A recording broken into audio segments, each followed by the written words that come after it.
Welcome in, everybody. How's it going? Happy Sunday. Because it's not Saturday, it's Sunday. Trying to convince myself. And yeah, I minimized the fucking browser. Why are you still... Excuse me. Right. So yeah, my fucking stream lights wouldn't turn on. Camera wouldn't turn on. But I have made myself a handmade Ethernet cable that goes from here up and around the back and then over there and down behind the door and then to the router. And I've done a test and it supports 2.5 gigahertz full duplex. So I've got it on 1,000 megabits per second. It does gigabit. So yeah, the old Ethernet cable obviously wasn't very good. So I'm hoping that makes life better for us, stream-wise. But the other thing is, I now have a need a minute, BRB. Catch you in a bit, Dennis. But yes, let me say hello to everybody. Sorry. We've got Solipsist in third, Stabby in second, and we've got Dennis in first. And we've got the quote of the day. Stabby with a 3-stream streak. Thank you very much. In order to join our club, you must perform a dance. It's called the two-step verification. I see. Squirt some fire in its face is our cursed quote of the day. Lovely stuff.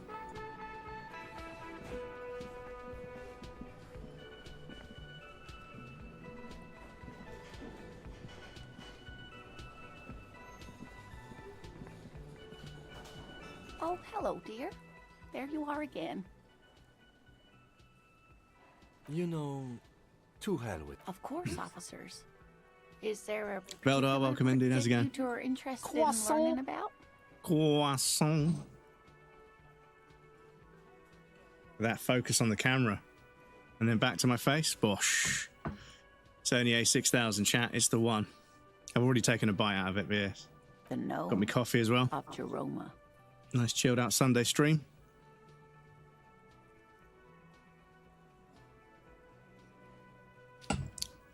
Oh, no, there's some bitterness in there. Oh, there's some sourness in that. It's not bitterness, it's sourness. Damn. The last portion of those beans. I've got some new beans, but that's the last portion of these beans. And yeah, a little bit sour. Never mind. Oh, yes. The None gnome its of victims Jeroma. survived. Grieving relatives never even found their bodies because the gnome's venom dissolved organic tissue. Hmm.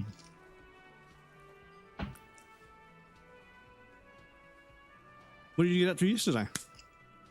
It was reportedly a small creature with webbed fingers and a protruding forehead and a gangly little thing. Quite scary to look at. A couple of campers found it when it was already dying. They heard an odd wailing in the woods and followed the sound. They were scared and wrapped it in tarpaulin to suffocate it. Hmm. It still took the gnome of Jeroma an entire day to die. If the body of the creature was found, why aren't there detailed illustrations of it in science textbooks, confirming the existence of this very little species? Alas, the first scientist who got his hands on the creature's corpse put it in a jar of formaldehyde, thinking that would detoxify the gnome's venom. Instead, all the venom leaked out of the creature's teeth and into the surrounding liquid, dissolving the creature itself. A poetic end, perhaps, but a real loss for science. Convenient way to say there's no evidence. Yeah, what did you get up to yesterday, Veldar? Alas, always alas, and then it was gone. Isn't that overly convenient? I understand your skepticism, but that's what happens with things that are rare and stand out. Their disappearance is most memorable, and they are least likely to be found again.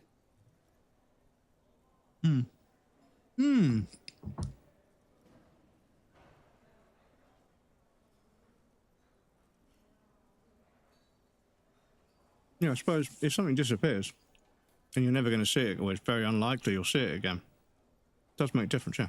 The gnome? Oh, it is. It was reported. A couple of campers found it still If the body of the creature... Alas, instead. Alas, always alas, and then it was gone. Sure, a perfectly good explanation. It dissolved in its own venom. Go on then. Ask about more gnomes or whatever. Stabby_Catsy says a truck driver decided to brake check a Hyundai that was in his blind spot. The truck was totaled, and the driver quickly learned that Hyundai make tanks. Yeah, brake checking on the motorway, man. No need for it. What an interesting question. And the answer is Like, yes, people shouldn't there follow too are. closely, but yeah. Of course. All fairy tales have someone or something invisible in them.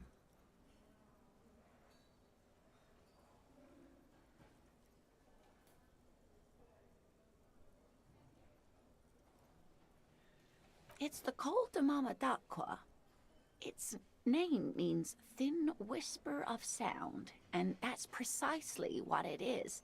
Self-replicating sound waves, invisible and intangible.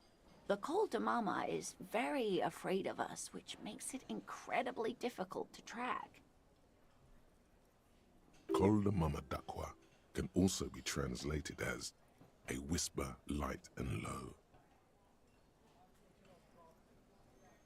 Yes, that's another translation. They're both quite lovely, aren't they? Although the low part is a little ironic. The Col de Mama d'Aqua makes, or rather is, such a high-pitched sound that other animals, including humans, can't hear it. It could Excuse be me. everywhere all of the time, and we wouldn't know. Fine, I'll bite. How can an animal be a sound? Many scientists have asked the same question. Some have claimed that it isn't itself a sound, but a tiny corpuscle that emits sound waves. But there's no evidence to support this theory. That's why I want to drive a tank, because no one will try to brake check me, because if they do, then they won't have a car for very long. For joke, I just like tanks. Yeah, is it Ross Noble that owns a tank? I think there's a comedian, or so there's some English celebrity. I think it's Ross Noble. And he owns a tank, and I think he's allowed to take it on the road. But yeah, like, just absurd. Eddie Hall. Oh, maybe it's Eddie Hall then. Maybe Ross Noble was visiting Eddie Hall because they're both comedians, and that's where the clip came from. I'm not sure. But yeah. It could be. As I said, it could be everywhere. But yeah. And we wouldn't know any better. It could be ringing all the days of our lives and nights. The thing is, you know, you go to somebody's car collection, they've got Porsches, Ferraris, Lamborghinis, maybe some McLarens, maybe a Koenigsegg or something. But then you go to somebody's house and they've got a fucking tank. You're like, do you know what, dude? Yeah. I respect it, you know? Because if you don't respect it, well, your car's going to have a giant, great big fucking hole in it. But yes, your Ferrari can do 0 to 60 in 2.1 seconds, but can it do this? Fucking shoot a hole in the Ferrari. Welcome in, crew. So long as the cannon's decommissioned, that is. Oh, yeah, I suppose with the cannon, yeah.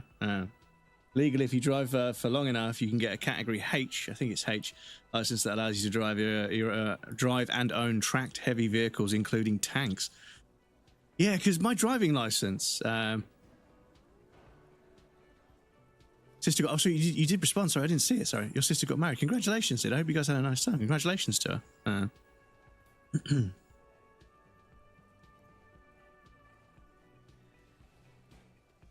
Yeah, I was going to say because of the weight, but it's not like the weight. Yeah, they normally do it by weight, don't they? But also the length of the vehicle as well. Like if you want to have a car and a caravan, you need to have a certain license because of the length.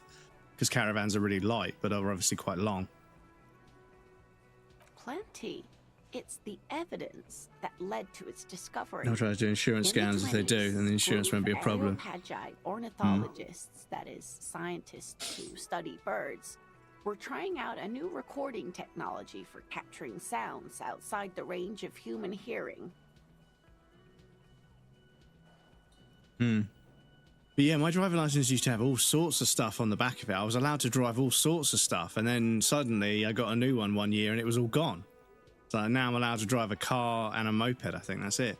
But before I could drive trucks and fucking lorries, all sorts of stuff. When playing back recordings, probably so they can had charge made people in extra the to learn how to foothills fucking of drive a the truck or a lorry or Ea something. Mountain range, they noticed certain anomalies, patterns that seemed random at first, but on closer examination were consistent with the waveforms of songbirds.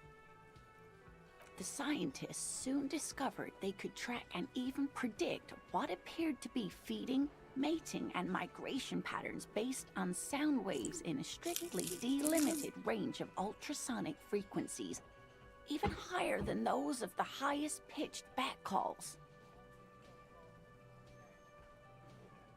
They realized that they had discovered a new species and called it the Coldamamadaqua, after the Paracanassian name for the voice of God, which is said to be very silent. They grew quite obsessed with these little birds. Even though they couldn't see them, they could distinguish among individual birds and even began to name some of them. Sequester, Time, Joscan, those are but some of the Mamadaqua they followed individually. That is a sad story. A group of university students assisting with the field work in their enthusiasm for the project, and no doubt because they were preoccupied with impressing their professors, nearly drove it to extinction. Extinction?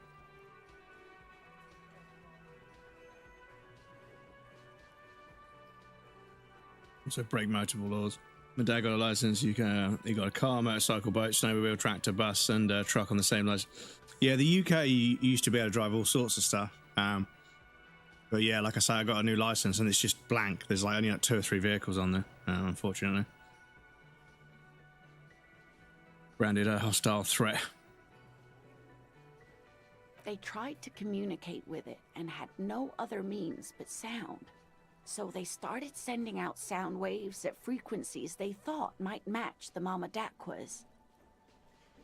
And what happens when a sound wave meets another sound wave of the same frequency, dear? Psst. They cancel each other out. Psst. Poondog, welcome in. Psst. Welcome in, Poondog. How's it going, dude? Exactly. And these tests were performed so recklessly that when they happened upon the right frequency... It's a good new one from Reason, well, isn't it? They with the fangs as well. The population. With the fangs as well, it's so good. After that, the corpuscle appears to have migrated elsewhere. There have been recordings of anomalies similar to those spotted in Ea, but they've been few and far between. It's impossible to confirm the presence of any stable Coldamamadaqua population anywhere.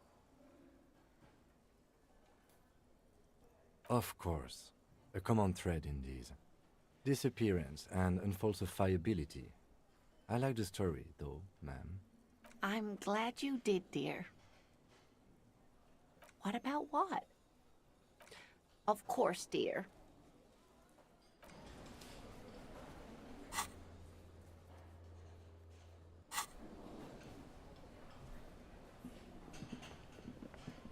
Right, can I get into my room?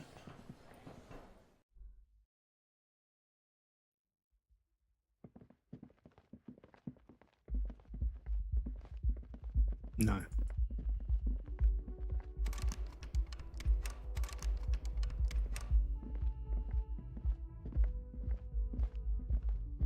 The thing is, though, you're not going to rent that room out to anyone else, so you may as well just let me have it, but the amount of damage I've caused, I can see why they,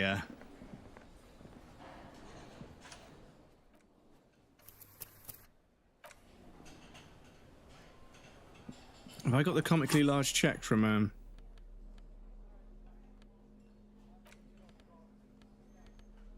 from Everett? I don't think I have.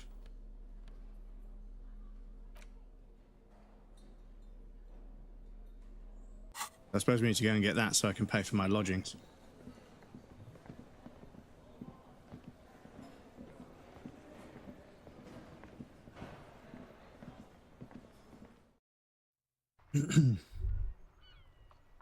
In London, even though I went on the tube, which was packed on the way back due to an incident on one of the platforms. There's always an incident on one of the platforms. Could it be? This is the tube. The Coldamamadaqua? Yeah. No. Because, like, yeah, probably you just see an people like, on the phone at train stations. They're like, yeah, no, we've had an unexpected delay. There was, there's a problem at one of the platforms, and I'm just shaking my head like, this is London, sweetheart. Like, there's a fucking, like, there is never not a problem. That's just London. The trains are always fucked. Like, you need to get the train 45 minutes earlier than you think you do, and I mean that. The trains are almost always fucked in some way, shape, or form. The more trains you get, the more like that. If you have to get 2 connecting trains, leave 45 minutes early. I'm being serious. Like, just leave 45 minutes early. You'll thank me when you get there with fucking 6 minutes left. It's fucked. There seems to be an extremely high-pitched ring. Ultrasonic. Lena said it was very high-pitched. Sorry, it's right? 40 seconds late and blamed It's Germany. like something tickles your ear.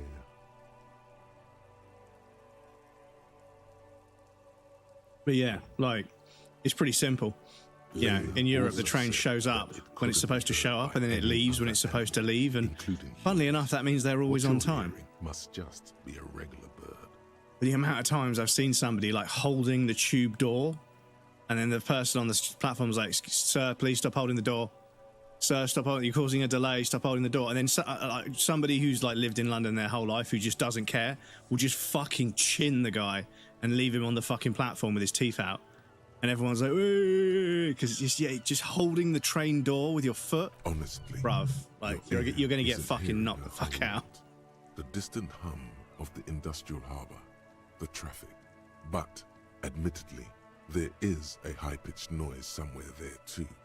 But Twitch just threw a hissy fit and kicked me out of the stream. Really? I'm sorry to hear about that, dude. Casualty on the platform. Hopefully the person is okay. Yeah, well, yeah, this is... Obviously, I don't want to make light of the fact that the issue on a platform could be serious, but there's always something, Sometimes it's, sometimes it's just people being dickheads, but sometimes it's serious, of course. So, yeah, I don't want to seem like I'm making a joke about it, but, yeah, it's just how the trains are. There's always something, And it's like loads of trains, like, trains get delayed in Japan because people jump in front of the trains. They commit suicide. Suicide in Japan's a massive issue, like it is in the UK.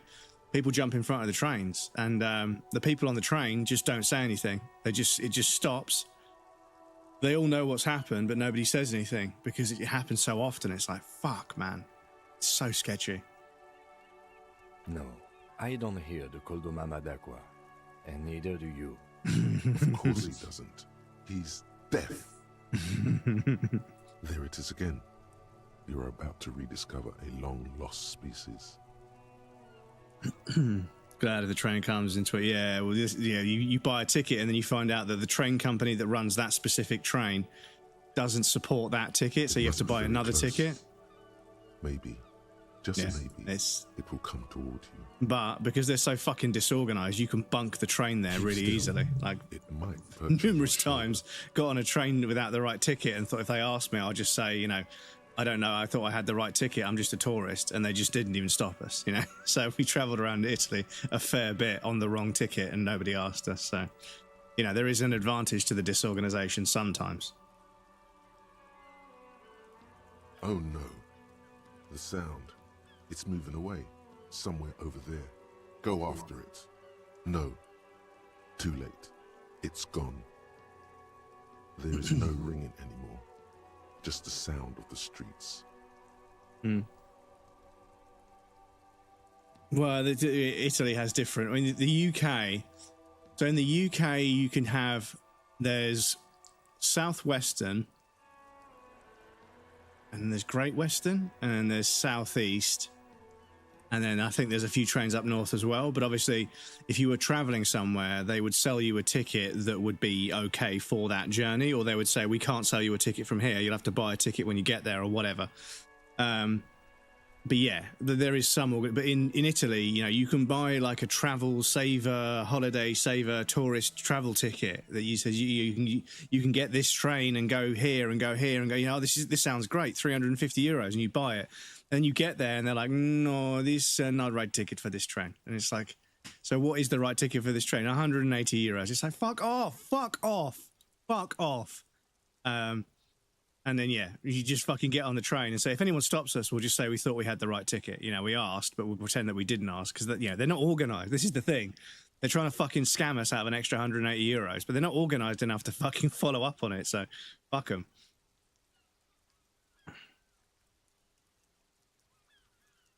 Keep your ears peeled, then.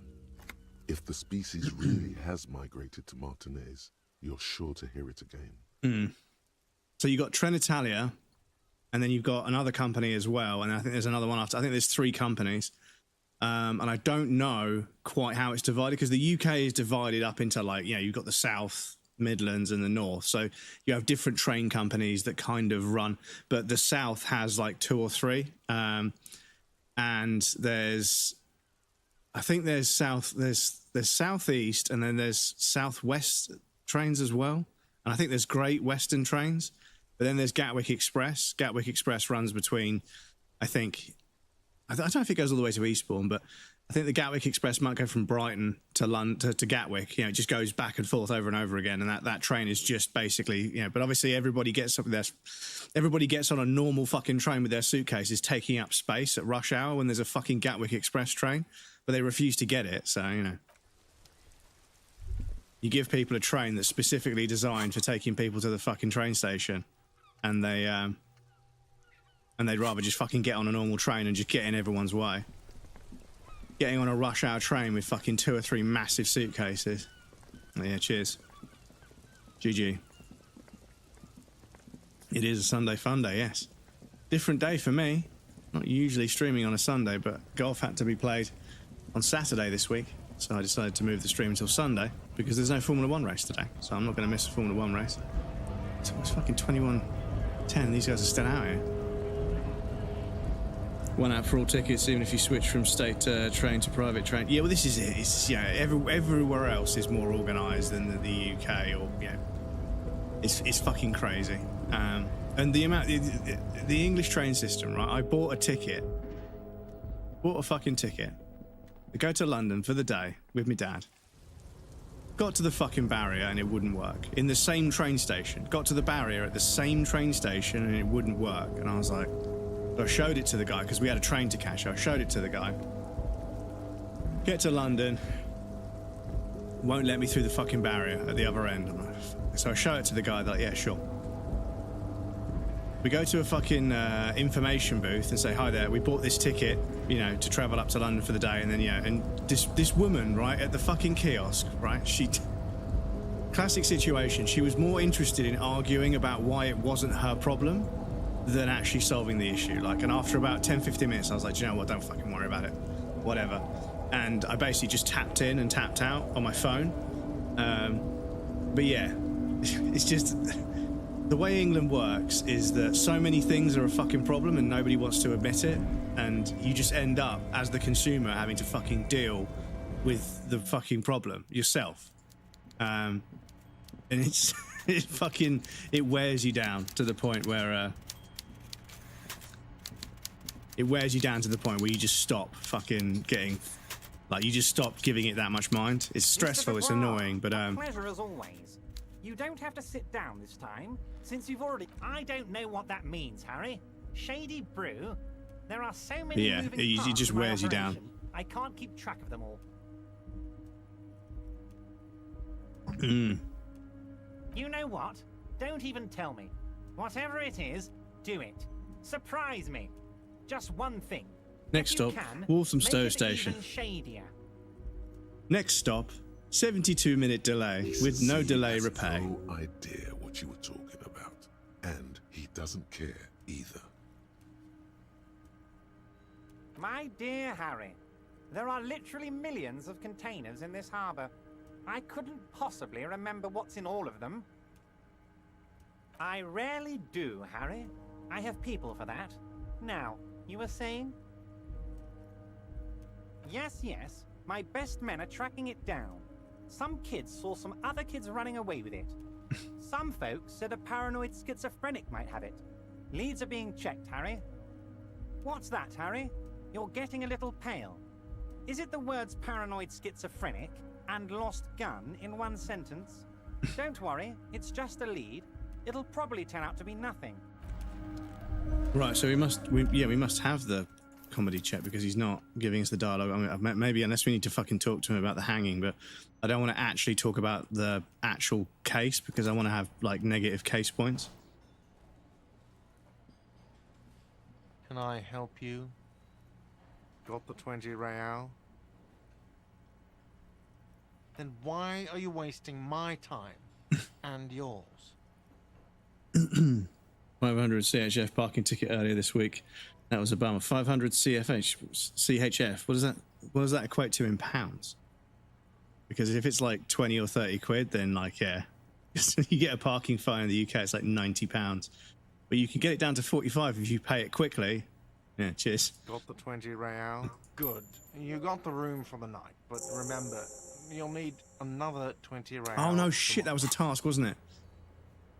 I'm still -3. Okay, cool.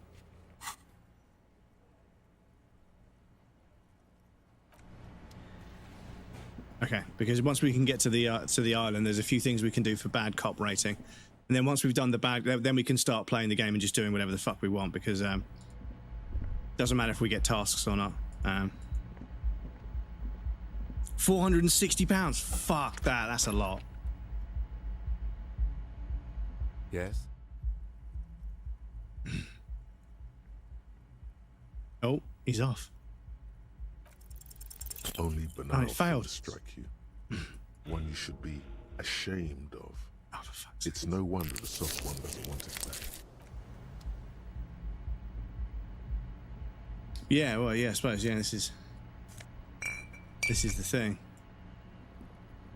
Is they punish things with a fixed fine in the UK, but that fixed fine obviously means that rich people can just pay it because it's less for them. A mirror hangs on the bathroom wall. It's the same price, but obviously if they earn a lot more money, whereas I think in like Switzerland and Sweden and parts of like, you know, the Netherlands and everything else, like fines are means tested against your yearly salary, so it does actually The bed fucking is still sting. cold from the broken window. £200 if you throw a bed can is on the still ground cold too. from the window Well, and this is in it. from the broken window. I bet you don't see many The cans on the mattress ground though, creaks right? As you close your eyes This and is the try your thing. hardest to fall asleep. In the UK, we sort of we have fines for things, but like it's more of like an annoyance than a deterrent.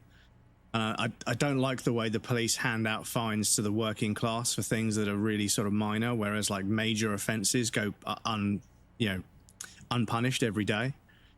Massive corporations, you know, break labour laws and everything. My broken bud. The Why is that so waves loud? are coming, carrying you away. But you can't go. No. You have to stay. Next to my like the UK bit, Finland is better. Oh, is it Finland? Okay. Needs me a chicken and cheese bake from Greg's. So yeah, the thing is, I saw a TikTok the other day, and this girl was like, when you're feeling a bit meh, but then you remember you live above a Greg's, and she goes downstairs from her flat, and there's like a Greg's like literally next door. The only problem is she had to go down like 9 flights of stairs. She was like 5 or 6 floors up. But yeah, right, Tiger, welcome in. How's it going? Fine ever though. £1 million done by a Swedish millionaire. He went 290 and a 90. Well, yeah, I mean, you're, what, 3 times? Roughly 3.2 times over the speed limit? You're not cooperating, brother man. Brother man. It's your disgusting body. Even through your sleep, you feel a vague discomfort suffusing it. Your belly and your sides are unpleasantly tender. You wish you could curl up into a fetal ball of safety. But you cannot, because of the pain. That pain in your right side is your enlarged liver, by the way. As for your kidneys, you've really been compounding the damage lately. You're up early. I'm streaming on a Sunday rather than a Saturday, because I was occupied yesterday. But it's fine, I can stream today because there's no Formula 1 race to miss. So. Golf didn't go super well. I mean, over 9 holes I shot 44, so not like terrible, but I definitely had a few holes that I made some mistakes on. Fun fact, Limbic and Reptile, same voice actor. Maridia, welcome in. Yes, I heard that the same voice actor does multiple different, aspects, because I thought they were all different people because they are quite different voices, but turns out they're the same. A lot of them are done by the same person, but they're obviously just taking on a different character. But what I meant is they characterized with different voices, is what I meant, but it'd be what it'd be. But yeah, the fact that they each have a different voice makes them significantly different to us, the viewer, the player. And yeah, it serves to highlight how the different aspects of Harry's personality are all sort of, sentient in their own way, which is kind of interesting. Because we always think that we're in our head talking and thinking as ourselves, but realistically, there's actually aspects of our personality that have taken on a mind of their own a little bit. And we know that our brain can sometimes, say or think something that we know isn't right. We know in our heart of hearts, our logical brain, the logical part of our brain knows what we're thinking isn't right. But the angry side of our brain or whatever, it's, it's blowing off steam, so to speak, which is kind of interesting.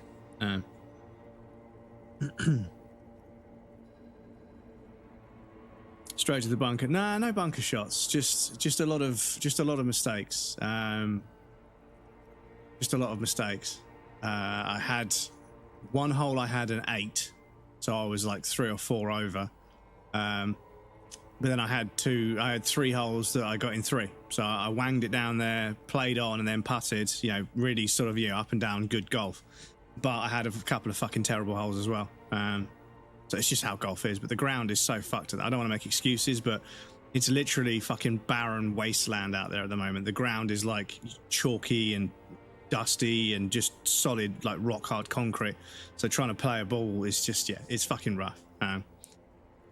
Yeah, got around 45. I'm hoping one day, because 3, so if it was 9 times 3, be the same as 3 times 9, would be, if I was to break 4, if I could break 40 over 9, that'd be pretty good. Because if I can break 40 over 9, then I should be able to break 80 over 18.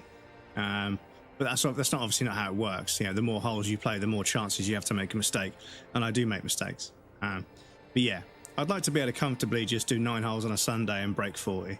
That would be a pretty good achievement for me, I think. But I keep dropping strokes here and there. But my putting has improved. I'm a lot more confident with putting.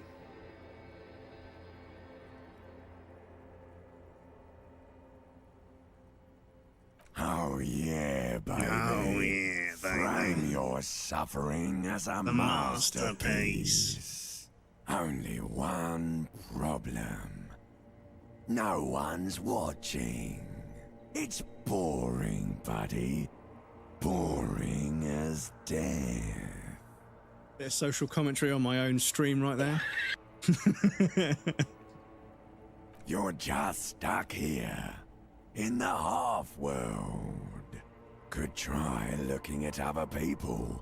Really looking.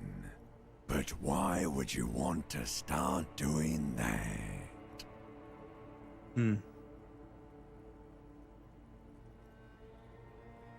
Sure you do. They're all so friendly, aren't they? Some of them are. Some of them are nice. Others are scared. Others are scared. But yeah, there's a few holes that I just... So the course that I play on, the tee boxes are not very well maintained, and they haven't... Somewhere along the line, somebody was supposed to probably dig them out and relay them nice and flat. And the trouble is, people that play golf, they don't really respect the course sometimes, and they use a fucking really, really sharp iron to do a shot because they can't fucking play a ball forwards because they're not that good at golf. So they dig a giant, great big hole when they swing. And obviously everyone keeps doing that, and it creates divots, and people don't fix their divots the way they're supposed to. So over time, they have to sort of like, just put more turf on top to try and create a surface that people can tee off from. And it means that they're all over the place. So you're never really teeing off from a flat piece of ground. And then the course is on the side of a hill on the southeast of England. So it's all fucking all over the place. So it's not the easiest course to play on, I'll be honest. You're always kind of off center with your balance, which does make it a bit more challenging. I don't want to make excuses, but yeah, a lot of people that have come to play with me here, and a lot of my friends that have played there without me have said, yeah, it's a very, very uneven course that's very difficult to play off. So if you can get around there all right, then you're doing all right. At least they're interesting. Each one has a process just like yours. running in the space between their ears, full of secrets. Is it owned by a person or like a non-profit? So there's a part of it that's privately owned. Half of the course is privately owned. The other half is not. So on the half that I play on, it's public grounds, but there's a golf course there. So that you can't. There will be people walking their dogs and walking up and down and kind of getting in the way a little bit that you have to just sort of deal with. And it's not that bad. Yeah, you just wait for them to walk past. But yeah, it is half public and then half privately owned. But yeah. And what are these thoughts? Or are you just pretending to go to sleep? Well, yeah, I mean, I think this is just, you know, when you go to bed and your brain, because your eyes have stopped seeing things, the brain is no longer being fed visual stimulus, but it's still going a little bit. So I think that's what this is. This is kind of the rationalization you make with yourself when you lay your head down at night. This is what you think about, right? And we do. I mean, obviously these days we don't do it as much. Lots of people play with their phones in bed, which is really bad. I do it as well, but it's really bad for you. You shouldn't really play with your phone in bed. But yeah, if you just lay in bed without a phone and no lights, you need to make your room as dark and cool as possible. Like, not like cool, like sunglasses cool, but like the temperature needs to be right. I like it quite cold. Other people not so much, but yeah. But yeah, I think if you just lay there before you go to sleep, your head starts thinking, you know, because it's got nothing else to do. And I think that's what this is, which is really interesting. Are beautiful, statuesque, parodies of all owned by treasures of associations, themselves. dogs on the golf course. What the fuck? great Yeah, well, democracy of yeah. creatures. It's public land. Oh, see, I've got the preview turned off, so I don't know if you guys can see this.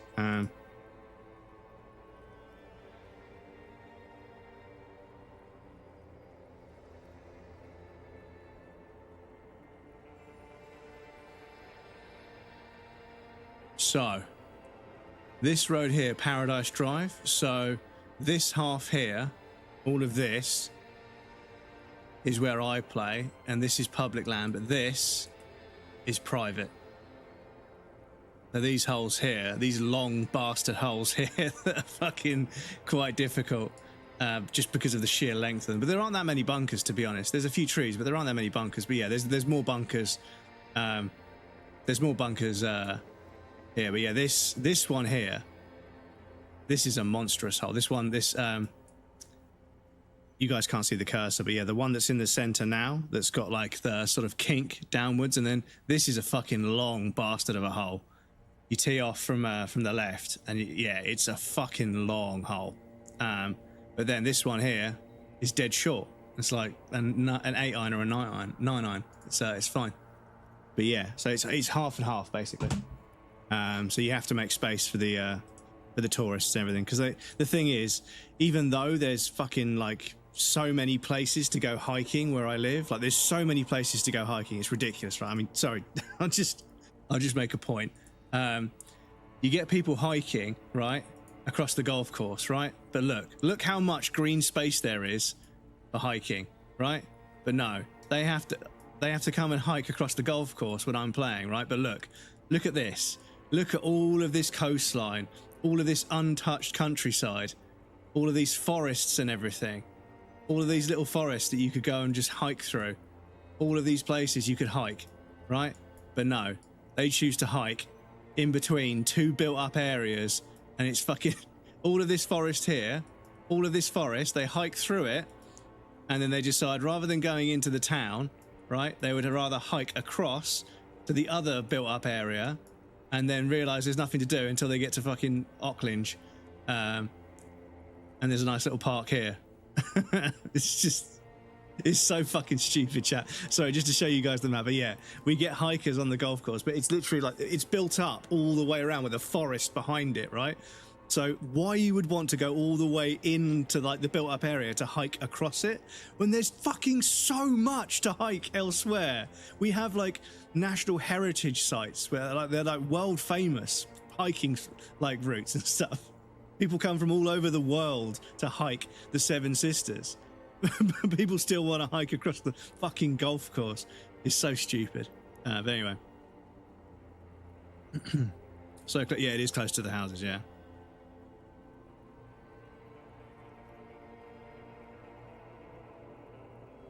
Like people jogging through a cemetery. Yeah, I mean, obviously jogging, you're What sort do of you going think from where you're you live doing for a right jog, so you've now? got to go where Coming you to go. some So, greater yeah, it's just awareness. the golf course Look at all is. these lights blinking in and out of existence. Thoughts! You're just pretending that you're asleep, even to yourself, while the world goes on without you. Because, yeah, like I've been to golf courses that are legitimately in the middle of fucking nowhere. They are out in the countryside, in the middle of fucking nowhere. There's like nothing for miles in every direction. So, yeah, you're going to get hikers that are making their way from one side of the county to the other, and they need to go through a golf course, right? But if it's a privately owned golf course, they have to wait for the players, or if it's publicly owned, then the players have to wait for the the public, or you sort of play it by ear. But yeah, the golf course, the half that I play on is like surrounded. It's not like a great place to hike, but yeah, people just fucking walk across Let it. But yeah, Let it. next to an airport, so you have jet planes. Oh God, I couldn't concentrate. But it never seems to let I couldn't you concentrate. go, does it? Time to rise and wipe that shining sweat off as best you can. Gather your bearings. Rock and roll.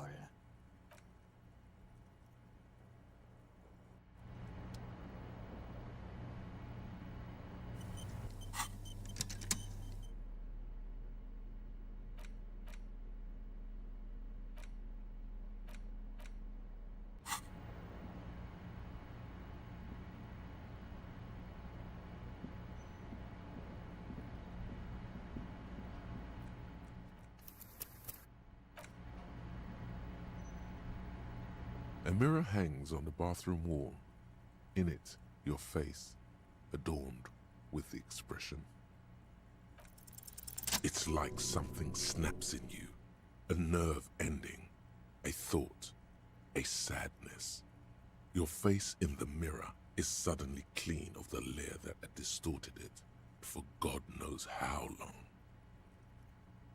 Never even drove past it. Yeah, I mean, there's a few. Like I say, in the south of England, there's a handful of them, and they are like in the middle of the country where land is cheap. You know, there's land that can't be converted into farmland, so they turn it into a golf course. And everyone's like, oh, they're fucking wasting land on a golf course. It's like, look how fucking uneven the ground is. Like all the flat ground has been converted into farms.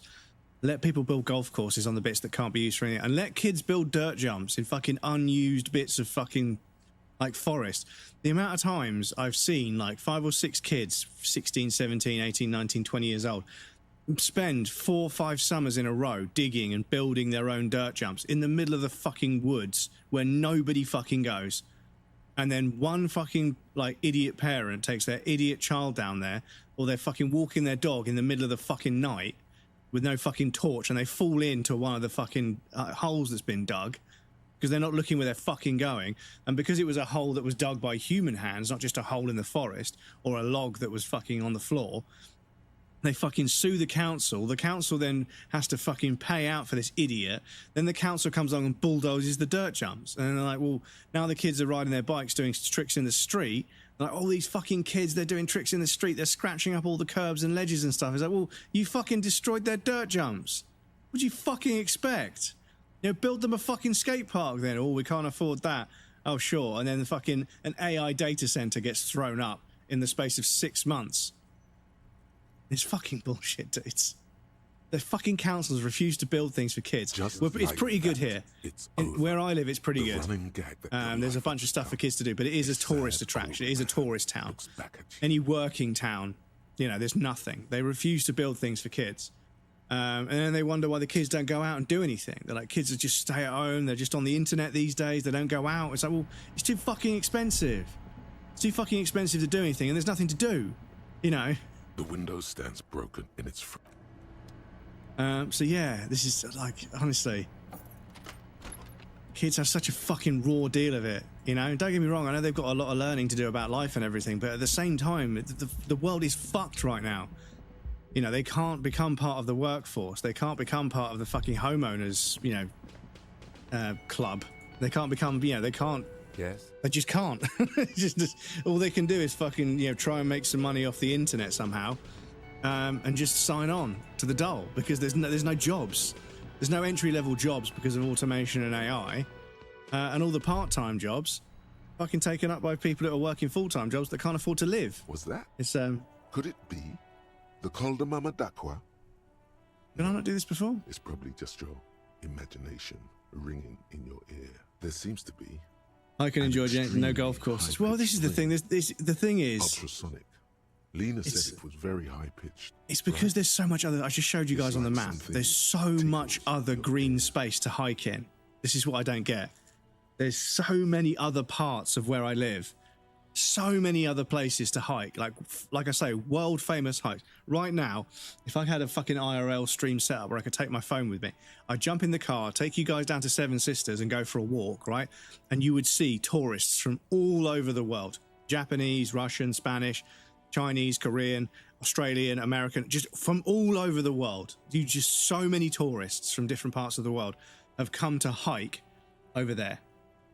Literally about 17-minute drive, about a 5-minute to 10-minute drive up to where you could start hiking, but you want to go a bit further if you want to get to Seven Sisters a bit further. It's probably about a 20-minute drive with traffic, that is. But yeah, people come from all over the world to hike just behind where I live, you know, and this is why I always try and remain appreciative of the fact that I live somewhere very beautiful. I've lived here my whole life, so I'm used to it. But yeah, I see people from all over the world hiking those hills, and I see them in the town, you know, spending money in the restaurants, staying in the hotels and Airbnbs and stuff. Airbnbs, I'm not a big fan of them, obviously, because they take up flats which could be used for people that need to work and live in the town. But yeah, they're contributing to our economy because of where we live. So I do try and stay appreciative, even if they do my fucking head in. They don't know where they're going. They drive like idiots. They park like idiots. They get in the way. They don't know how anything works. But you know what? You know, they spend money. So without that, we wouldn't have any jobs or any economy. Where's the cursor gone? And honestly, sometimes I just cannot see my mouse cursor. I don't know what's going on with it. By any other excuse me, including humans. What you're hearing must just be a regular bird. Just Bill's jumps, stuff for money. Yeah, exactly. They're earn money on the internet and leave the UK. Where to take us to see some Seven Sisters? Well, that's the name of the area. It's called Seven Sisters. Your ear isn't hearing a whole lot. The distant hum of the industrial harbour, the traffic. But, admittedly, there is a high-pitched noise somewhere there too. But then, isn't there always? There it is again. You're about to rediscover a long-lost species. It must be very close. Maybe, just maybe, it will come toward you. Keep still. It might perch on your shoulder. Oh no. The sound.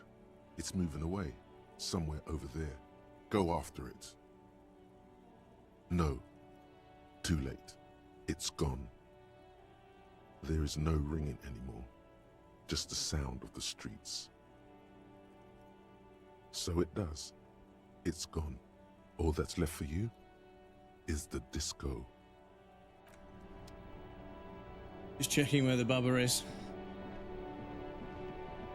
Sleep on his scratching posts thing.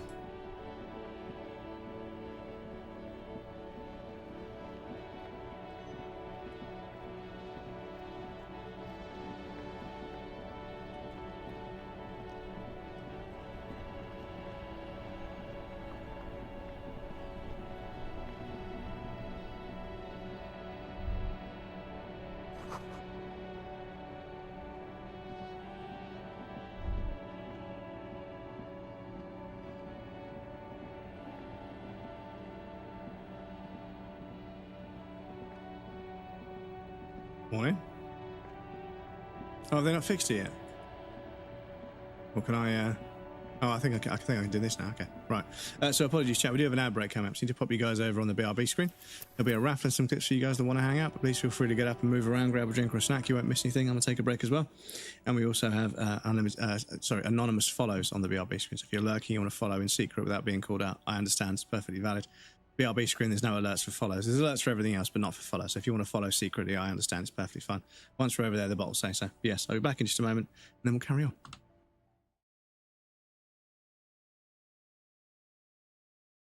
Let's throw a croissant at somebody. Una buona giornata. Keep your distance, pal.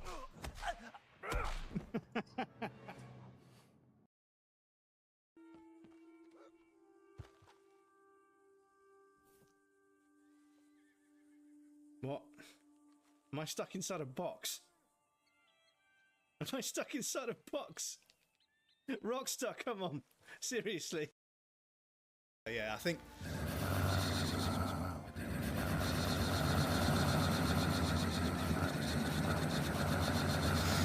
Fucking hell.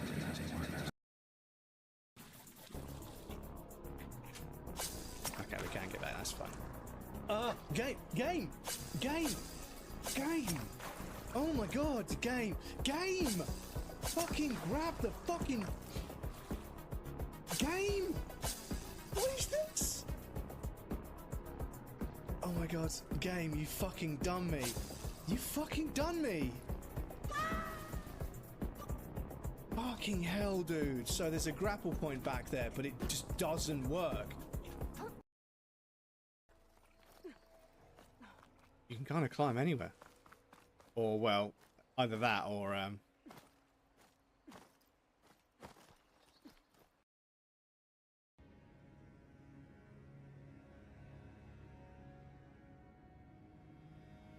This little menace, running around the flat like an absolute lunatic, eating lettuce off the floor, being an absolute nutcase. Hey?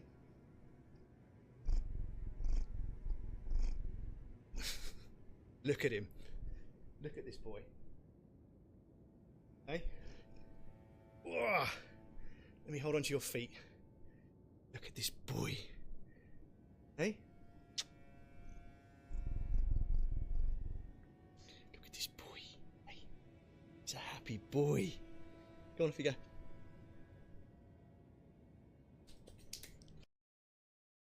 The thing is, I think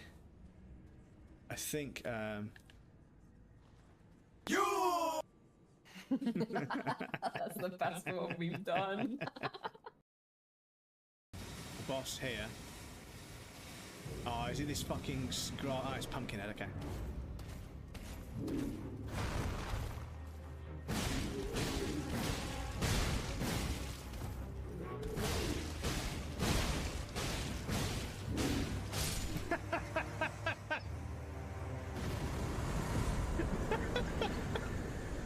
Okay, so yeah, maybe Ashes of War are worth looking into. Quote of the day, by all means. All the redeems. Let's have a look. So today's quote of the day is, "We value your privacy." Hang on a sec. I need to unlock it. I need to interact. I need to agree to cookies, of course.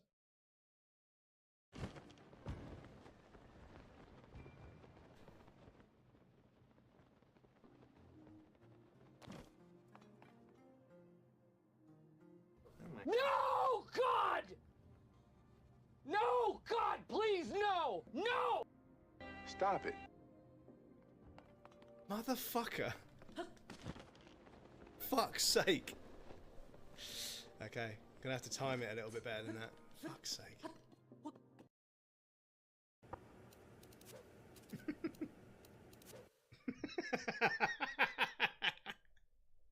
It still fucking works.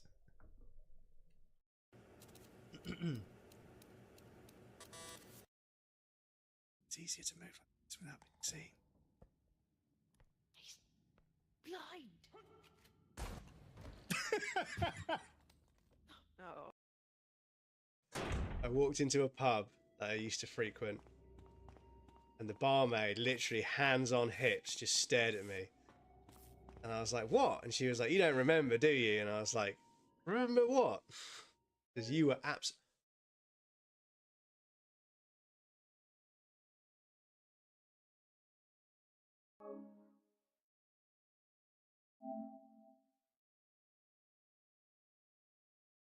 Oh, okay.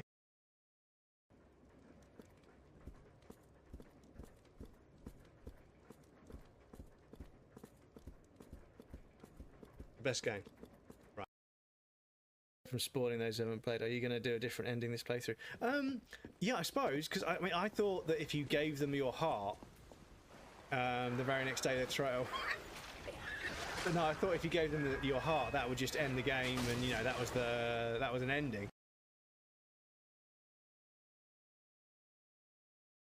This is just scuffed as fuck. And he's just going to turn around at some point.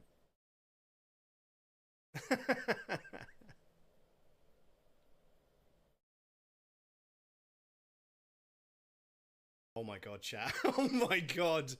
Oh my god. Please don't turn around. Oh my god, chat. How the fuck did we get away with that? How the fuck did we get away with that? Right, I'm going to hide in this room here. Fucking lag is so bad. Right, and I'm going to fucking save the game there. So F2 to save. Right, okay. Fuck me. The world's vaguest wind-up animation, dudes.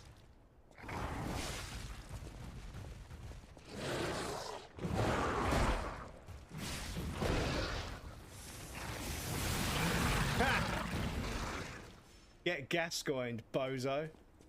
Oh, his arm came off. And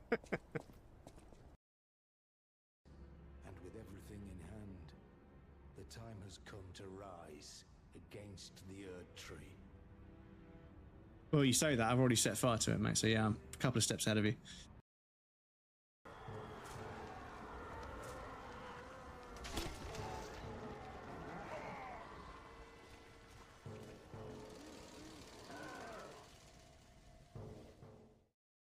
Welcome back, everybody. Thank you for your patience. I appreciate that.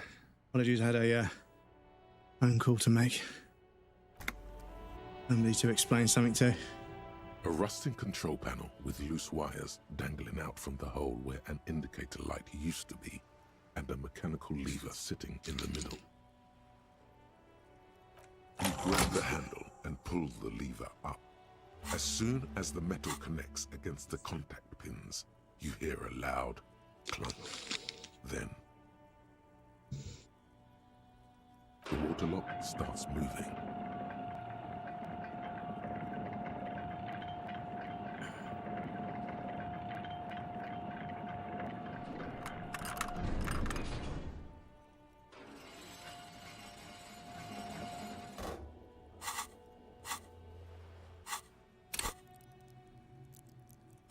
More skill points. Okay, Good. if we ever need to get to the coast, then this is the way. But please, contain your wanderlust for now. I don't want us to get sidetracked, not with everything that's going on.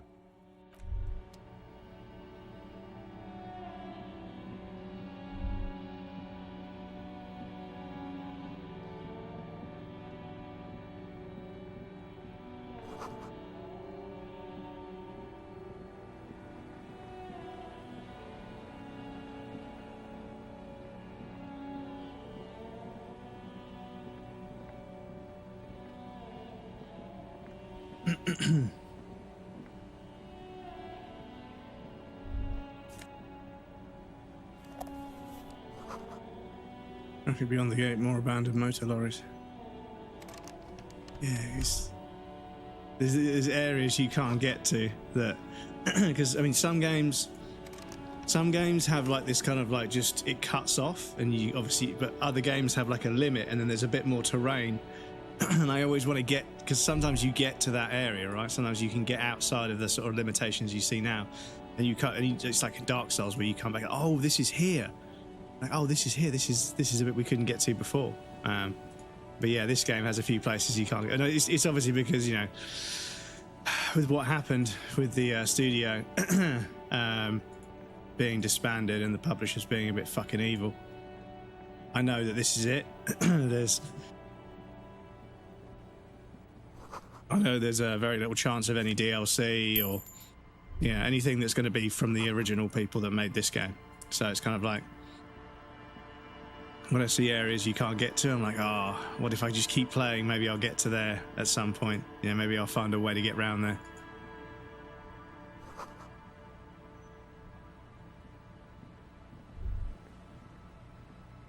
But yeah, if anyone's watching this and they're going to do a first playthrough, Please, please take your time. It's arguably one of the greatest video games I've ever played.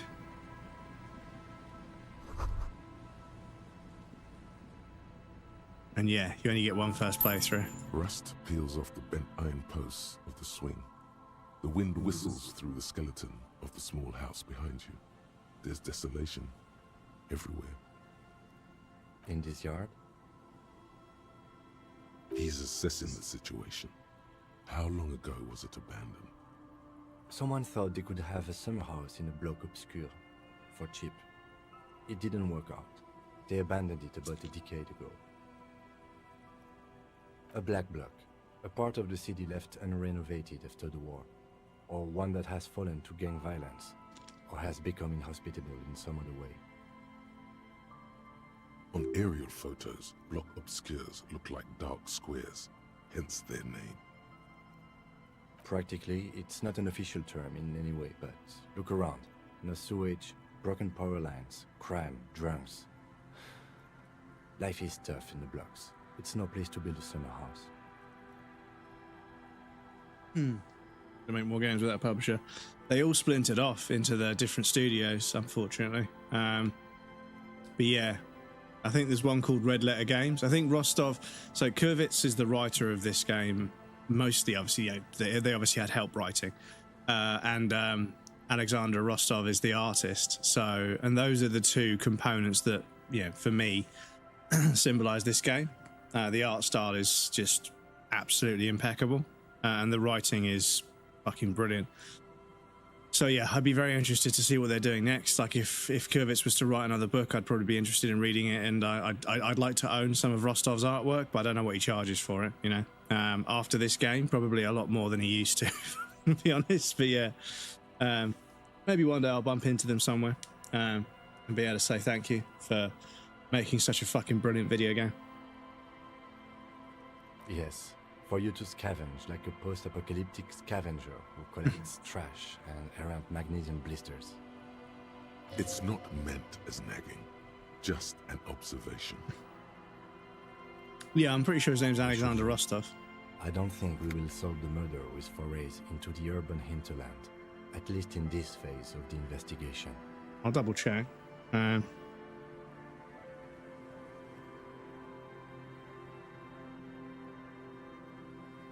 Oh, it's not Alexander A, it's Alexander, sorry. But yeah, this guy very quickly became one of my favorite artists. Yeah, their artwork is fucking so good, man. Kurvitz was obviously the big tall guy, who, yeah, had a particularly underwhelming book release that led them to becoming an alcoholic.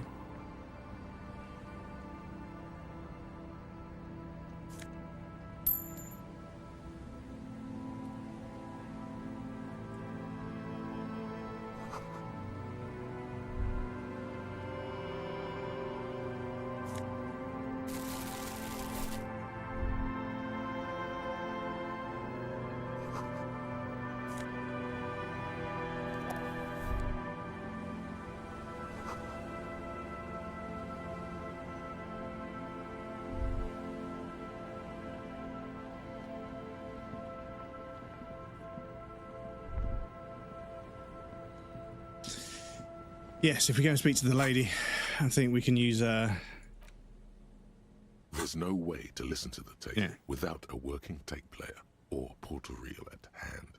But even just holding the tape makes you feel a little sad. A pawn shop would have a tape player. Yes, we can talk her into giving us the room for free. But also,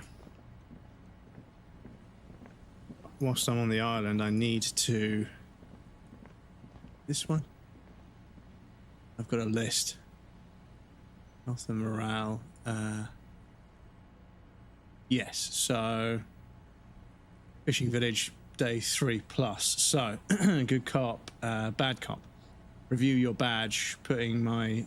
because I'm your superior, -1. and don't want to get better. I want to get worse minus. Okay, so that should do it. These two here should do it. Once we get our badge back, so I need to go look at the car basically. Yeah, no, I would at some point reach out and say, you know, I was, you know, very moved by your artwork in Disco Elysium, along with Kurvitz's writing. Do you still make art? Are you? Cause obviously, there's a legality to it, right? Like, I don't know if they're allowed to make Disco Elysium art anymore. But yeah, if they are, there's a handful of paintings I wouldn't mind, but 3 drops this year, yeah. This is the thing. I also feel like it's going to be a few thousand to get a painting from him. Which I can't, as much as I love his artwork, I can't justify it. Yeah, I can't justify it at the moment. It's just way out of my price range. I just spent £600 on a monitor. Cigarettes and empty bottles all evidence it. And then I fucking realised that I don't really have the space on my desk to have 2 monitors. And I don't want to use my nice new gaming monitor for working on, you know, spreadsheets and data and stuff, because it's all like legacy programs that we have to use that don't have a dark mode. So I don't really want to use it for productivity work. It's doing OBS at the moment. It's going to have to be that way. I need to modify my desk, but I also think I need to get rid of some furniture and make. It's a big spacious lounge, but I need to get rid of some furniture I'm not really using for its intended purpose and make a bit more space so I can move things around a little bit. But yeah, it's going to be a lot of work, and at the moment, until I'm feeling better, I'm not up for taking on any big projects. So I haven't got any fucking patience for anything at the moment, to be honest. So just got to play video games and do my job, pay the rent.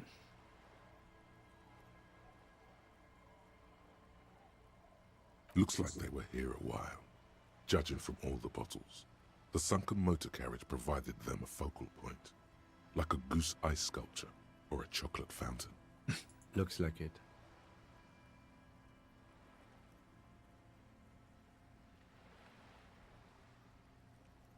Hey, let's keep moving, detective.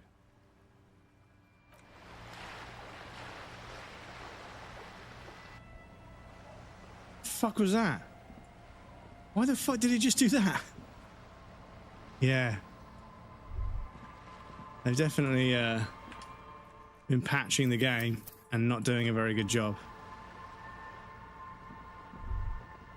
A banged-up motor carriage lies half submerged in the icy water, slowly sinking into the Insulindian Ocean. Only the cabin top, rear wheels, and the engine remain visible. It must be cold and lonely down there in the icy water. The seawater has already started to corrode the metalworks. Remember the tire tracks in Martinez? This is where they were leading. It appears to be so. I agree. We should definitely investigate. You get a sudden, sinking feeling. Stomach acid comes up as you look at the motor carriage in the deep, dark, cold water. Why the doom and gloom? It's just a sunken motor carriage. Some motor carriages are bound to end up in the sea. The motor carriage is properly stuck in the ice. Getting it out would require a team of specialists. A single day in the salty seawater would ruin most vehicles, but this one looks worn even in places the salt water hasn't touched it. The logo is too deep in the murky water. You can't make it out, but you do see a monkfish float by. The ice hasn't closed around the vehicle yet. My guess is it's been here since last Saturday or Sunday. The estimate is correct. The incident probably occurred on Sunday evening. Your mocking tone finds no response, but the motion of the waves.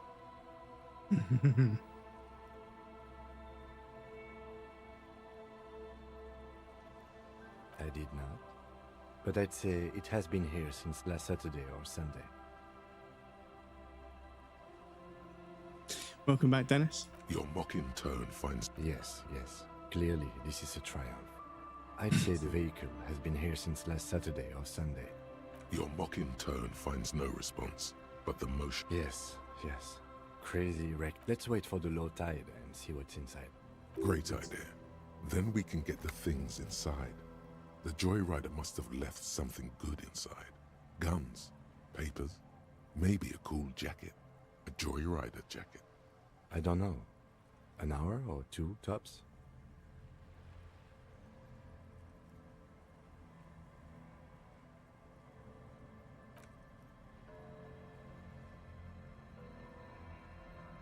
As you sit down in the old, rusty playground, the world around you becomes very silent.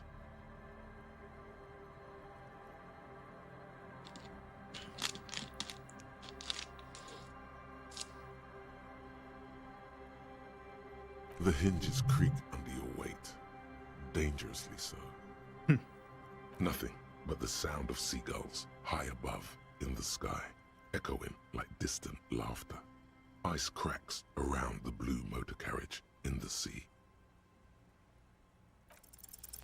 The tune on your lips forms a strange yet undeniably beautiful contrast with the surrounding bleakness.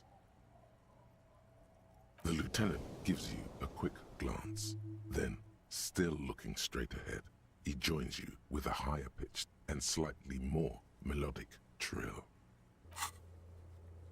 No, it's minus. Oh, fuck's sake. Okay, shit. I think we did something and fucking. Okay. Two birds on a wire, whistling by the seaside, looking at the water and a sunken car. You're a bird on a wire. The clouds pass in the sky, and the shadow of the swing moves like the hour hand on a timepiece. 30 minutes have passed. Looks like this might take a while. Time to present a good topic for discussion. Now, please understand, I don't agree with this as a dialogue choice, but I do need to select it for a trophy on this playthrough, so please excuse me. My dad and mom are both half civilized. Clouds on the horizon grow darker. And the That shadow whole of the chat, swing yeah, set it keeps just goes climbing. away. You hear the distant rumble of the city. 30 minutes pass.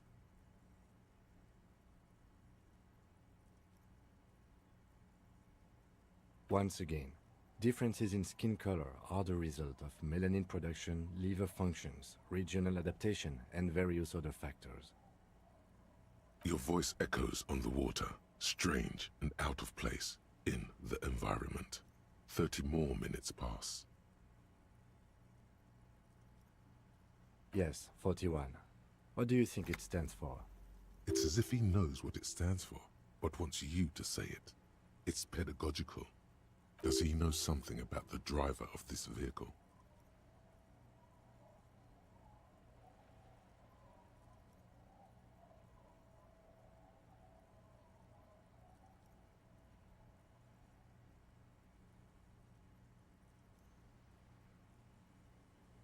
But it could also be the number of a police precinct. Precinct 41, your precinct. A massive pit opens up in your stomach, and the most terrible feeling comes over you. No. Just nope. Say no to this, Harry. I'm afraid so, yes. It looks like you started in front of the whirling, jumped over the canal, and then drove your vehicle in the sea right here.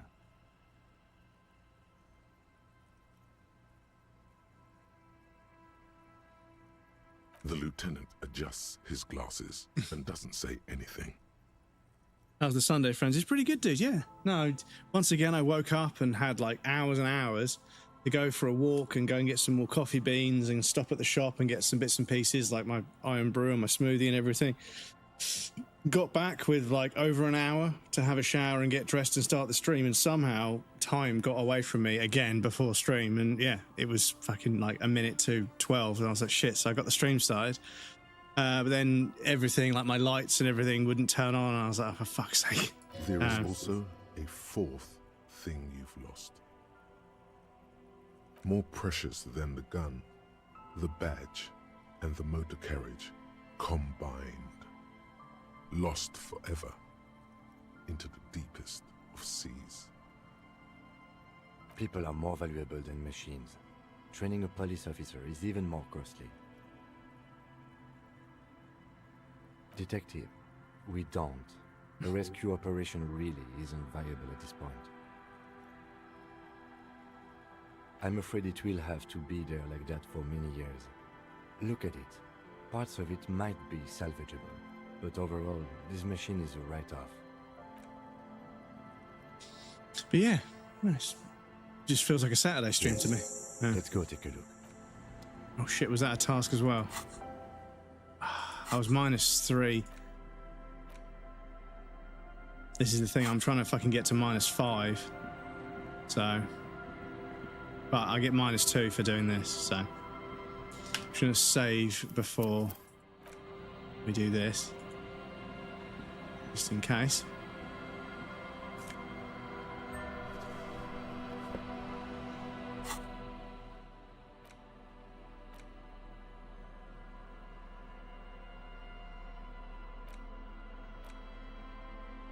Police badge on which you see the photo of a man.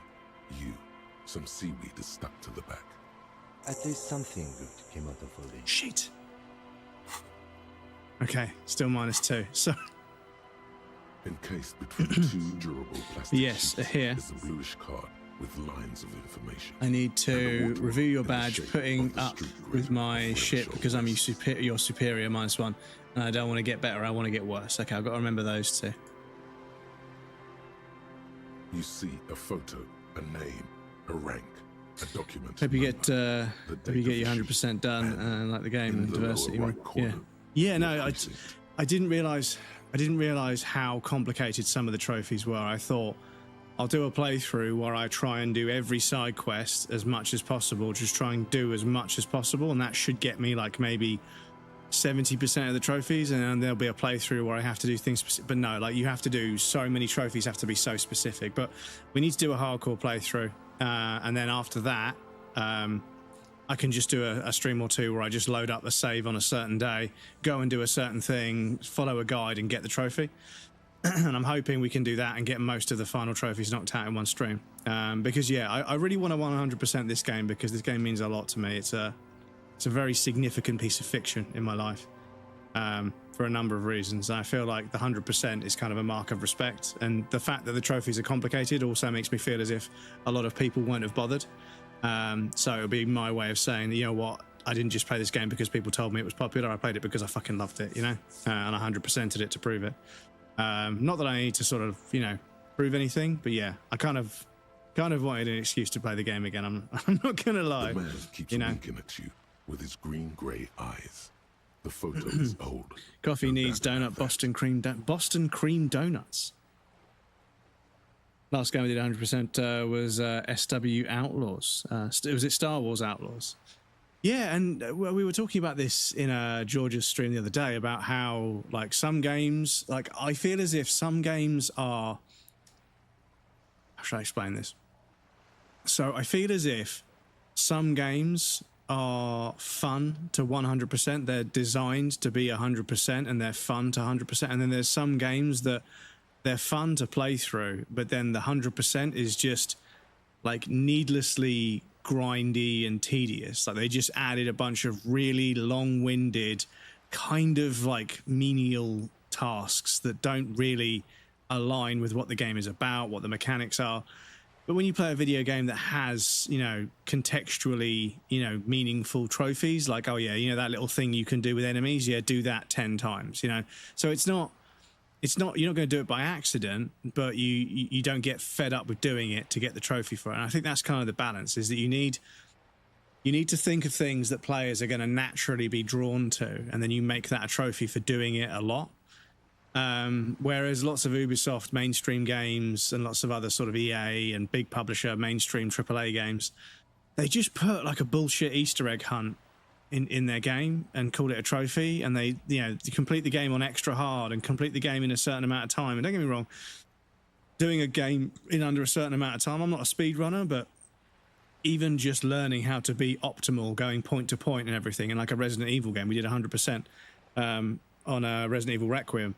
just optimizing and going point to point and knowing when to stop and engage with things and when to keep moving, that's kind of a little fun challenge in and of itself. Obviously, you're grinding for the perfect run where you get the perfect time if you want to be a speedrunner, but I'm not. So I don't really mind, doing a game in under a certain amount of time, but other times it's like, do the game on extra hard without dying in under 7 hours, without using this, without saving the game. And it's like, that's not, like, you haven't thought about that as a challenge. You've just come up with the most challenging thing you can think of and made it a trophy. And if you think that there aren't people out there that aren't going to work out how to do it, you're wrong. Like, this is the thing. I see those kinds of achievements, and I feel like that developer or the person who thought that was a good idea, maybe it's just one person, maybe it's the whole studio, but they have a grudge against speedrunners and challenge runners. They don't like the fact that they spend ages making a game, and then a speedrunner spends the next 10 years disassembling every single aspect of it to go fast, right? But yeah, I don't know. Like, every now and again, I look at a trophy list. I'm like, yeah, that would be a really long, grindy kind of. And the thing is, after getting 100% for Disco Elysium, I probably won't have a desire to go back to it like I did before I picked it back up again. I played it a couple of years ago, and I haven't stopped thinking about it. So I wanted to play it again anyway. I thought the 100% would be a good thing to go for. But having done 2 or 3 playthroughs, one of which where I tried to do everything in one playthrough, I feel like I've kind of seen everything now. So I don't need to come back to it, even though I still love it. But yeah, I feel like with other games, I look at the trophies and I'm just like, nah, that's just a lot of really fucking annoying, grindy. It's not like fun, like I say, contextual to the game, When there's like, save every one of these, or, prevent this from happening, and it's a bit more difficult, you have to make some difficult choices that involve some more difficult gameplay, but you then get a cool cutscene where you prevent something disastrous from happening. That's cool. I like that shit. When it's contextual, when it feeds into the game. And a lot of this stuff does, because a lot of the trophies are around your behaviors as a character. You have to sort of, deliberately be somebody to make them happen, which is kind of interesting. But it's interesting that Disco Elysium's trophy set, it's very interesting that Disco Elysium's trophy set it's not much about collectibles or grinding or speedrunning or anything. It's more about the moral difficulty of choosing some of the dialogue options that create the kind of personality traits that give you the trophy for that particular outcome in the game. That's what's difficult, is that it's not, you don't play the game in a way that's more difficult, but you have to morally choose some dialogue options that are really uncomfortable. And I think that's another one of the really unique things about Disco Elysium, is even the trophies are kind of a bit different in how they operate. And yeah, another really interesting and cool thing about this game, even though some of the dialogue choices I've had to choose to get the fascist and stuff, it's kind of gross, but yeah, it's really interesting. Never 100% in a game. Yeah, it's not for everybody. 6 games right now, but Starfield I played for like 6 months. First to say I've gone to 100% is the medium. I got that to 89. I see. Yeah, I mean, the thing is, as long as you're enjoying the game, some people want to get 100% because trophy hunting is like really fun. And don't get me wrong, like video games and trophies, like they used to be like genuinely really interesting, but then it kind of got a bit trendy to have trophies in your game. And then suddenly every game had trophies, and a lot of them were like, kind of shit. But yeah, I think that like there have been a handful of times where I've played a video game and been like, damn, that was so fucking cool, I'm going to play it again. And then I've looked up what the trophies are, and then I've done like 2 or 3 more playthroughs just trying to get trophies, and I feel like I've got my money's worth out of the game, right? In the same way that I used to play all games exclusively, I used to play games on hard, not because I thought I was cool, but just because it made the game last longer. If I played a game on easy, I could bang it out in 2 days, and I needed the game to last longer than that because on easy, it just doesn't resist at all. Hard, sometimes it was a bit, kind of annoying how they made the game difficult. I think there's a difference between awkward and difficult, and I think lots of people make their games awkward for the sake of making them difficult, and I don't like that. But yeah, I feel like doing 100% in a game that you really love, it kind of makes the game last longer, and you get your money's worth out of it that way. And it's nice to have a 100% trophy to show that you really did dedicate yourself to the game. But it's not for everybody. I only do games I have fun with. Struggle, I would ignore it. Don't think much about trophies. Tried TD2 100%. Hardcore raids I lost often because the game crashes. I gave up. Always made a new HC character to lose progress with the game crash. Happens like 20 times. Yeah, fuck that. Yeah, crashing and losing trophies and losing progress is, yeah, fuck that. 9,000 hours I have accidentally 98% of the game. But the badge is new. You used an old photo for a new badge. 8, maybe 10 years. The guy in the picture is rather good looking. He's got a nice haircut and is distinctly lacking in massive sideburns. What do you think? His face is already contorted by the expression, although it looks less grotesque on him than it did on you. It looks like you had quite the charming face way back then. Your hair is brown and slightly curly. Your eyes seem more clear somehow. The lack of alcohol swelling is a bonus, though there's a pinch of that in your cheeks already. Don't be fooled. The bad times have already begun. The badge in your hand shines as you rotate it, catching light. You see lines of information on it, and a shining watermark. Harrier. That's long for Harry. So you are Harry. Evrard was half right. Probably not a lot of people know your full name. Whoever told him you're Harry Dubois didn't. Not strange at all. Your name is Harrier Dubois, like it says on your police badge. It's a wartime name, revolutionary.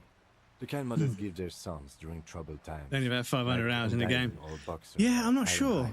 I could probably check how much time I have in Bloodborne. I've got lots of play. I mean, I've done 7 playthroughs of Bloodborne, 5 or 6 of which I did all the chalices. And then I've done 2 co-op playthroughs with friends where we did one person we did all the chalices and one person we just did a handful of them, but they became busy so we couldn't finish them. So yeah, like I've done like 8 or 9 playthroughs and I've been through the chalices like multiple times. So I've probably got a few hundred hours in Bloodborne. Not that I'm any good at it, but you know, I just fucking love playing that game. Like armor. On Steam, the highest game you have is Battlefield 6. Yeah, I mean the Steam numbers, I'm not sure. I think I changed my username from what it was to Breadcrumbs a while ago, and I think maybe it's only been counting since then because I haven't really played anything on Steam since. But yeah, PSN, the PlayStation Network, will tell me what, you know, how much I've got. Why? It's a cool name. I like it. Besides, you're Harry anyway. Yeah, I'm not too sure how many hours I've got on PSN on different games, but yeah, I mean, I've probably got a bunch of time in Battlefield 4 on PSN, as well as Battlefield 1 and 5.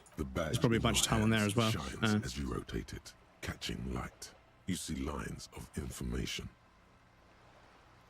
It's only if you change your account, I think. Yeah, well, I mean, I've only been playing Battlefield 6 for a few months. There are games that I played on my PC when I had Steam that I played for 2 or 3 hours, maybe 4 hours a night, 4 or 5 nights a week, fucking almost every fucking day, every week, every month for like 5-6 years. So there's probably thousands of hours on those games, but they're not recorded on Steam, so I'm not sure how that works. But yeah.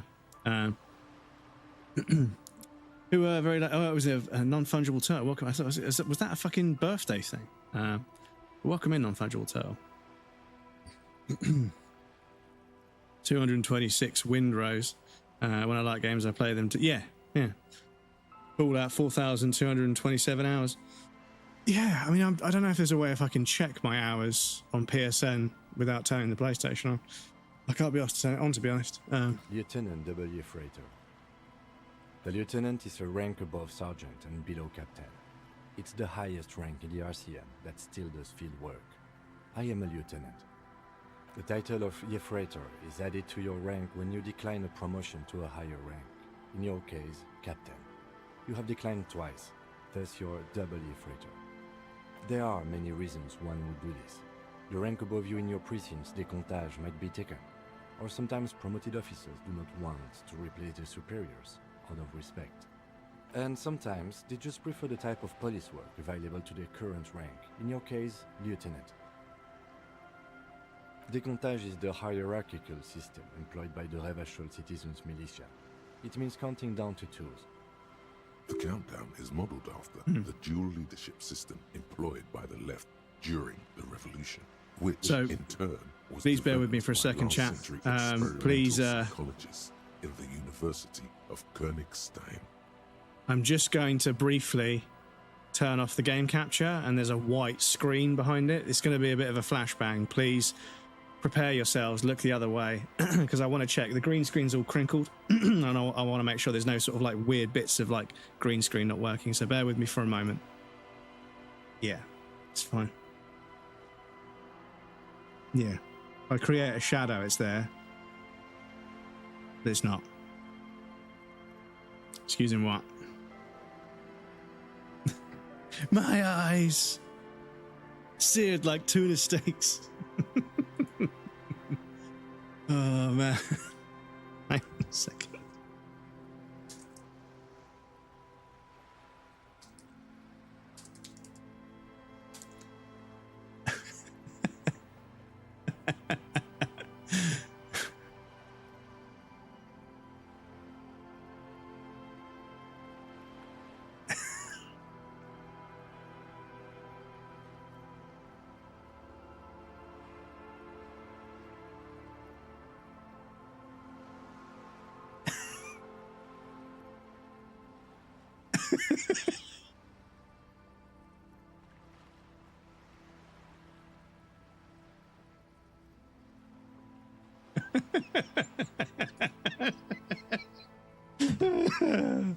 Oh, I swear to God, I've watched that show through like 7 times.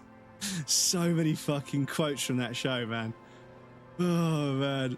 The lowest rank is he climbs up and the wind just blows the gun out. Then there are the patrol officers. Oh, sergeants, lieutenants. Excuse me. Captain. That's basically it, except for a few kings. Sunshine hurts my eyes. Don't find CS 1.6, but this play close to 20. Yeah. So I mean, Quake 3 and, you know, Rocket Arena, Defrag, I sunk several hundred hours into those. Yeah, I played CS a bit as well. I played Team Fortress Classic. I played Day of Defeat. I played Battlefield 1942 a bunch.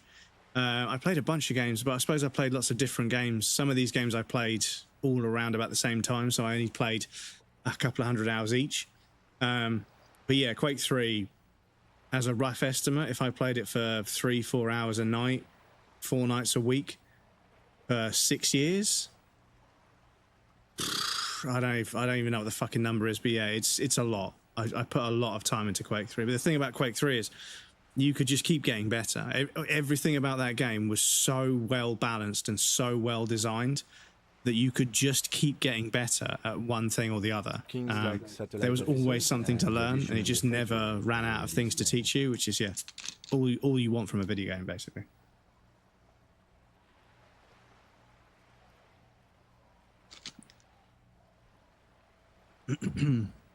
Quake 2 Rocket Arena. So I didn't play Rocket Arena in Quake 2. I just played Deathmatch in Quake 2, just vanilla Deathmatch.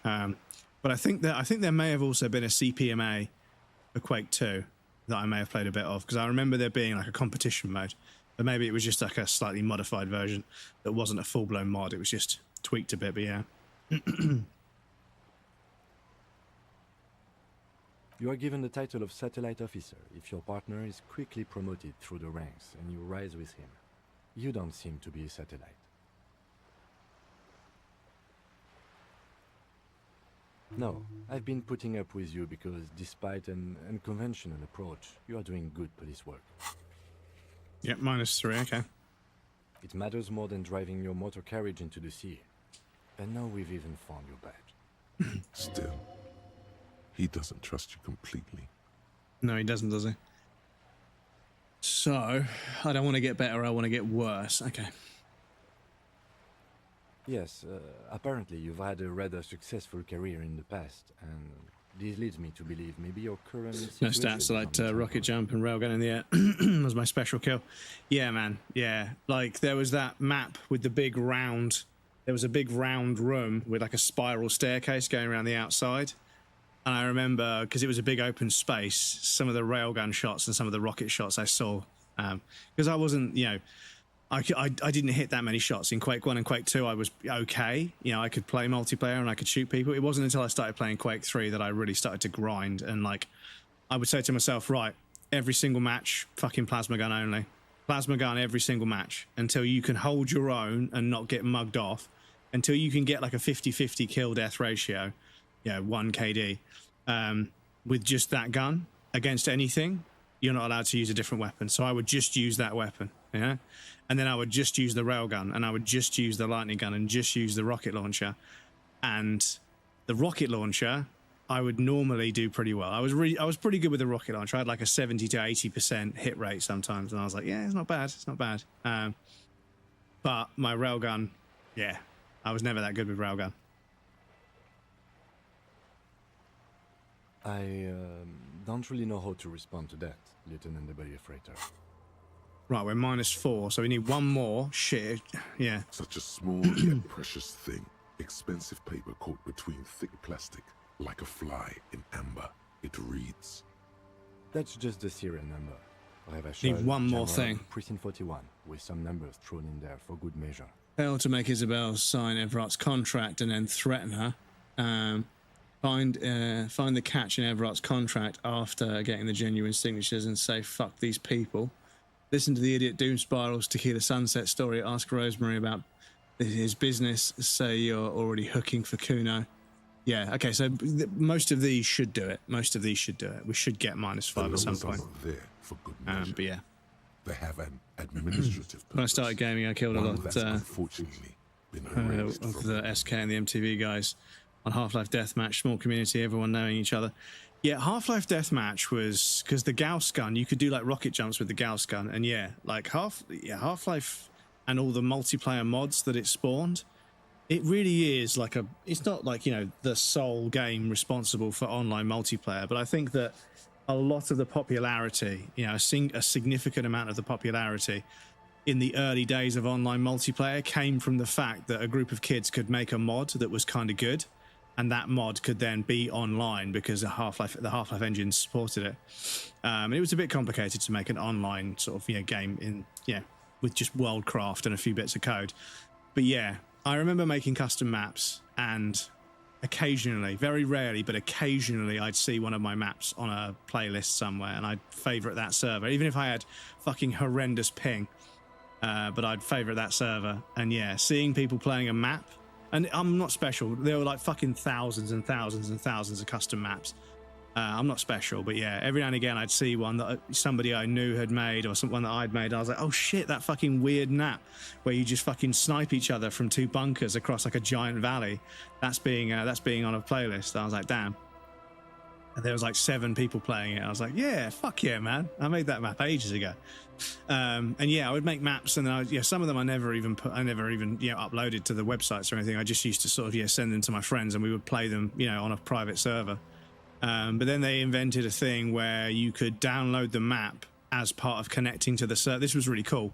This was another thing that map design, level designers in video games today, I think a lot of them probably got started with Half-Life maps, because what Half-Life allowed us to do was when you connected to a server that was on a map that you didn't have, you could download the map in the game. You just connected to the server and it would download, and Quake 3 did the same, that you could download the map via the game, and that was it. Like suddenly when you were on a server with a bunch of people that you liked and it changed to a map you didn't have, you would wait for the map to, it was slow as fuck, but you would wait for it to download, because you had fun playing with those people, right? Because it was a balanced game and everything. So yeah, that then suddenly, you didn't realize it, but you were slowly adding a few 100 megabyte levels to your fucking roster every so often, and you ended up with so many of them. But yeah, the good old days. I'm guessing that's when you were promoted to the rank of Lieutenant W. Freighter. Gaben made us all. Well, I mean, Counter-Strike. I mean, there were Half-Life was Valve, and obviously Valve is a group of people that are all very talented at what they do. Lots of people think, Valve just gets these smaller studios and that makes the game. And the people that made Left 4 Dead, they broke away from Valve to make their own game, and it just wasn't anywhere near as good. It just isn't as good as Left 4 Dead, because a lot of the qualities of Left 4 Dead are Valve members of staff that helped out. But yeah, I think that there were always Half-Life mods, but online multiplayer mods, there weren't that many. And then Counter-Strike became popular, and suddenly, so I think it was more to do with Counter-Strike's popularity that kind of drove the explosion of online multiplayer games that were running in Half-Life A new engine. badge usually comes with a new rank. You seem to have been doing well then. The case created a lot of edge you have to take off. The death march. When modem sounds starting, you just got this feeling not too long around to jump right. Yeah. Yeah, the fucking.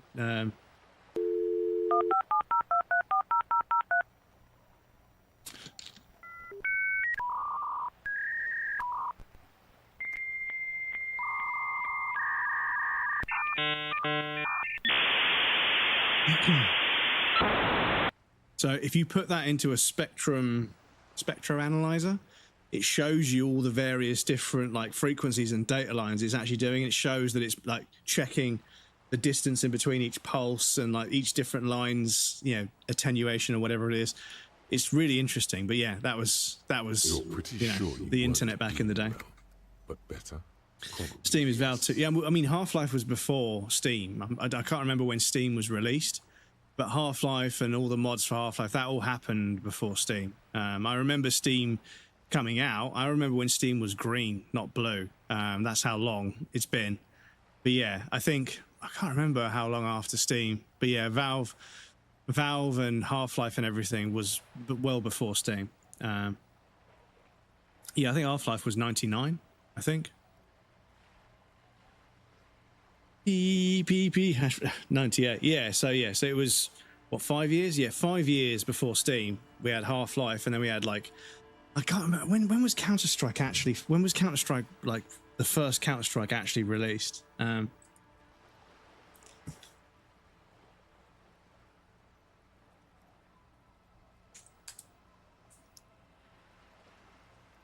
Yeah, June 99.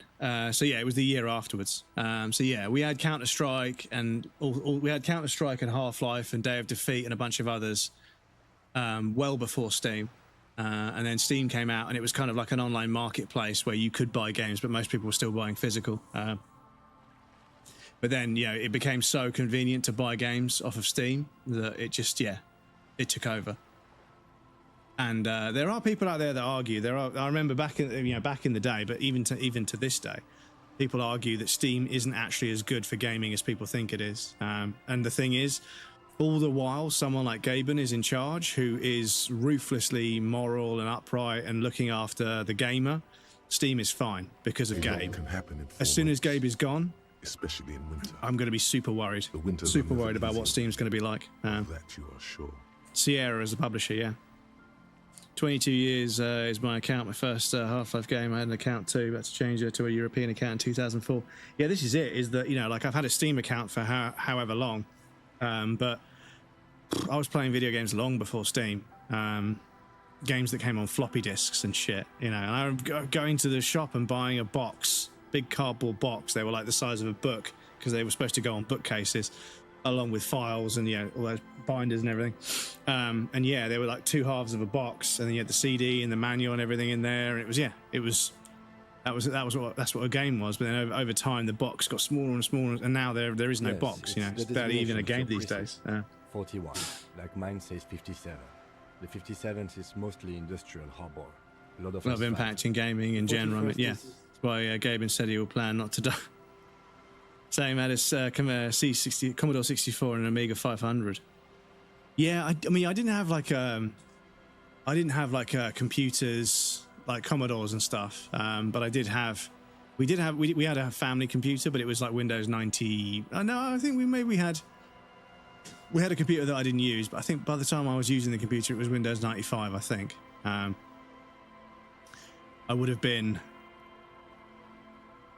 Yeah, I would have been 10 years old. So yeah, Windows 95, maybe Windows 98. It's a tough station to work in.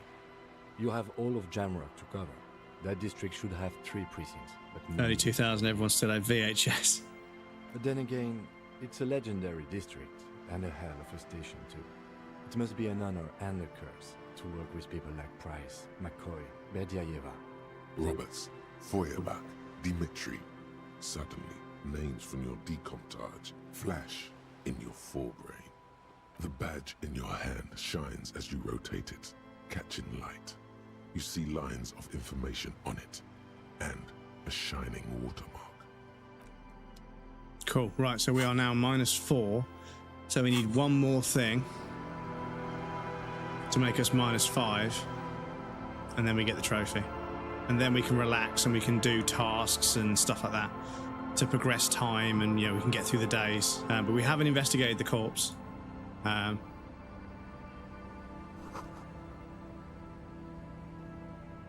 We haven't investigated the corpse. So I think as long as we can get to the island where the sniper is and question him, I think we can get him to admit to it.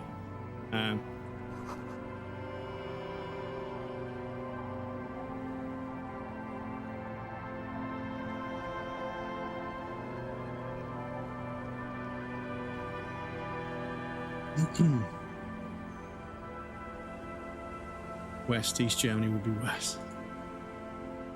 But yeah, I remember like a gaming world before Steam. And don't get me wrong, like I'm not going to be contrarian and say Steam is bad. Like Steam has been a huge part of my gaming journey as a young person until now. Steam has been a huge part of my access to all the various weird, quirky indie games that would be a lot more difficult to get hold of. And I think overall they have had a positive impact, but it is a monopoly. It's a monopoly that's run by somebody who is a good person, and therefore it's not problematic because everybody uses Steam, but because Steam is run by a good person who makes sure it's a good company and a good organization, the worn and beaten wooden planks of the bench. It's not a problem. But yeah, I dread to think.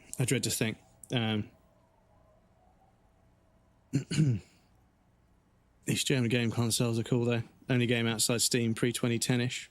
Is it a monopoly though? Well, it doesn't take away competition. Well, I mean, yeah, I mean, these days you've got the Epic Game Store and you've got, the Microsoft Game Store and the PSN Game Store, but arguably, they exist because of most of those exist because of the consoles that they represent, Xbox or PSN, Game Pass or PSN. Epic is because they want their own game store because they're also, tied in with Unreal Engine 5, so they're also trying to create a monopoly. But yeah, it is monopolistic in the sense that, basically everybody just has to go along with what they do. And like I say, because they're not, they don't damage the gaming community as much as other people would do, definitely. I think they're okay. But it is a monopoly, and I can't help but be a bit wary of monopolies because every other single one, has eventually become bad. And I'm not saying that Steam is bad now. I think Steam is an incredible service. I wouldn't use it otherwise, but it is a monopoly. And yeah, like I say, monopolies almost always end badly. It is just how they work. Finding somebody as morally, justified and honest and as, as good as Gabe when he passes away to take over, I don't see it. There's way too much money to be made. And then before you know it, there'll be like 5 different platforms all doing the same thing, all trying to nickel and dime each other over, whatever they can sell games for.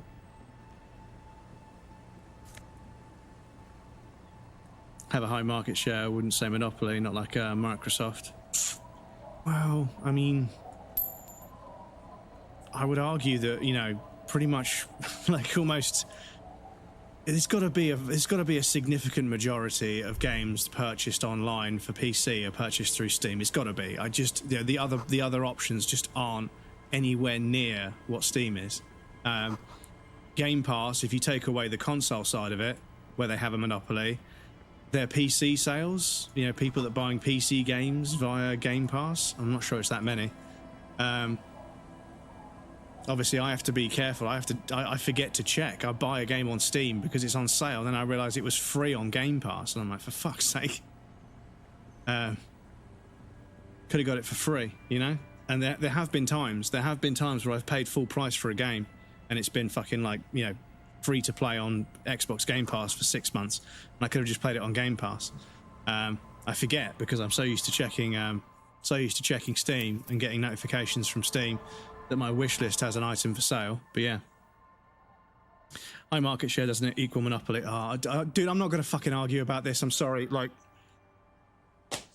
like Steam doesn't have, like, they've only just built a console, right? Oh, fucking hell.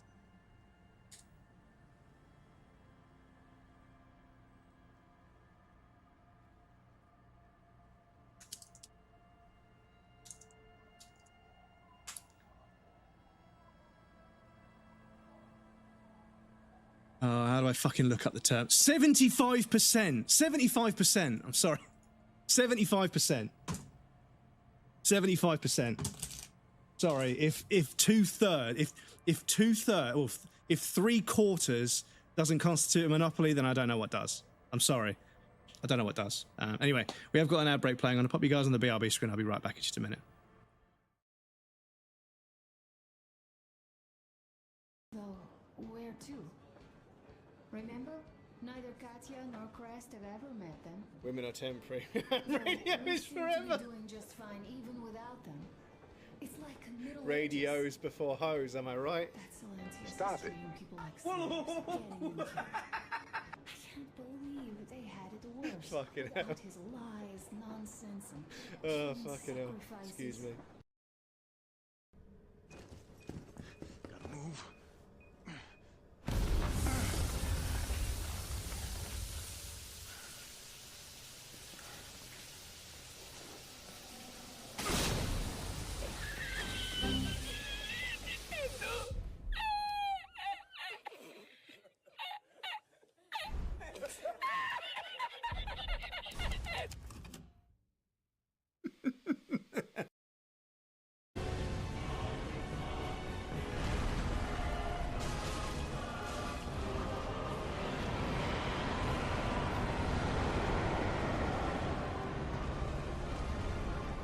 Fuck, okay. Okay. Medea, done. Dragon Slayer crumbs. Thank you, I appreciate that. It's a good new top. 150,000 souls. Let's go. Let's go level. Thank you for the GGs. I appreciate that. Thank you. Need to charge that one up. Oh!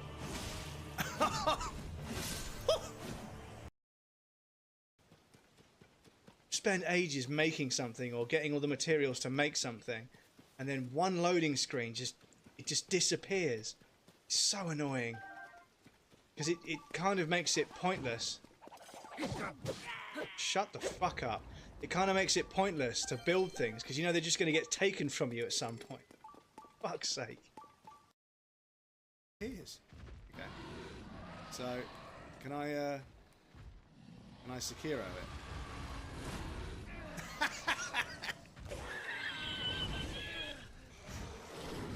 No, I cannot.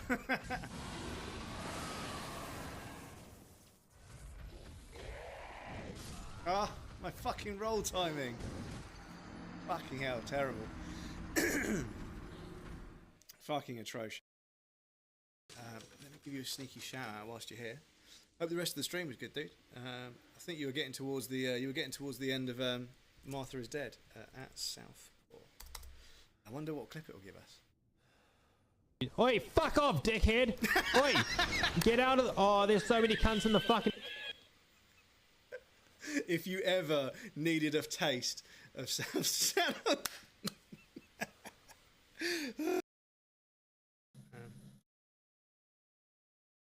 Please give me some M9 bullets. You motherfucker!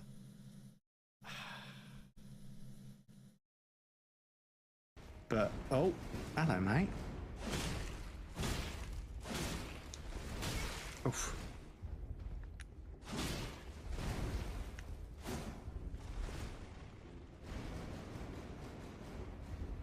Can you not fit through the door? Are you too swole? Are you too fucking swole to fit through the door, my dude? He had to turn sideways to get through the door. Okay, do you know what? Yeah, okay. So hang on a second, because yeah, this boss feels like unbelievably obtuse and difficult to try and fight normally. So let me see what the parry's like.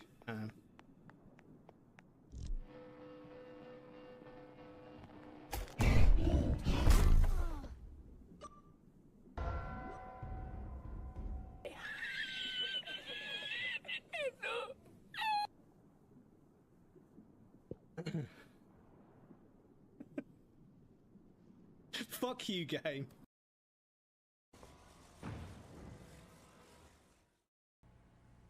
Welcome back, everybody. Thank you for your patience. I appreciate that. Right, so these guys here, I can talk to these guys. I think, is this Idiot Doom Spiral? I think I saved before. I'm sure. Do a quick save just in case. Oh, what's going on here?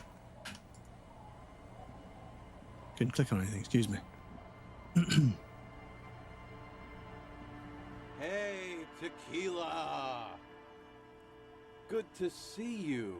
How's business? How's the whole reality situation treating you? So what's happening? Yeah, Tequila Sunset. Right, is this the guy? How are the, high-concept, reality-based adventures proceeding? Listen to Idiot Doom Spiral Sunset Story. Ask Rosemary about his business. Say, yeah, so Rosemary is one of these guys as well, I think. He says it like it's obviously your name. Like you call someone Billy Brunel or leader of the 4th Street gang. Good. These people know your true name. Looks like it has preceded you, Mr. Sunset. More on that later. That's harsh. I'm like 3 or maybe 4 years into mine. Wait, no. Make it 5. Excuse me, I'm just checking. Everything is still connected because yeah, like I say, I made my own Ethernet cable, and I'm streaming off of that right now, and it seems to be okay. So bear with me. Just refresh all that, make sure all the fucking bit rates are all still good. Things aren't going super well for Idiot Doom Spiral either. Haven't found those keys yet, haven't won that great piece of ass back. No word from my business buddies. Maybe if you didn't refer to them as a great piece of arse, they might be more inclined to come back, but yeah. What do I know? Doom Spiral, huh? This is bound to be a good, high-concept conversation. At last. It's you. You're Tequila Sunset. We've met before. Don't you remember? No, you sure don't. Aha. Do you want to know how Tequila Sunset came to be? Tequila. Tequila Sunset. Something ominous there. Mm-hmm. Let me take a sip to moisten up my cords. Tequila Sunset rolled into Martinez last Friday. And by Tequila Sunset, I mean you. The man, the myth. Hey, let's not jump ahead of ourselves. This is your story. Stop interrupting. You got here on Friday to solve a case, hoping to be the early bird who gets the worm. And by the worm, I mean the buzz. Because as far as I know, all you did was get piss drunk. Word on the street is you went around the local hostel telling people that you're a police officer, and that it would be really fucked up if you shot yourself in the head right in front of them. That's pretty high concept, if you ask me. It is. Oh yeah, that's totally your style. The lieutenant's brow is furrowed. He's listening as casually as he can. It was a late Saturday night when we, the Union of Moribund Alcoholics, were getting our drink on. Yep, nothing remarkable about this. We get our drink on 24/7. Makes everything warm and glowy. I trust you know the feeling. One moment we hear the sound of a motor carriage revving up somewhere on the plaza, followed by a series of dings and bangs. Do you remember the sound of wood cracking? The billboard? Naturally, loud noises pique the interest of anybody owning a pair of ears. That's just the reality we're in. Anyway, there was a brief silence, a gasp of silence, if you will, followed by a real commotion. We heard the carriage careening towards the coast at top speed. Sounded like someone jumped the canal. We grabbed our brewskis and rushed to the jetty. Never underestimate the speed of an alcoholic. What we saw was a sight to behold. A beat-up police carriage containing you. Right there on the beach, you revved the engine and screamed at the top of your lungs, "The time hath come!" So, naturally, being the curious cat I am, I asked what time hath come, to which you replied, "The time hath come for Tequila Sunset, the end of all things."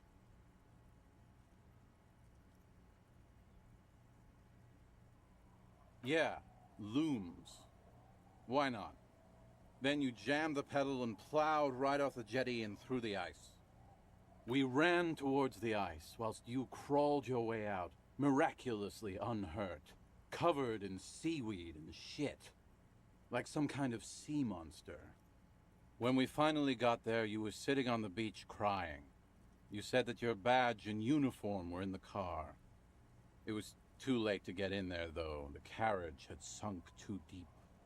Recognizing a brother in need, we offered our condolences and invited you to party with us, which you naturally agreed to. What else was there to do? Thank you, brothers, for your helping hand. We asked about the whole Tequila Sunset thing, and you told us it was your name now, and insisted that we all call you that from then on.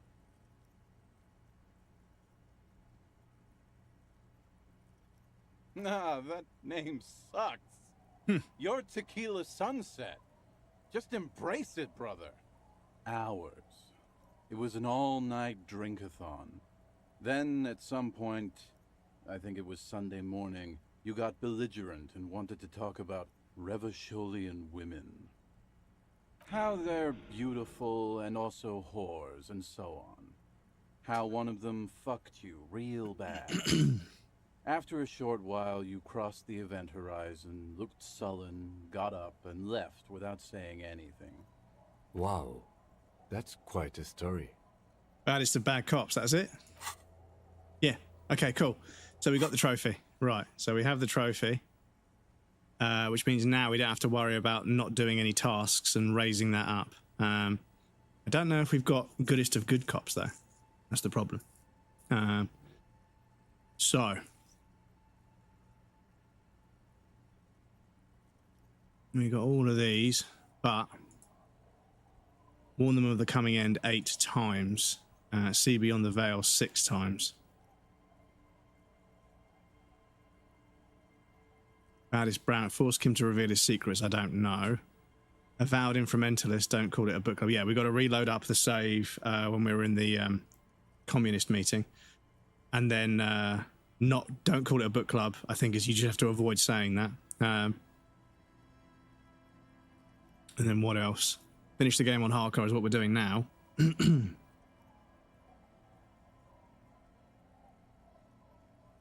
Solve the case without even inspecting the body is what we're doing now. Gather 11 honor points. So honor points we get for doing things within the community, but we won't have many of them. Zero. Yeah, we don't have many of them, unfortunately. Checking the review's still working. Cool. So, yeah. That. I mean, I'm surprised we didn't get that on our previous on the playthrough where we did like almost every side quest. Yeah, I bet Tequila's a fucking legend around the precinct. You must be proud to work with him. If you only knew.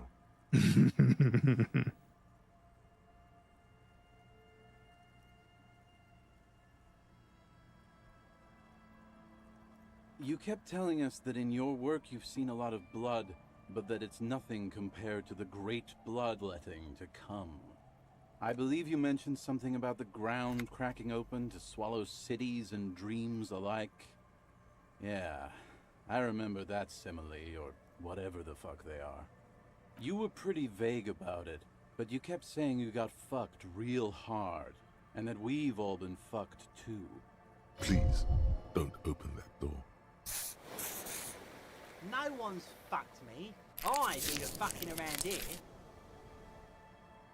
That's Rosemary, okay. So that's him. Abigail. It seemed pretty painful, to be honest with you. If I had to guess, I'd say you're still working through. Skulls for the Skull Throne. Whoa. Would always use a WT with games like that. There are a lot of options to leave the way. To leave the way? Beside your gun and your badge, you said something about your hope or heart or something. To be honest, the details are a little hazy. In retrospect, I guess you lost your motor carriage too. That's a big one. You told us that they were a bunch of fucking losers whose main interest was cramping your style. No specifics, though. It was more about you that night. You were the star of the show. Yeah, you seemed really mad about immigrants for some reason. I'd rather not get into the details. It was pretty low concept. Yeah, so apologies. We are doing trophy, so I had to choose some pretty nasty options. So It's please a hard thing accept for a my man to apologies. confront his past. Walk That's through why because I you have to avoid choose mine B at and all not C. You're not able to choose F. Yeah, that's what some of this is. I think some of them, it's you could organically find these trophies, like if you played the game like 50 times, but I'm not sure I want to play through it 50 times. I love it, but if I played it more than 10 times, I'd probably kill it and make it not as good. So, but yeah, like I say, the playthrough we do after this one, it will be much more sort of just loading up. Or it won't even really be a playthrough. I might not even stream it to YouTube, to be honest, because it will just be me loading up saves and stuff. But I also want to clock the 100%, you know, on stream, if that makes sense. But we'll see what happens. We are saving the world. Please. Please don't go. Don't go. Okay, we're drinking. We're drinking alcohol. That's what we're doing. I tried to save the world once, a long time ago, with enterprise, creativity, and willpower. But that didn't work out. So now, it's a pirate's life for me. Whoop-de-doo. So now I'm a fucking storyteller. Right. Why not? Better than a beach bum. It depends, really. Are you willing to help me out? The gleam in his eyes and the slouch in his posture is so incredibly familiar. You might get scammed here. No, the reality of the situation requires a rather modest contribution. A little motivational package. I don't want it, man. I need it. Can't tell stories without it. Dry stories are boring, you see? So, have you got anything for good old idiot Doom Spiral? A bottle for a story. Seems fair to me. Then I will see you again once you've procured some. Par exemple, my good friend Rosemary here sells all kinds of stuff. All kinds, sir. Beer and wine. You too, Tequila Sunset. Right, cool. So, we hit an all-time low with Kim, unfortunately. So we're -5. So now, I don't think it matters now. But yeah, what I want to do, I want to save the game there. What's this? Blue Leg, welcome in. Thank you for the follow. I appreciate that. I want to save the game there because in our last playthrough,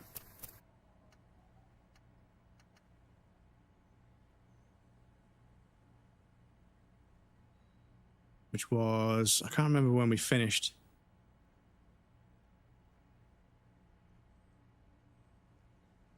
Our last playthrough, but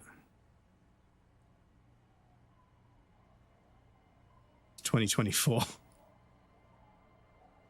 So we've been doing hardcore for 3. This is the 3rd stream. Yeah, one of these.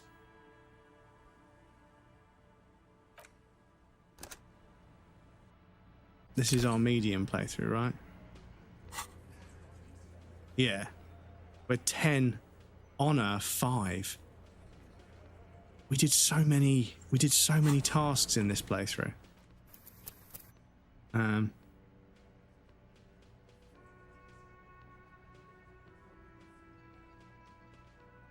Oh, it will say day 8, won't it?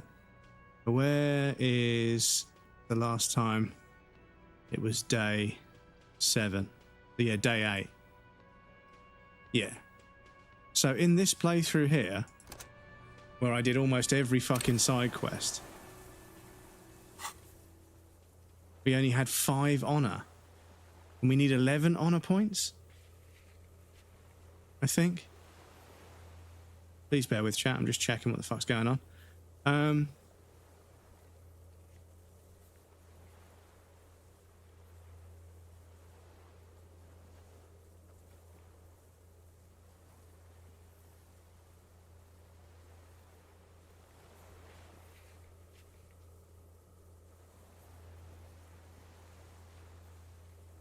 Yeah.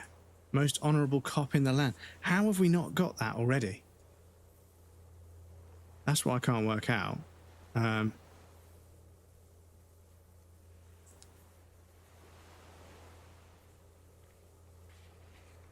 That's what I can't work out.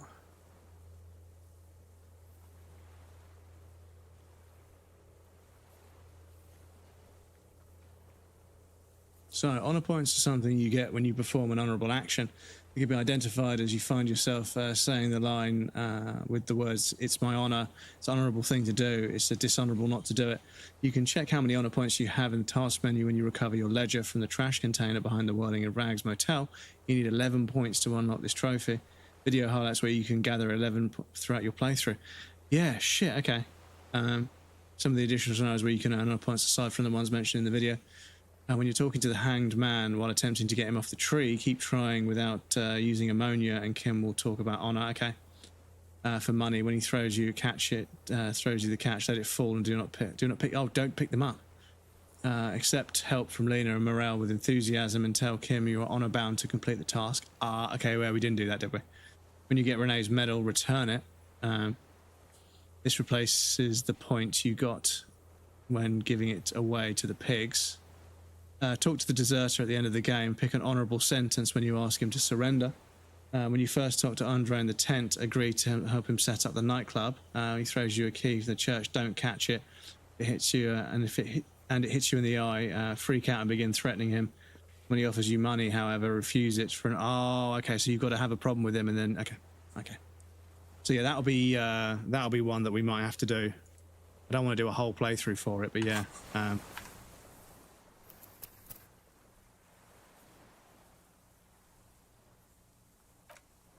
But yeah, like I say, I've got saves all over the place, so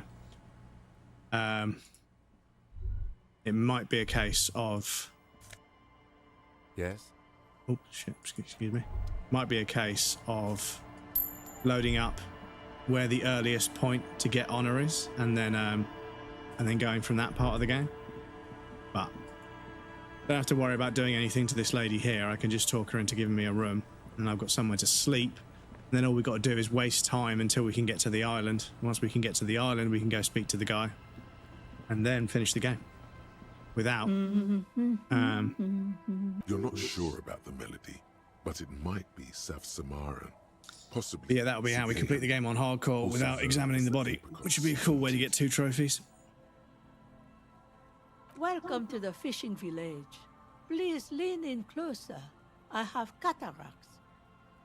Oh, welcome, police officer. We don't cause any trouble around here. And we don't want any trouble either. Well, fortunately, we are I'm about to move in. Cause any trouble, madame.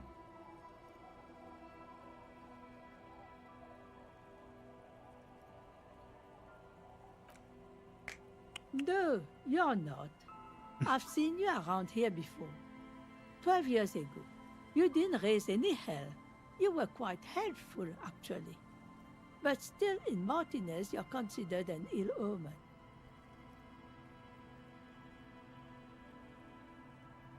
You're not. No one around here considers us an ill omen. People would have told us. Maybe they are afraid. Because you're an ill omen. But you're still welcome here. As long as men with guns aren't chasing Head with glow. and maybe even then, because that's the kind of fishing village we've built. But yeah, the trophies in this are significantly more complicated than I I'm sorry predicted. there's not a But, lot of you know, room to park the motor carriage, and not a I do lot love the of game, so houses it's worth playing or a lot of people. over and over. My kids are long gone, searching for treasure. So are others. Ah, look at me ramble on. What brings you to us?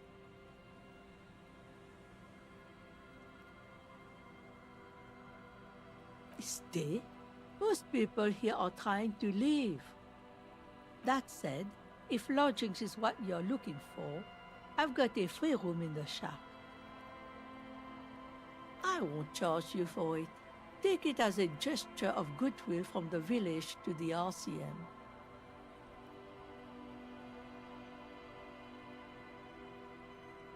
Don't make an old woman regret opening her house to the police. Well, if you are not in the hostel in the morning, I'll know where to find you. Here, in a shack. Just us. It's barely a village anymore. We almost don't exist. This is pretty much a non-place. A gap, a blank spot on the map, just a cluster of nameless shacks on a nameless street. The place is so pornographically poor, it's not even funny. The lack of wealth is the one thing we've got in abundance. It's a cold, cynical smile. Riddles fits with the general ambiance here. Aye. Sometimes it's as though I'm also gotten lost inside this nameless nothing. Oh, it seems to be a common theme these days. Isn't that what people always think when they are lost?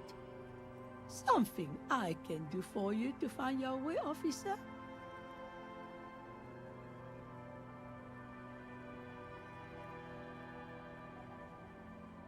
Here? For you? No, officer. The only money we have here is some coins the drunks tried hiding from their women and then forgot about. Under carts, boats, in little boxes. It's not hard to find. Well, there's Lillian and her kids. A few new folks live in the house to the east, but they are away right now. And then there's the drunks. Not a pretty sight, but there's little we can do about it. Home is home, even for them. I'm sure you did. Nature keeps them in rotation. A new face pops up every now and then an old one disappears and is forgotten. This is who we are. Over there, you can find more of the same. Shacks and trees growing wild. That's the pox. An old military hospital and its surroundings. Or it used to be, during the time of the suzerain. After the war, it was turned into a goodwill hospital for shell-shock veterans and folks looking for some quiet in the old sanatorium gardens. Now the area is crisscrossed with nameless streets and makeshift cinder block houses, shacks as far as the eye can see. The goodwill ran out. The staff left and the place was shut down. It's long gone by now. She nods, rinsing another piece of cloth. Not much. There's the abandoned church, the DeLorean Church of Humanity. It's been there since before my time, even. Some things just don't fly, officer. Look around. Who'd go to church here? They built it 300 years ago. Must have been nicer then. So, they don't hold services there anymore? The Ecclesiastes? No, we've tried, but things just keep happening. Crime, accidents, other things. The place never stays open. It's a pity. It used to be such a nice church.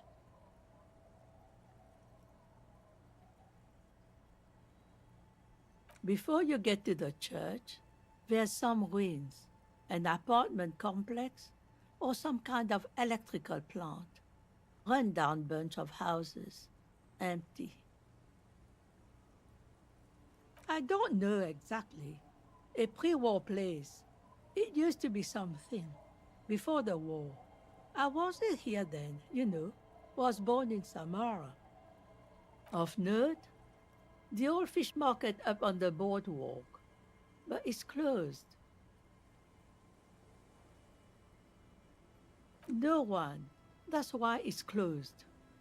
It was once a bustling place, back when I was young, and so was everyone else. Now, what catch we do bring in goes straight into a lorry for the Delta or somewhere else. What? You're one of those real estate people with big plans? If you want a development opportunity, you can check out the abandoned building over at Land's End. Used to be a supply depot, we think, sending goods and ammo across the bay. It's jammed shut though. We tried to get in, see if there was anything to sell or scavenge, but it's impossible. And now you know everything there is to know about this coast.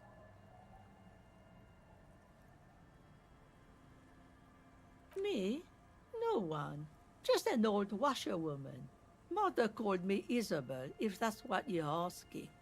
And my married name is Sadie. Now it's your turn, Mr.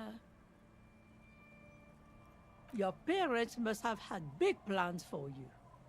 Wonder if you measured up. Not at all. The question must be prompted by your sloppy posture. Straighten your back, man. Cool. Right, so we got somewhere to stay.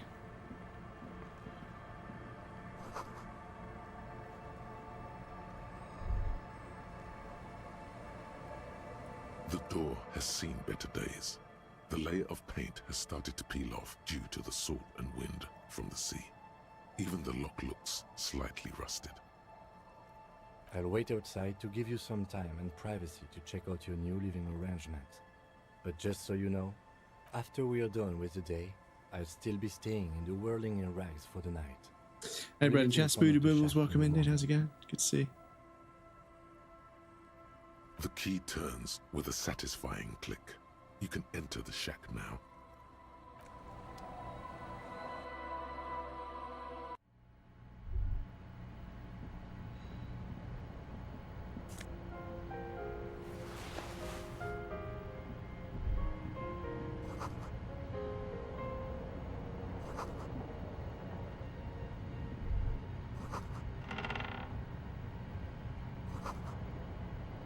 Using a thermodynamic expander condenser cycle. Nice.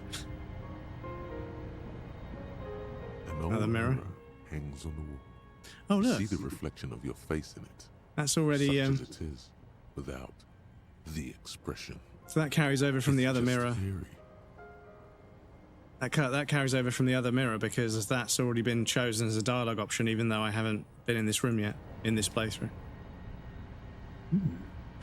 Right, let me save the game there because, yeah, I think we shaved in our first playthrough and Harry did not look happy about On it. the table, you see a bowl of water, a rough soap, and next to it, a small hand mirror. A straight razor soaks inside the wash basin. Like an artist with a brush or a master swordsman, you use the small mirror and the straight razor with some soap to remove all that unkempt hair from below the nose line. The sharp blade chafes against your skin, producing a scratching sound. The surface underneath the beard feels tender, the air brushing against it chilly. They feel so smooth, surprisingly so.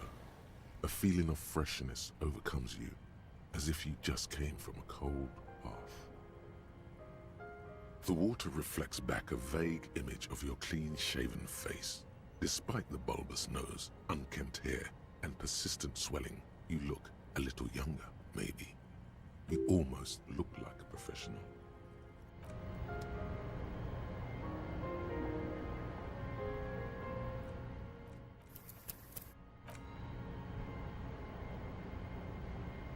Right, can I cancel the expression? An old mirror hangs on the wall. No. You see the reflection of your face in it, such as it is. A regular, clean-shaven police officer.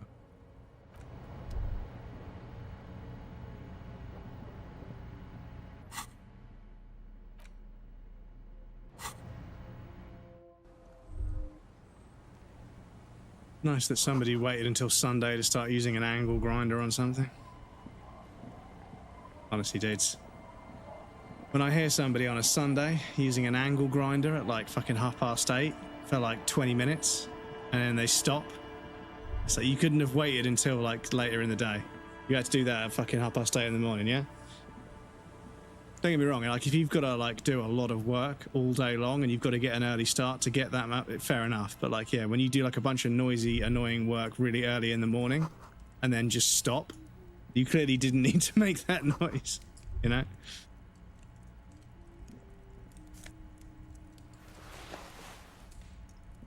Hello, mister. She clutches a small stuffed animal. Occasionally, she twirls it around. My mom's outside, and I don't really know about my dad. It's Lammy. He's my friend. Sort of. Like... Lambie is a stuffed lamb that, admittedly, has seen better days. One of the eye buttons is missing, and the fur is tattered in several parts. Yes. Very soft. Isn't he soft? Bye! Right. Stealing the bird to give to Gar.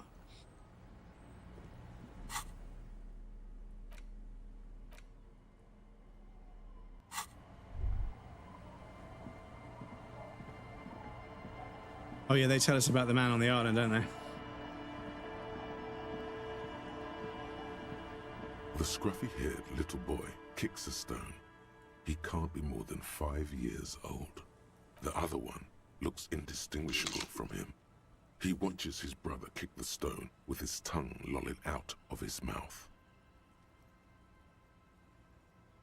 The stone-kicking one becomes frantic all of a sudden, as if that's something to be scared of. The obvious fact that you just stated. He looks just like me. The boy doesn't answer. His brother throws another rock. Both of their hair is covered in some kind of dirt. The rock kicker was just being shy, but now he's enthusiastic again. You're bad with kids.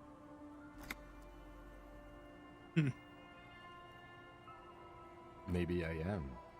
Now, how about some actual police work? We are not getting anything here. Yes. Yes. It doesn't look like he knows what that means. The kids don't reply, absorbed in their little game.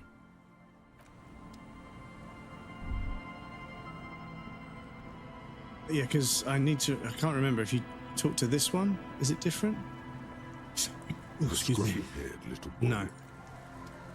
The scruffy-haired. No, they're both the same. Okay, cool. Because yeah, I was certain there was some dialogue, and they talk about going to an island, and then there's the fireman, and that then gives us the idea to go to the island. Once we get to the island, I can just interrogate the guy and get the answers out of him, and then we can finish hardcore,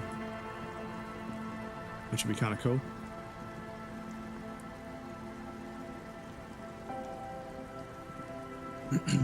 How you doing, Speedy Bubbles? It's good to see you, dude.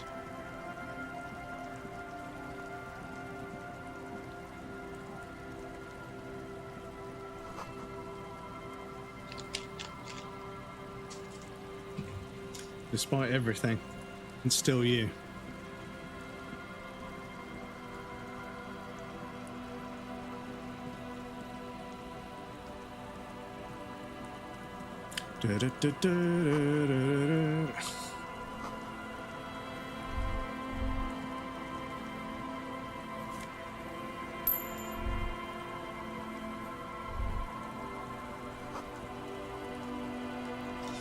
That's a Noland Van Sank, an unsuccessful model. Sonk. That is 20. Sonk is 5, I think.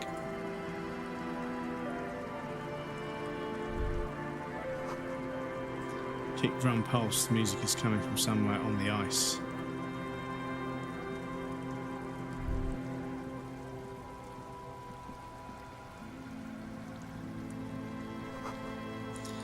For you, a drawbridge can only be lowered from the other side.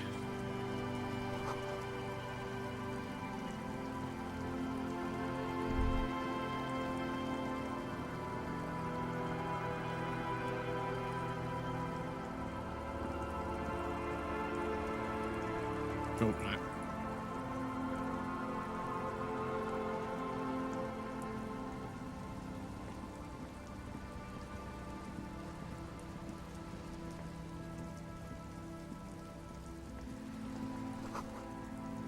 Claire, welcome in.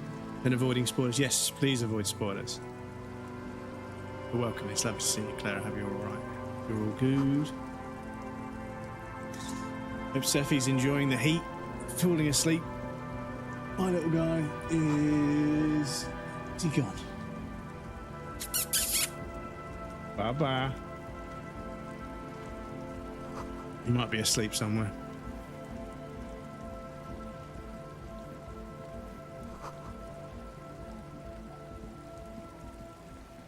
A pane of Eternite has been planted into the snow. 2 poles are holding it up. Barely holding it up. It could fall over any minute. A stronger gust of wind might be enough. It looks like a makeshift bridge. Could be convenient. The pane falls into the icy snow with a soft thunk. We should ask that girl on the ice what's going on here.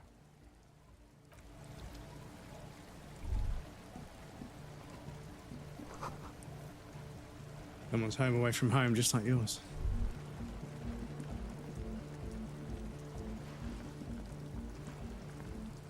Hardcore. A shaggy-looking girl in her late teens or early 20s kneels on the ice with an electronic contraption in her hand. Hearing you approach, she looks up. Oh, hello there. Everyone knows drugs make you invulnerable to cold.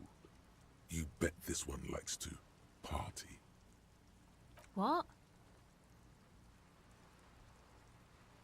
Yeah, I heard you. What do you mean by party? Yes. What do you mean?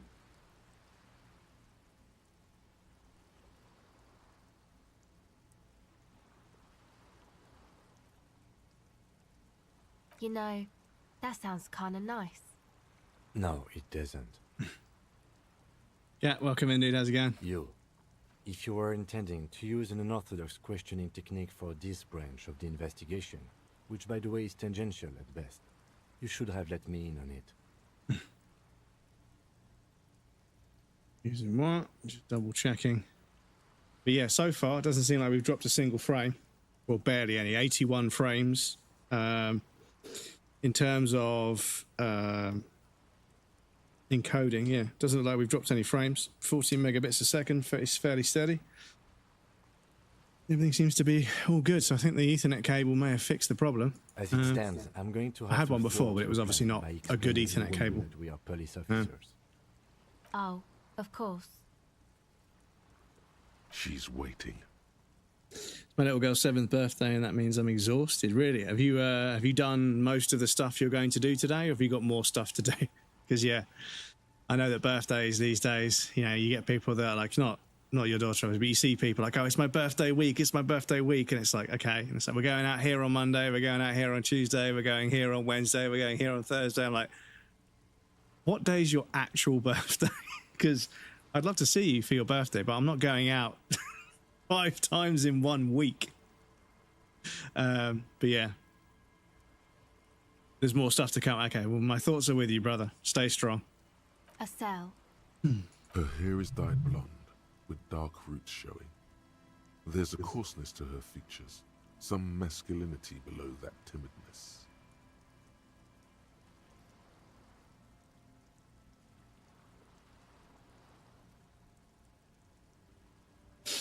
Why? Okay, it's Burger. A very common name. This is a portable recording Problem is, you device. wrap up the gifts the It's night for field before. recording. I see. Low quality, I see. but still. We aren't too silly with it. Yeah, this is it. This is it. I mean, I'm sure you guys aren't, but yeah, it's just on social media. It's just sort of like, it's my birthday week, and they sort of like they make their birthday into a birth week, and I'm like, yeah, that's, I don't know, because it's one of those things with like social interactions and being friends with people. Like, you don't want to put people out, and I think there are some people that just, they expect the people that they expect a bunch of acquaintances they know to be like ready to completely drop everything to make one person feel special. And it's like, yeah, but you know, you're not supposed to use friends like that. You're supposed to sort of share enjoyment with them, you know, having a birthday party, inviting a few people, and when people can or can't make it, you know, it is what it is. But yeah, some people are just like, yeah, they want to be the center of attention for an entire week. And if you don't show up, everybody has a problem with it. And it's like, okay. Actually, just one wire. Meanwhile, I fucking organised a birthday party and nobody showed up. And I was the like, wire leads you to know. a contact microphone. A contact mic records sounds from inside. I mean, nobody, not like only a handful of people and a bunch of people. No, nobody, 0 people. Out of the 30 people that said they were going to show up, I figured only about 10 of them would show up, and nobody showed up. And I was like, well then, I guess now that I'm sober and I don't do drugs, I don't have any friends anymore. So your mangled brain. And then for a few years, I didn't have any friends until I started There's streaming. A boxer called Contact Mike.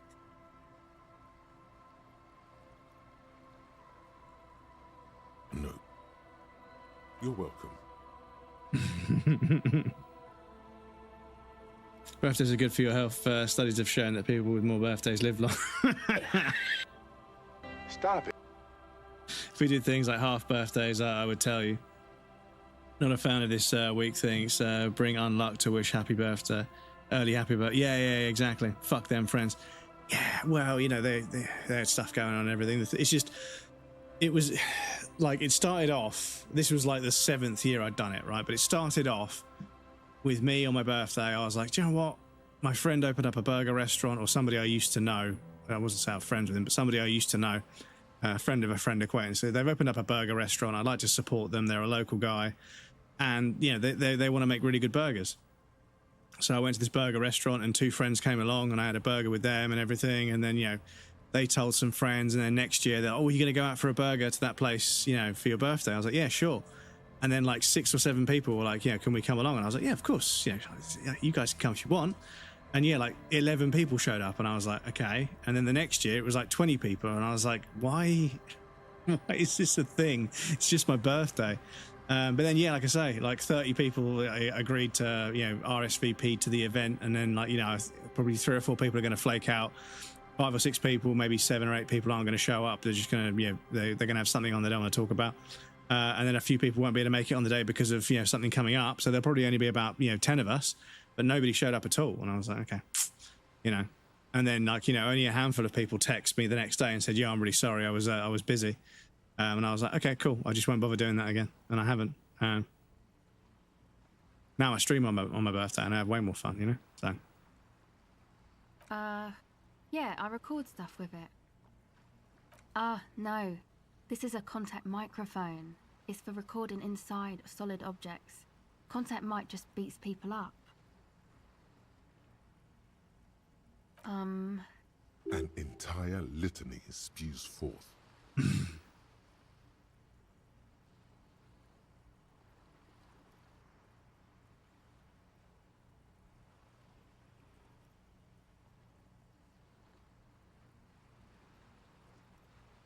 Man, you are one weird cop.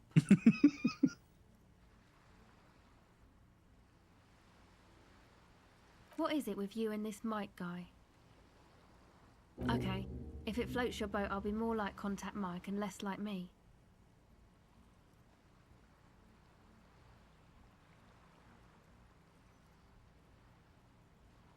Uh-huh. Good on you. The mic? I don't exactly know. Somehow it doesn't pick up vibrations from the air. The book said it only picks up structure-born sound, if you like technobabble. Same place I got the recorder from, the Elysium. But yeah, I've seen people that like they put contact mics onto like bridges and like train stations and stuff, and then they record the noise that it makes, and then they turn that into music. And I was like, that's really interesting. And I saw one guy that had a Bluetooth wireless keyboard, one of the Apple Mac ones that's really thin. They put it in a Ziploc bag to keep it dry, and they put it out on the roof outside their window. And the rain dropping would hit keys, and it was just typing into a text file that they then used as a piece of artwork. And I was like, damn, that's like a really cool way of using something genuinely organically random, right? Because I mean, like contact microphones and stuff, you might be sticking them to like man-made structures, and obviously to get the kind of recordings that you want, because you need like really firm, hard things that are usually man-made. I suppose you could do it with trees and stuff, and if they're swaying in the wind. But yeah, this guy was like, using the rain to type on a keyboard to type some letters out. And obviously the space key, there were loads of spaces because the space key is really big, right? But then other keys, and obviously it would hit return every so often. It was really interesting. But I like that kind of like found sound, kind of allowing the randomness of nature to decide something in a project. Because even if you try and make something random, it's never going to be completely random if it's only one person and their kind of idea of what random is, right? There's always a subjective bias, right? So you need something that genuinely makes it random. So you need to find like a way of generating something numerical that's completely random, or maybe text-based, whatever. But it turns out that I think it might be Cloudflare, or maybe some other. Maybe it's a security firm, but there's a data and internet security firm, and the security algorithm uses a bunch of lava lamps, and the lava lamps are always going, and it photographs the lava lamps and generates numbers off the back of what those lava lamps are doing. And then it obviously uses all sorts of complicated code and stuff, but the numbers are always going to be completely random because the fucking lava lamps are completely... Maybe they move them around every so often to change the order. But yeah, the lava lamps are just on a wall. So I think you can see it from the outside. You can just see it, and there's a camera focus, but you can't tell how it's generating numbers or what specific way it's generating numbers precisely. So you could never decrypt their security. But that's how they do it. That's how they have a very secure internet security service, is that they generate a random number in a way that is truly random, because computer random is, only random up to a certain point, and that's how hackers get around these sort of, random encryption hashes. Is they found out actually there's a bunch of characteristics in this 128 character hash that tell me it's probably something to do with this, and you can get systems that work this stuff out and they reverse engineer it. So you need a way to generate random hashes of quite a large complexity, but in a way that is actually genuinely quite random, not a computer just generating a random number, because they can't help but be biased, because they're not able to just, they have to have some logic to function, basically. Oh man. It's really interesting. There's just a wall of lava lamps somewhere you can look at, and that's governing most of the world's internet security. It's a music club and a synthesizer workshop on Boogie Street in Jamrock. Musicians live there, like real musicians. I once saw Arno van Eyck. Oh yeah, guess you wouldn't know Van Eyck, or really be a Palaceum going kind of person. I don't know what that means. I don't know what that means either.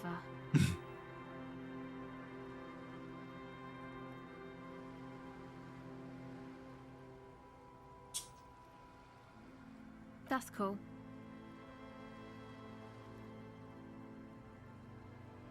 Sucks, man. Was there something else? I keep choosing really negative dialogue options that hurt my mental health. Okay. Recording, I guess. I think I'm recording cracks in the ice, but there's no way to tell. Not without headphones. I think I just recorded your footsteps too. Not sure how that will sound. My boyfriend sold them. I don't know, man. Things Just stuff you need for life. A lie. They were probably pawned off for something suspicious. Suspicious.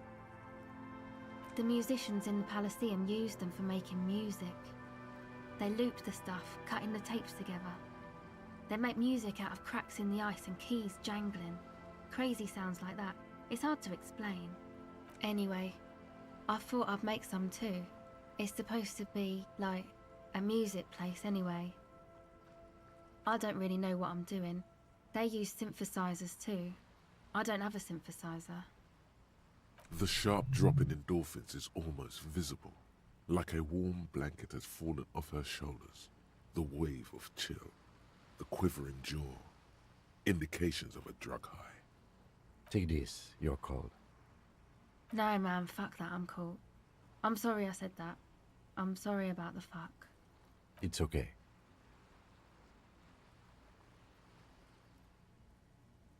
Thanks.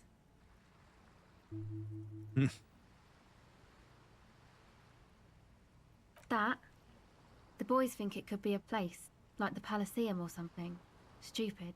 It's really not gonna be a Palaceum, that's for sure. Yeah, Andre and the guys, they're inside, in the tent. And why is that? They got too much stuff crammed in there, no room. Music stuff mostly. Like this tape recorder, but bigger. And there's piles of it. Yep, they were pretty. I'm sorry we sold those. That stuff is more expensive than I am. More expensive than any of us, really. Doesn't matter, I can take the cold. Go ahead.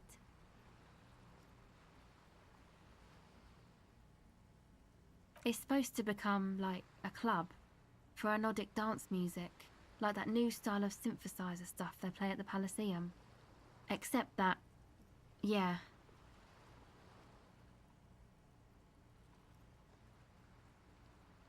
You know, anodic, cathodic, music that's made with electronic instruments.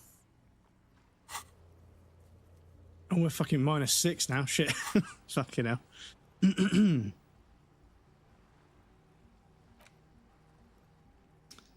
Ooh.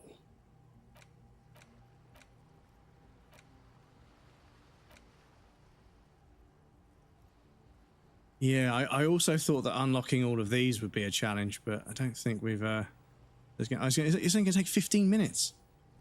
But it's -1 for logic, -1 for conceptualization, -1 drama. That's gonna minus a lot of things. It's only 15 minutes. I don't know if it's going to change to positives afterwards, but it's going to cost us a point to get rid of it if we do. So I might just fucking ignore that, to be honest. That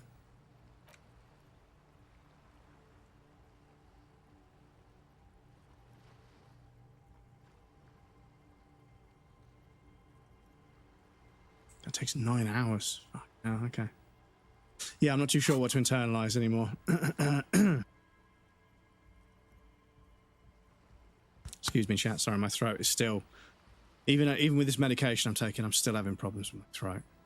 Please excuse me. Synthesizers and tape consoles. Microcomputers too. Anything that uses electricity, but isn't guitars. Also found sounds, stuff like that. You see clear, beautiful, violent flashes of light. Light cutting through a smoke-filled darkness. That is what the future will look like, if it ever comes. I know. It's not my idea. Andre and the boys found the place. It was supposed to be deserted, but now they can't even take it.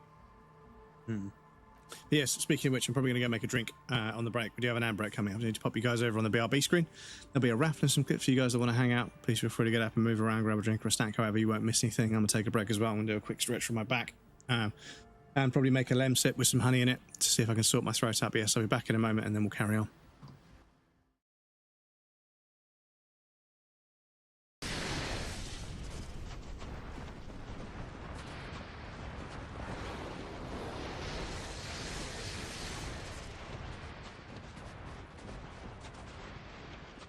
What's gonna fuck me? What's gonna fuck me? Is it gonna be me?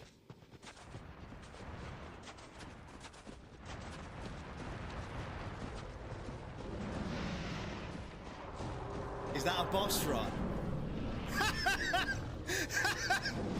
That's a boss run. Oh my god.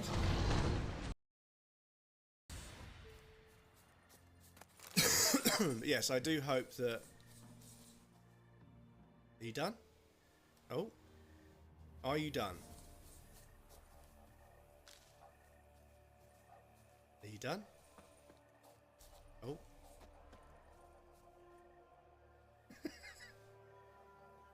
How about now? Are you done? They don't weigh enough, bless them.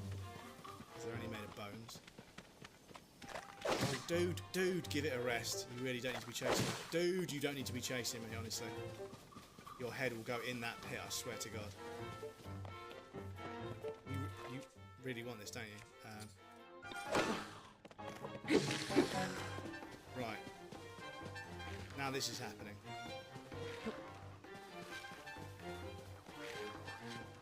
Shut up. See ya.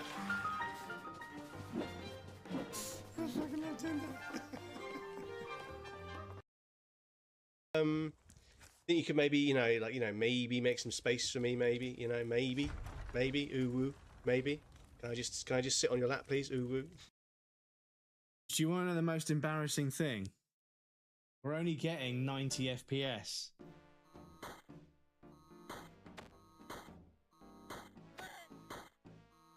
You can see it down there. We're only getting 90 FPS. Playing this.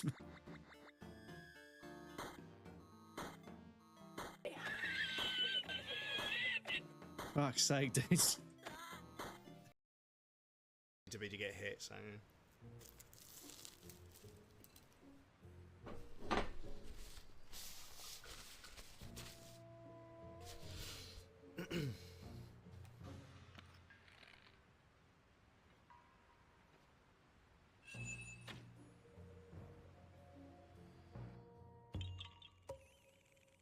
Excuse me.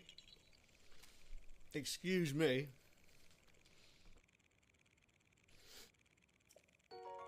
Other than hitting ridiculous shots with a fucking with an arrow.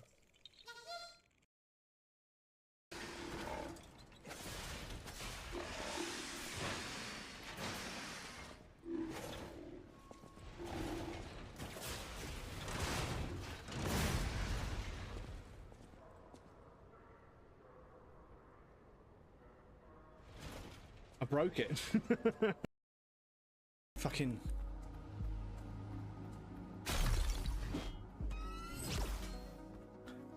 Oh, I see.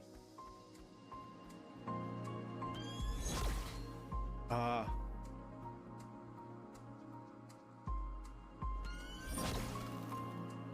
Shit.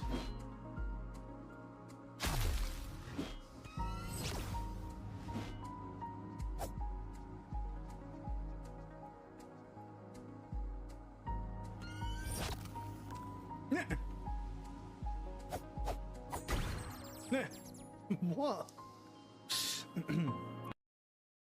I'm just driving around in circles because I'm nervous, guys. Should I do a Melon impression? Like, honestly, this is me playing Tunic. This is me right now. This is literally me seeing some markings on the wall and just going full tinfoil hat.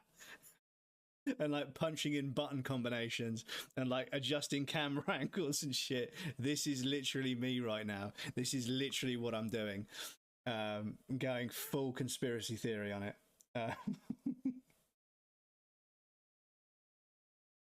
Let's throw a croissant at somebody. Una buona giornata. Keep your distance, pal.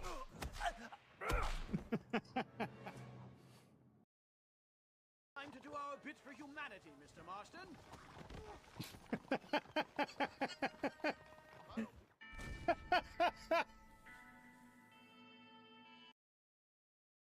Much like lasagna, right? The thing about lasagna, you can put another lasagna on top of a lasagna and you just have a bigger lasagna. And that's the true power of lasagna, right? Is that Welcome back, everybody. Thank you for your patience. I appreciate that. The randomizer gods gave us a Disco Elysium clip whilst I'm playing Disco Elysium from the first playthrough. Hey, Interesting. Don't get me Yes, wrong. welcome back, everybody. Thank you for your patience. I cops, appreciate that. Shadow Blood King, welcome in, dude. How's it going? Happy Sunday. Hope you're all good. Yeah, I'm not bad. I'm not bad. I'm not bad. Golf was a bit up and down yesterday. Managed to get some sleep though. But yeah, I've got a bunch of stuff to think about. I need to work out. But yeah, on vacation. Well, I hope you enjoy yourself, dude. Make sure you relax and recharge. That's the important thing.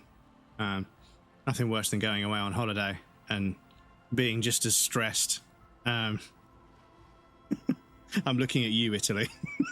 It's a beautiful place, but fuck, man, if you need to calm down, it's not the holiday. It's not the holiday destination. If you need to calm down. Okay, well, maybe you could talk to Andre and the guys, because there Up are in some Maine, yeah, you strange mentioned. things You going mentioned. on I hope you in enjoy it, church. dude. If you're police, you should look into it, right?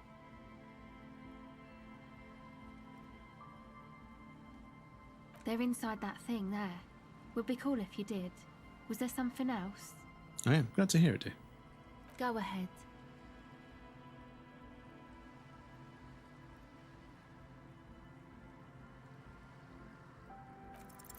The device is cold to the touch. An angular Omicron logo adorns the yellow plastic cover. Underneath you see a reel of tape rolling. You put the device back on the ice. Okay, bye.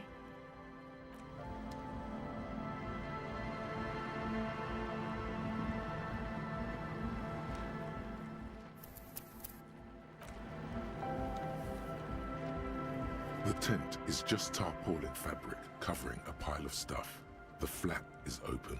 Inside, 3 young men are listening to some new form of music. It's like nothing you've ever heard. One of them looks at you. Yesterday, I went up to the store and found a cool PlayStation LED neon light lamp, only $30. Ah, cool. Okay. Yeah, I the other day I saw there's a retro games console modding Instagram, and they take a PlayStation 2 and they cut the top layer off, but then they replace it with like a clear acrylic sheet that has like decals printed on it, and they put LED lights inside. So they've kind of pimped my ride, but with a PlayStation 2. It looks kind of cool, but they've obviously added a more beefy heatsink and everything to make like the best PS2. And it's a bit tacky and a bit over the top, and nobody really plays PS2 anymore. But still, it's kind of interesting. Come on, kind of niche. get in and close the front behind you. The warm stuff's getting out. The warm stuff's getting out. Sorry, you barely have room for one. You go ahead. I'm too old for this. I'm sure you will feel right at home. I'll keep watch.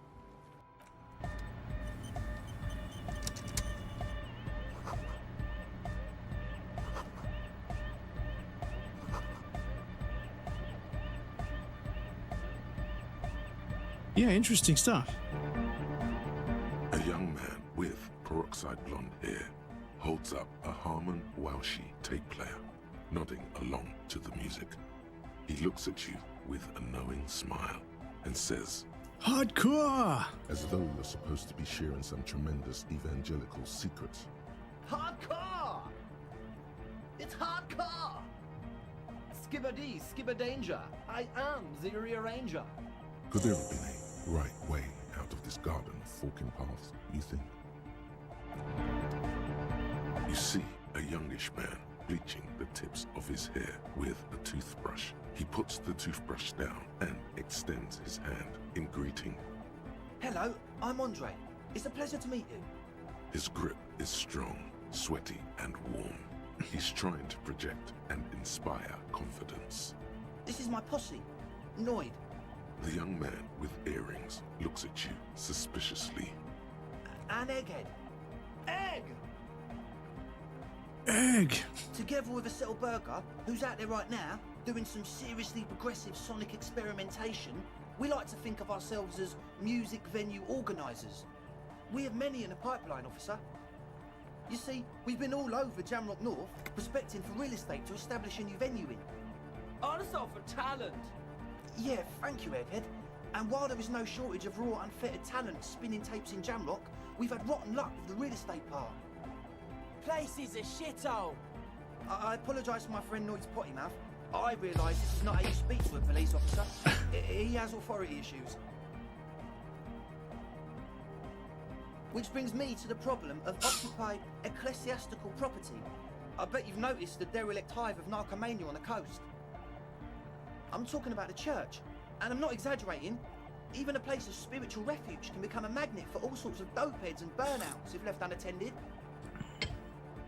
Aren't you the dopeheads and burnouts that you're talking about, though? Dopeheads! Hardcore! Burnouts! Well, I'm sad to say, that's exactly what happened. Sad because we were just about to put Martinez on the map with one of the maddest dance clubs in Jamrock. Nah, strike that, in Revachol. Strike that! The world! And sadder yet, because the dopeheads and burnouts hold up in there are the worst kind. He leans back a little, watching you with a steady, serious gaze, letting you imagine just how bad those dopeheads and burnouts really are. Good. This calls for an opinion. You're an expert in those. Could be. We don't know for sure, but we do know they are spooky.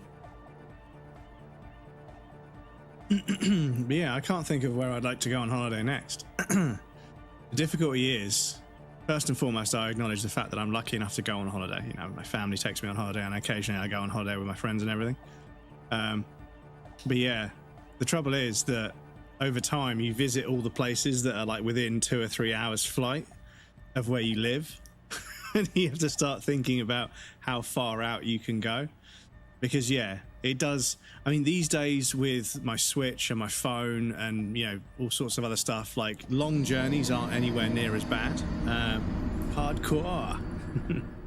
They're nowhere near as bad as they used to be. But yeah, I remember being young and, like, you know, a 3-hour plane ride was just fucking ridiculous. And I think when I was really young, my parents took me to Orlando, Florida, to go to I think it's Disneyland there, but there's also Epcot as well, and World of Adventures or something. There's like a few different like theme parks you can go to, and yeah, my parents took me to, and the flight was long. I remember being on an aeroplane for a really long time, there and back. But yeah, it was kind of magical to go to, you know, Disneyland when we were kids. But yeah, I'm thinking about now, like, Italy's reasonably far. It's not too bad, but yeah, there's a few places that my family likes to go that I go with them sometimes. But yeah, I'm also thinking of maybe a solo trip somewhere, but I need to sort out some finances first. I need to have a quick look because my electricity bill was already going to go down anyway, because they sent me an email saying, yeah, it's going to go down. I was like, great, thank God, I've got a fucking air fryer instead of using the oven, and I got a new fridge that doesn't use as much electricity because that's always going all the time, obviously. And the towel rail in the bathroom's now on a timer, so it's only on overnight when the electricity's cheaper. And I was hoping to see my bill go down, and it has, but not by a lot, but still a little bit. But yeah, Andy Burnham's going to take the VAT off, which is, I think it's like 45 quid a year or something, but it's still nice to have something to help out. But yeah, once I figure out how much I can save, because I paid off a loan that I had that I used to pay off something else.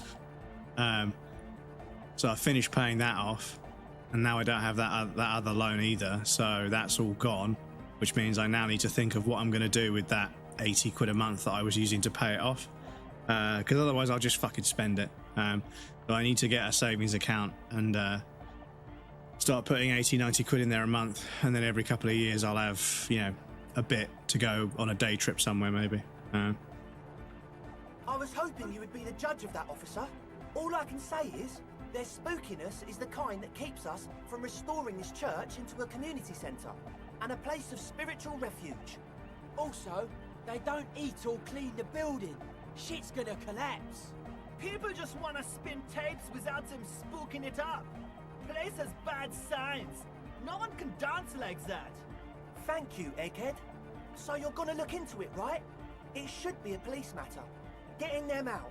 Whatever spooky stuff they're doing, I'm sure it's not what the Ecclesiastes meant their property for. All right, man. Andre's obviously very happy you took him seriously. The whole tent is. The boys exchanged giddy looks.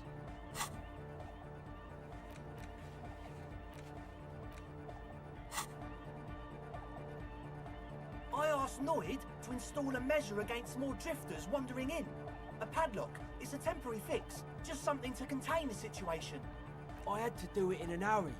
Not my best work, but it should hold for a while. Of course. Noid, give the officer the key. All right.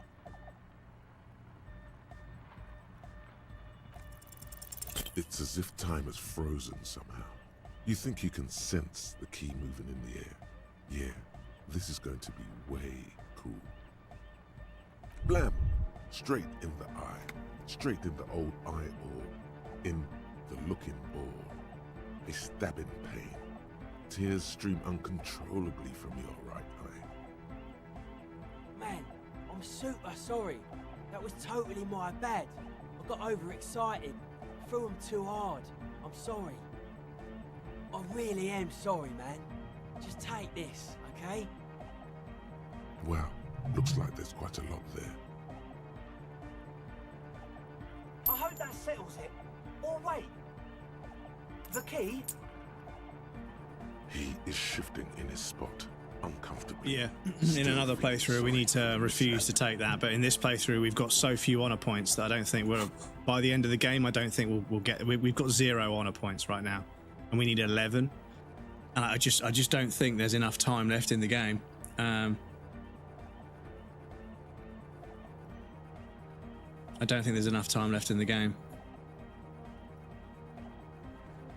So, talking to her on day one, talking to Joyce, asked them about the cryptids, which I think we have done. There's some stuff we've placed on. So yeah, we're way too long gone in this playthrough. We're way too long gone to worry about honor. So fuck it. I'll take the money because I need it. Talking about the padlock, I think.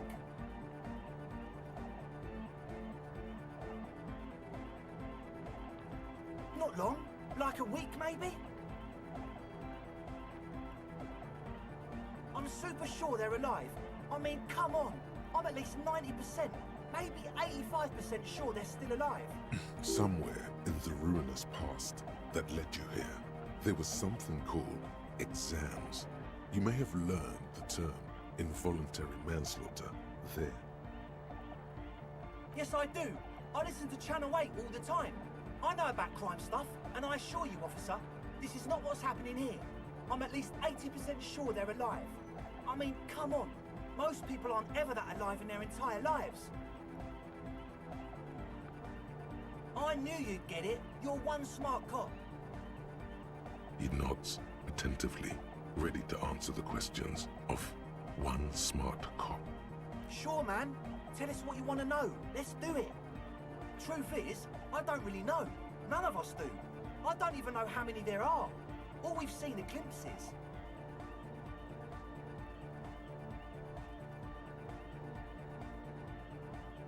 Well, there's also the machinery. This machinery is of the deeply mystical variety. When I first scouted the place, back in February, it was abandoned, empty. Took some time getting the crew together. So about 2 weeks ago, we came here hoping to set the stuff up. Suddenly, there are all these strange machines lying around in there. One of them has wires running into bowls of water.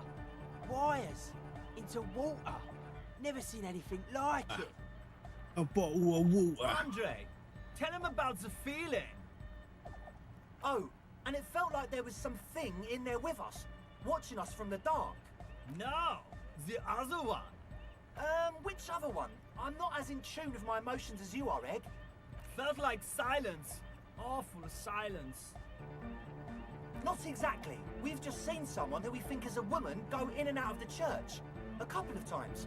And we felt someone, or something, eyeing us inside. But that's kinda it. Like, you aren't alone, you know? It wasn't quite human, if you know what I mean. Not human, as in a ghost. Do Wasn't you quite know human. I'll take the H off.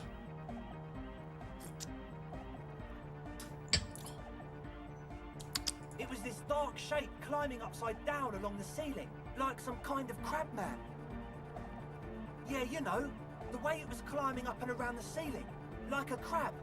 It was stalking a cell, exhibiting ambush behavior. Odd.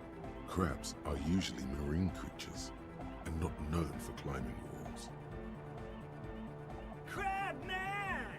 Hardcore. Yeah, totally. I mean, I always think he's going to say personally see hardcore it. afterwards, but yeah. Cell was alone that time, but I believe her. If she comes out running and says there's a crab in there, there's a crab in there. You should ask her about it, but be nice. Don't tell her you don't believe in the crab. There probably is no crab man. Don't let them draw you in with this nonsense. You should talk to Noid about that. I just got a distinct burnout and dopehead sign from them. Probably jacked up to some snuff station too. Probably, very likely. With a small surge of PEA, alertness fills you, as if to say, this is a dark corner. Look behind it. It means like one of those rich boy private radio stations, where you can listen to people getting killed on, then jerk off to it. Sick shit.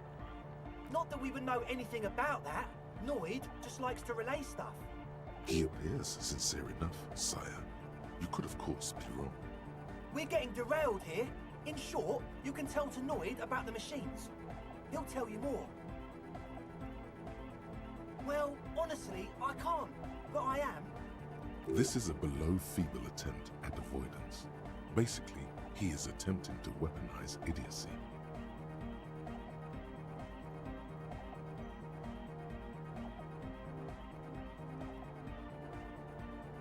Hey now, I'm 70% sure they're substance abusers. Don't let all that technology fool you. Where do you think the drugs come from? Sure. What? He's a quiet man, mostly communicates through music, and by being a master of ceremonies. You know, a host, a declaimer of slogans. He's a performer, gets the people going. Interesting, sire. A bit like you then. An MC for short. Well, he's just kind of here. I don't really know how to communicate with him. Yeah, sometimes, when I stumble and find my way into his center, you have to hear a lot of hardcore to the mega first though. The man smiles mysteriously, choosing to let the beat speak for itself. I get it. He's a puzzle. Oh yeah, that's a meteor and name for the founding party. Thought it'd be cool to use it.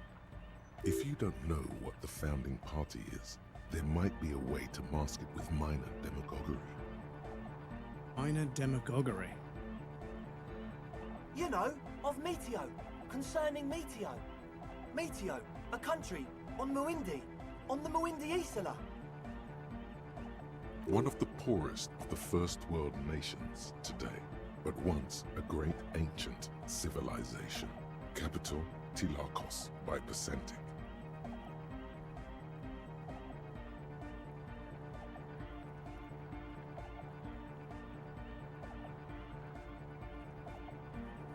Come to think of it, I've never really looked them up, you know?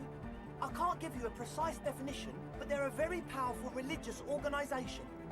And they have roots in ancient mass society. And they're the custodians of the Pericarnassian Church. Plus, they anoint the innocents. They, made the innocentic system, no? You're totally wrong about that. The Pericarnassian Church is about love. And Nordic music is about love.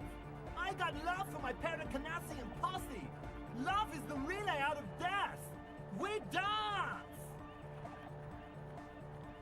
Love is hardcore. Unity! Unity! Make some noise for my Insulindian posse! You feel it. The anodes and the cathodes coursing through you. Your big toe starts tapping along to the base, as if testing the waters. Feels good.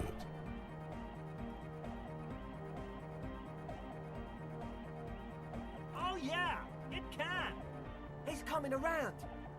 You're getting it!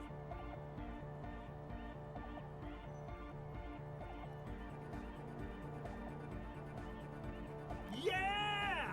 Yakokata! The place to be! Do it for the masses. Do it for the crew. I didn't want to say it, but it was pretty lame of you to imply otherwise. Anyway, you got more questions? The one with the large head is still looking at you, nodding his head, waiting for your body to start moving. You feel like you could go for a little disco when, or if they get this club going. You've got it in you. Yes. What? The what now? Oh, the old Ultra. We, He's like an actor, looking to the souffleur for his line. I have a major sinus infection. Stuffy nose. We all do. Shit's all blasted up. Winter. Can't even breathe. Yes, that's all Nosafed's doing. Without the Noser, I'd be drowning in shit right now. Nosafed is the shit. Sure. Here you go, officer. The Noser. Blast away. Yeah. Good to have, bitch to carry. When I first scouted the place, I did some reconnaissance. I'm not sure the church even is running water. Oh. It's the one they sell at the fuel station. It's like he's lying to you, my liege. But he's slippery enough that there's nothing for you to grab hold of. The drama refers to you as my liege. I love that. It's such a cool little touch. He nods enthusiastically. And sire no as doubt, well. A little relieved.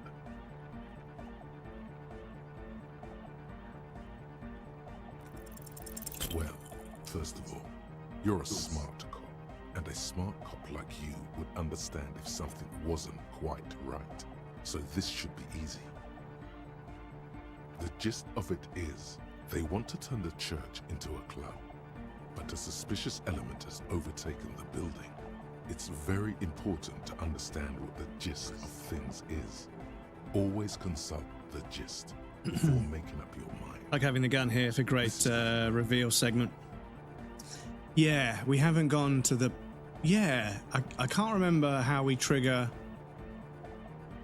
Can you find the pigs on day 3? Do you have to ignore this tent until after you've seen the pigs? I think... Do you see the pigs on day 4? Can't quite remember. Plus, and it has to be considered, you can't invent the future of dance music in this smelly old tent.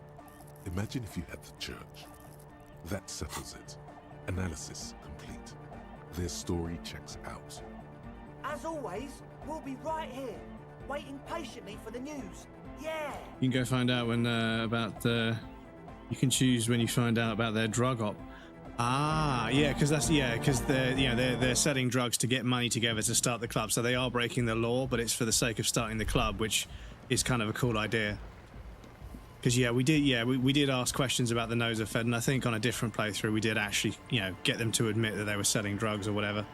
Because the distilled water, the Nosafed, it's all like ingredients or something. The drama check. If you do so with the gun available, things get fun. Ah, okay. I'll bear that in mind. Shadow of a very large building falling on you. I'll bear that in mind because I don't think we had our gun last time. I think we had a gun.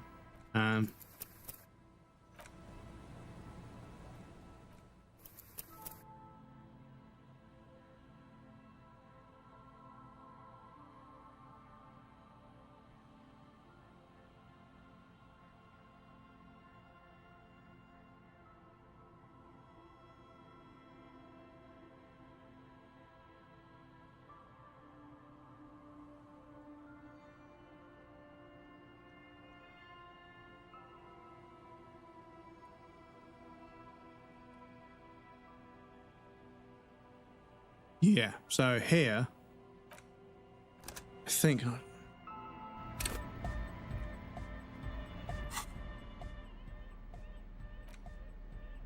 Yeah, we've got our Villiers 9mm pepperbox pistol. Do we have to have it equipped?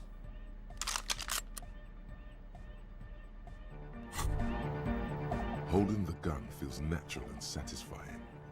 It's like an extension of your arm. The polished wooden handle almost fusing into your palm.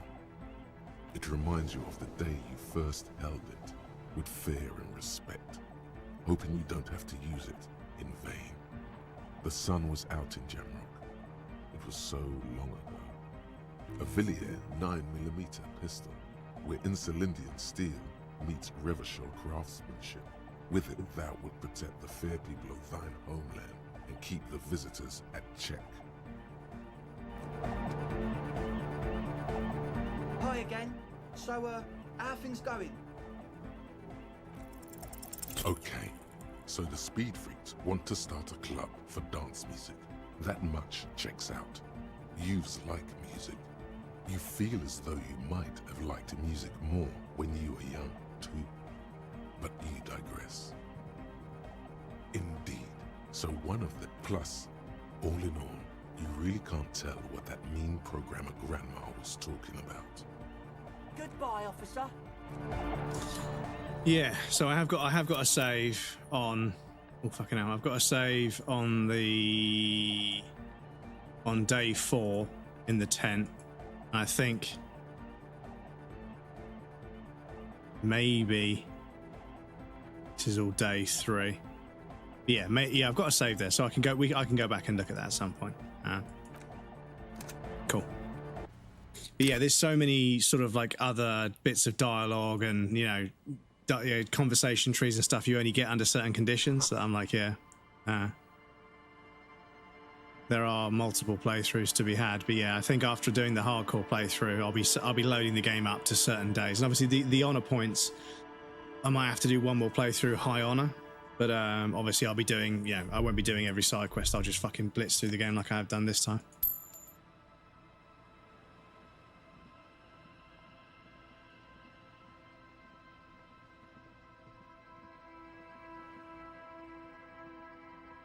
Heavy wooden doors, more than twice your height, stand shut in front of you. The rectangular sea-worn ornamentation appears in stark contrast to the padlock, carelessly drilled into the wood. The carving on the door is block-like and angular, like the church itself. 2 large beams shoot downwards, sinking into the wood before they reach the threshold. The surface is smooth from the wind, but moist to the touch. The lock turns easily. You hear a click as the shackle pops open. Let's go. A great whoosh of air rushes into the dark innards of the church, as though rushing to fill a great vacuum. In the heart of the city,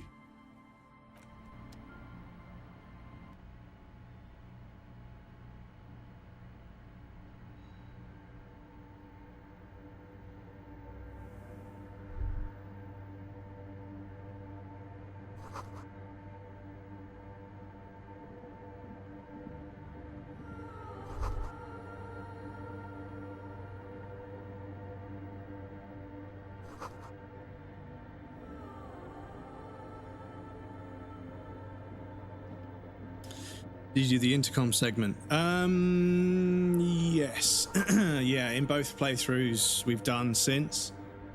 I went through all the intercoms and the sort of the recording of the old electricity company. We spoke to them, so yeah.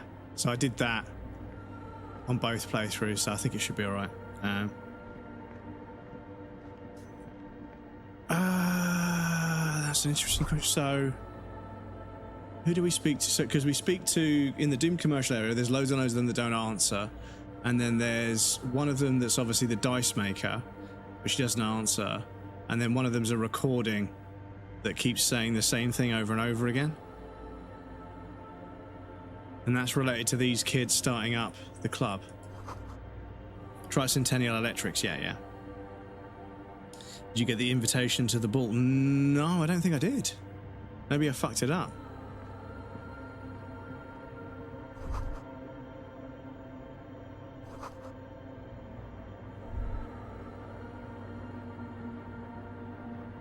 I don't think I did. Because I don't think I've got...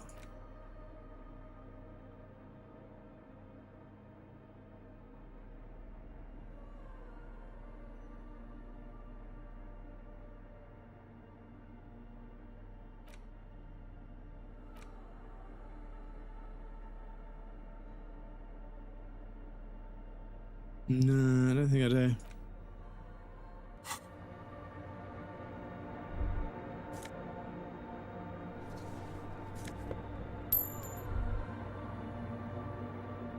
If your shivers is too low, you get a reference to a faint feeling of sodium static. Oh. In that case, I don't tend to. Yeah, I don't think I've put too many points into shivers on either playthrough.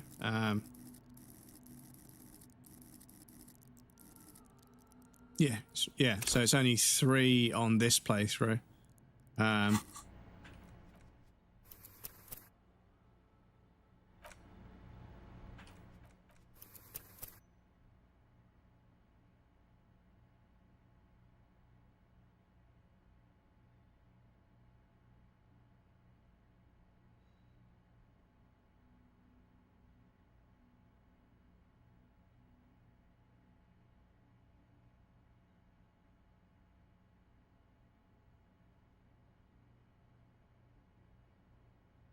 Yeah, so it would have been Martinet's day. What, it would have been around about here.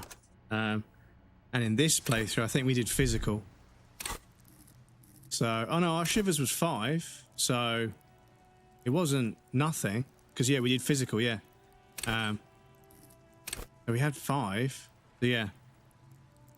Totally different experience. That's enough. Yeah, okay. Yeah, people have said that shivers, volition, and savoir-faire change things. Visual calculus helps with some of the stuff as well. Yeah, there's a few. Conceptualization and visual calculus allow you to analyze things that allow you to see what happened before you have to talk to people and work it out, I think. But yeah, people said that logic and volition are both quite powerful. Shivers provide you with a cheat engine to the game. Okay. So maybe that means at some point we need to do a high shivers playthrough where we're like fucking, we shiver the fuck out of everything. But yeah, but I've got saves from all 3 playthroughs, even the playthrough I did in 2024. When I was just playing through the game, I didn't really realize what the fuck was going on. But I fell in love with the game. And then we did 1 playthrough until day 8 on just a normal playthrough, but we did, I think, Thinker rather than, we did emotional, and I think we did Thinker for the second playthrough, and we're doing physical for this playthrough, which is hardcore. But I've got saves the whole way through, so I'm hoping I can jump around and just load up here and there to do trophies. And then there might be 1 playthrough where I have to do like a whole playthrough to get enough honor points or whatever. But yeah, I think if I find a save which is where you can get the first honor point and just play from there until I get 11, then I should be okay. I should be able to get 11 honor points at some point. But yeah, we need to speak to Plaisance and Titus and everything. There's honor points we need to do in that conversation. I'm well past that in this playthrough. So unfortunately, I'll have to do another playthrough. But any excuse to play this game again, it is like one of the best video games I've ever played. So, but yeah, I think I have done quite a few. I might have to take a break from it at some point. Because yeah, I feel like it is getting a little bit stale on stream now. I have got some other games that I'm interested in playing. But yeah, I was hoping I could do 2 or 3 playthroughs and get it, but nah, it's not that kind of trophy list, unfortunately. But yes, a high shivers playthrough might be interesting.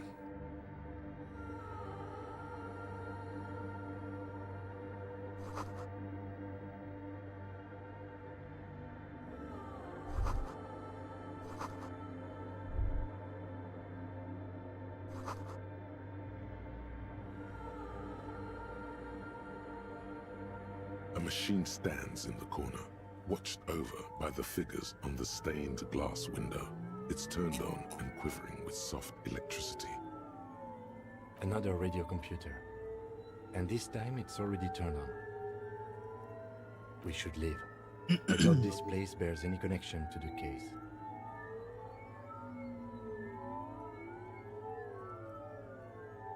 You see fluorescent play and print buttons on the keyboard. A hatch connected to the central compartment is wide open. The lieutenant says nothing. You see behind the hatch sits a cube-like crisscross of filaments, smoldering in the dark like fireflies. Silver tape on the side says, in black marker, log, February to March. Another filament memory. Press play to talk with the repeater. The speaker comes to life.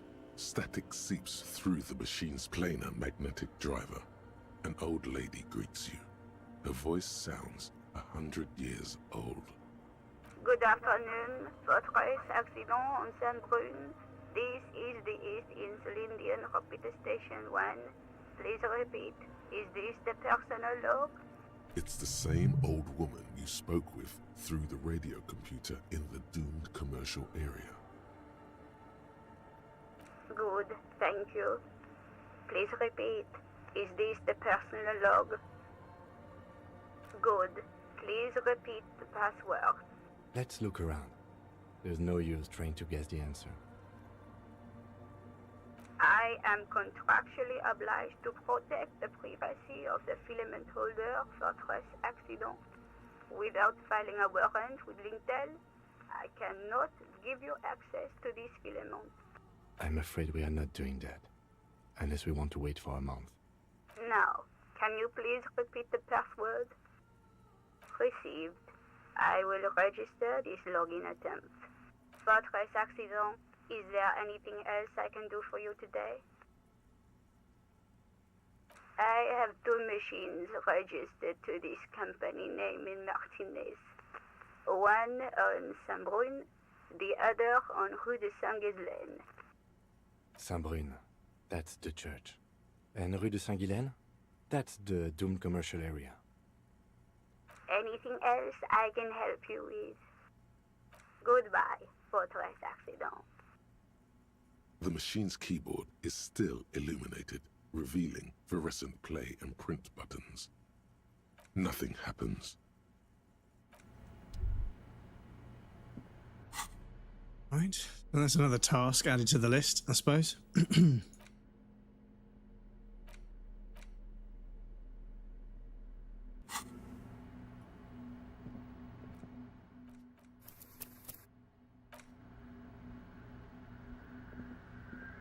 In white, silver, and apricot faience, the young mother of humanism stands above you.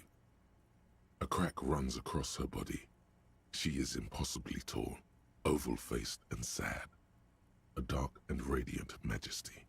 This is her innocence, Dolores Day. Cradled in her arms are a pair of glowing lungs, clearly visible from underneath her flowing dress. You should kneel. Your knees touch the floor. The floorboards are hard and cold. There you kneel among the snowdrifts, diffuse light falling on your hands from beyond the glass.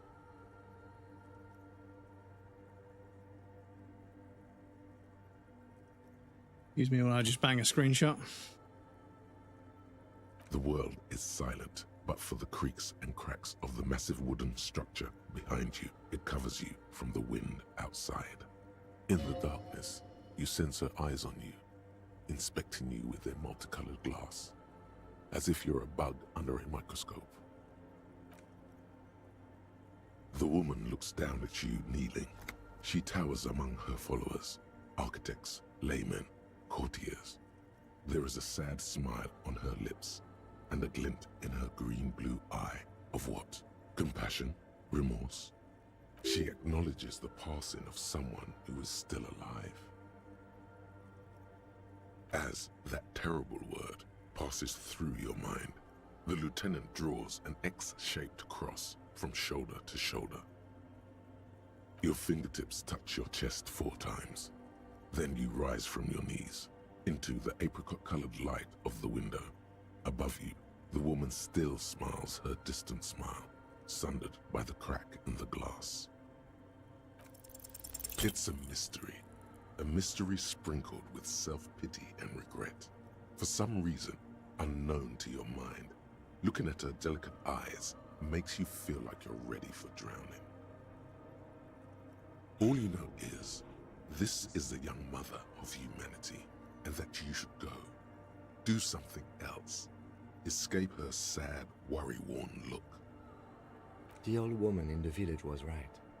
This must be the Delorean Church of Humanity in Martinique, or the small Pinewood Church in some records.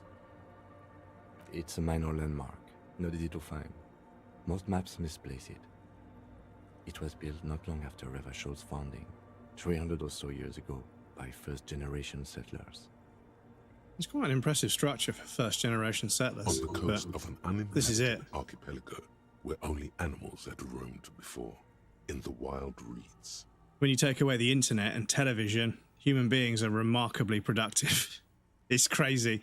When you look at like what a group of people was able to build with very limited tools, very limited knowledge, they were able to build fucking enormous, great big structures that have stood for thousands, sometimes hundreds, sometimes thousands of years, right? And yeah, you look at it and you think, fuck, man, like how did like a couple of hundred men build this? You know, how did a couple of hundred blokes with no fucking stone cutting machine, no cranes, no spirit levels, nothing, just fucking chisels, hammers, and elbow grease build this fucking castle? They had nothing else to do, you know? This is the thing. We have so many distractions in the modern world that, yeah, it's crazy to think how little we can achieve because of how many distractions we have. Obviously, we're a lot more civilized these days, but yeah. But the thing is, you can still see it with the Amish. They throw like 150 blokes and they throw a barn up in one day. It's just like a fucking 2.5, 3-story barn, you know, 15, 20 meters long. They throw it up in a day. It's fucking hell, man. But there's just so many of them working on it. There used to be 7 stave churches on the coast. Les Sept Sœurs, they call them. The 7 Sisters. Only one remains. We mentioned 7 Sisters The rest earlier. were burnt in the revolution or used for building materials. We should be respectful here, although the building appears to be deserted. I do not believe we'll find anything connected to the lynching here. Something else, perhaps? Respectful? Is the lieutenant a follower of DeLoreanism? Yes, we all are. Her name, body, and rule are synonymous with humanism. The laws we enforce are DeLorean in origin. The woman looks by in silence, smiling enigmatically. It's not spiritual, it's constitutional. The DeLorean system does not demand faith, only accordance. Okay, we're back to -5. Good. So, excuse me. The jigsaw of broken shards falls nice. into place in front of you. A ghostly reconstruction of the stained glass window. Before it was shattered, there was an older woman beneath the younger one, and a text, a light motif below them both.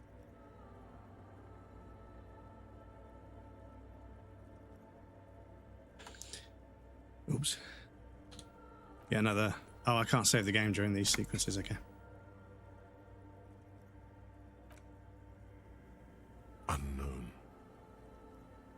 A motor carriage, a gunshot, someone falling into it, or maybe just hooligans looking for something to break.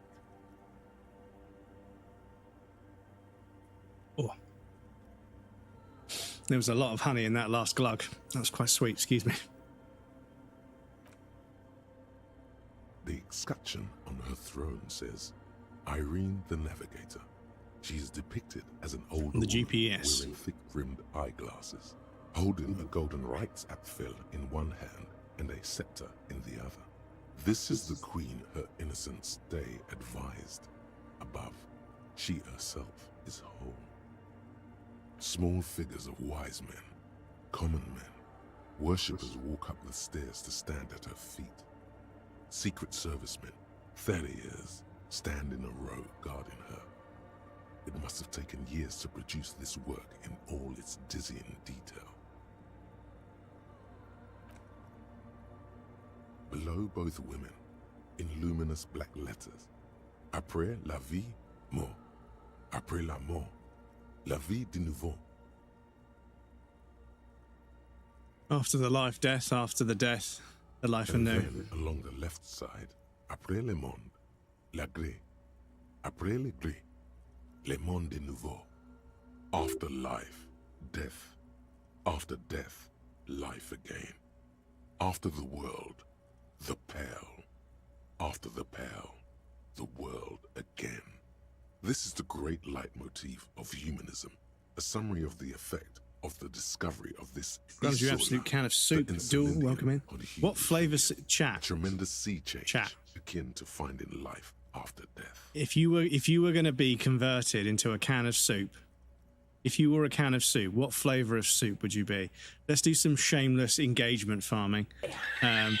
If you were going to be a can of soup, what flavor soup would you be, and why? Death, life again. Loaded After baked the world, potato. Loaded the baked pain, after potato the pain, soup the in a world can. You know, you can get a fucking whole chicken in a can. It is one of the most vile things I've ever seen, but you can get a whole chicken in a can that you just fucking pour out and put into a fucking roasting dish and just cook. It's fucked. Yeah, it's so fucked. But it reminds me of that French poet doing the bit about wine in a can. It's so fucking good.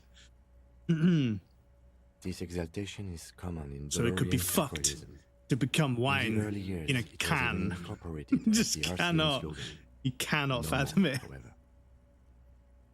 however. It was deemed subservient to use a strongly moral intern-related motto. They Canned already burgers. suspected of How? duplicating. But surely they have to The be kept sentence in a was also fluid seen to as make them too like feminine. It was a macho thing. to make them stable, right? Because otherwise you got a bunch of oxygen in there. So yeah, I suppose how long do you want it to last? But then again, a McDonald's burger, if you just leave that, it doesn't rot. It's one of the most concerning things about McDonald's food is it doesn't rot. It just dries out. Justice. It's union, yeah. Prudence and force. You are brutal and done. The mother of humanism towers above you, a wax painting on a cracked pane of glass. Nothing has changed in her expression. Episode of It's Always Sunny where they drink box wine from Diet Coke cans changed my life. So yeah, when I did drink, when I did just before I gave up drinking, they started putting like Jack Daniels and Coke into like a can, like a drinks can, same size as and the thing is, for all intents and purposes, unless you know what that is, it just looks like a drinks can, right? So I was drinking them in the fucking street, walking past police officers and stuff, like on the way to the pub or on the way to a gig or something. I was just fucking sculling them. I threw the cans in the recycling, obviously, but still, I was like, yeah, this is fucked. Like, I can just fucking drink this, you know, right in front of the feds, and they don't know.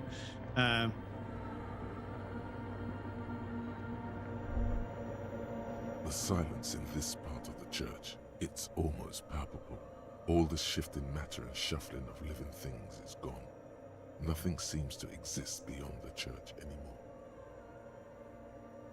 A respectful DJ. Well, yeah, this is it. Like, growing up, like, in a town that has a beach, every year I would see people come down to, like, the parks and the beaches and just leave fucking rubbish everywhere. And I was like, fuck you guys, man. This isn't fucking McDonald's. This is a fucking beach. You know, the thing is, right, you put everything in a carrier bag, you take it down to the beach.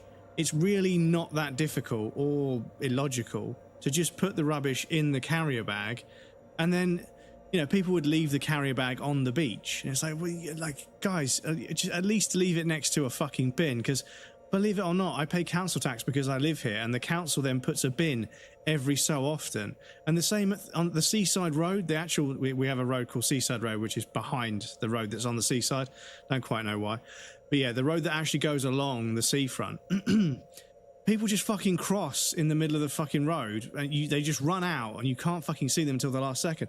But there's a fucking crossing every fucking 50 yards that my council tax pays for. We put a crossing in every 50 yards, and we put a bin every 20 yards.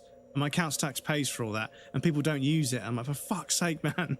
Maybe if you were tourists to are so stand in fucking just the annoying right sometimes. spot, even But your yeah. footsteps would be completely silent. Well, I don't know, you can still drink in public. It's not illegal. What? Just in just any public space? I'm pretty sure you're not allowed to drink in public, but you're allowed to drink in the park. You're allowed to drink, you know, outside a pub. But like just walking around the street, I'm pretty sure you're not allowed to. I think. Only thing I leave at a beach is deformations in the sand, such as the Mark of Khan, because the tide will fix it, right? Grew up near a river, and we go down there, broken bottles and shit all the time. Yeah, this is the thing. It's like the first world, right? It's, you know, I don't want to say it's not all it's cracked up to be, but the way people treat it, it is kind of embarrassing. It is embarrassing how like pathetic some people are. Like they just fucking treat everything like shit. And I'm like, what is wrong with you dudes? Like, you know, you've got the beach right down the road. You've got a little town. It's not the most exciting town in the world, but you know what? You know, because of that, it's cheap. It's not super overpopulated, but people come to visit and they just treat everything like shit. I'm like, why is the first world so good at creating these selfish, ignorant cunts? Like, why? It just seems to be the outcome. The more we improve and make life easier for people in this country, the more like a bunch of cunts they start acting. It's fucked. And then it's gone. Almost all. Yeah. But for the faintest. Drinking in the street is generally legal in England, but local councils can restrict it, use public services protection orders to stop bad behaviour. Yeah, I think we probably have some of that. Trouble is, because there's lots and lots of small B&Bs, not Airbnb, but actual hotels, small bed and breakfast hotels, you know, 5-6 rooms, because they're empty in the winter and there is a significant shortage in social housing, the government quite often sends homeless people to stay in those hostels and Airbnbs, and they pay the Airbnb owner, sorry, they pay the B&B or hostel. I say Airbnb way more than I say B&B. They pay the small hotel owner or the, you know, hostel owner a certain amount of money to provide them with room and board, which is just room and a bit of breakfast, and that's it. But that means for the rest of the day, that homeless person is then out, you know, trying to scrounge together some money. And fair enough, you know, I'm not going to judge them. They're just trying to make a living, right? But some of them are quite antisocial, so they do drink, and that's probably one of the reasons why it's, you know, you get stopped by the police for drinking in the street here, is because there's lots and lots of homeless people that drink a lot in the street. So maybe that's why.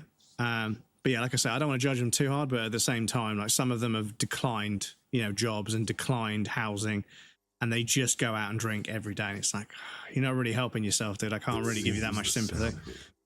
Some of them are genuinely needing help, obviously, but you know, some of them are just fucking in it for a free ride.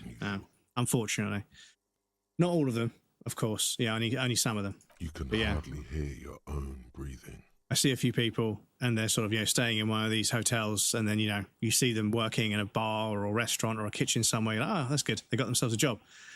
The same 5 or 6 people, I see them. Like I say, I go for a walk on my lunch every day, and I walk through the town centre, pretty obvious. And I've seen the same 5 guys sitting on a bench getting drunk every day for the last 10 years. Like they're just not going to fucking get a job. They're not. You know, they're just not going to do it. And part of me is like, yeah, fuck yeah, guys, fucking fight the system. But the other part of me is like, fuck's sake, you know, how much is my council tax or my tax going towards paying for somewhere for them to live when they refuse to work? You know, because I mean, some of them, I mean, the ones that are disabled, they've got like no legs or something. Yeah, I get it. You know, you can't find a job. That's not necessarily their fault. You know, they can't find a job. But some of them, they're perfectly fine. They could be doing all sorts of jobs. They just won't. You know. But like I say, it's not all of them. You shouldn't judge all of them. Some of them are genuinely unable to work. It's a disability thing, and that's that. You know, but some of them are fucking in it for a free ride, unfortunately, and they give the rest of them a bad name. And the media lashes on it as well. Yeah, they sell the idea that they're all scamming us and they're all in it for a free ride. But only some of them are doing that. Your voice is barely audible, not a howl, but the softest of whimpers. You produce a few muffled thumps, after which the silence feels even more total. Somehow. Wiki also says in certain public spaces it may be requested that people do not drink alcohol in that area. It's not illegal to drink in these areas, contrary to popular misconception. Basically, you can do it. It's not illegal, but in some areas it's restricted, it seems like.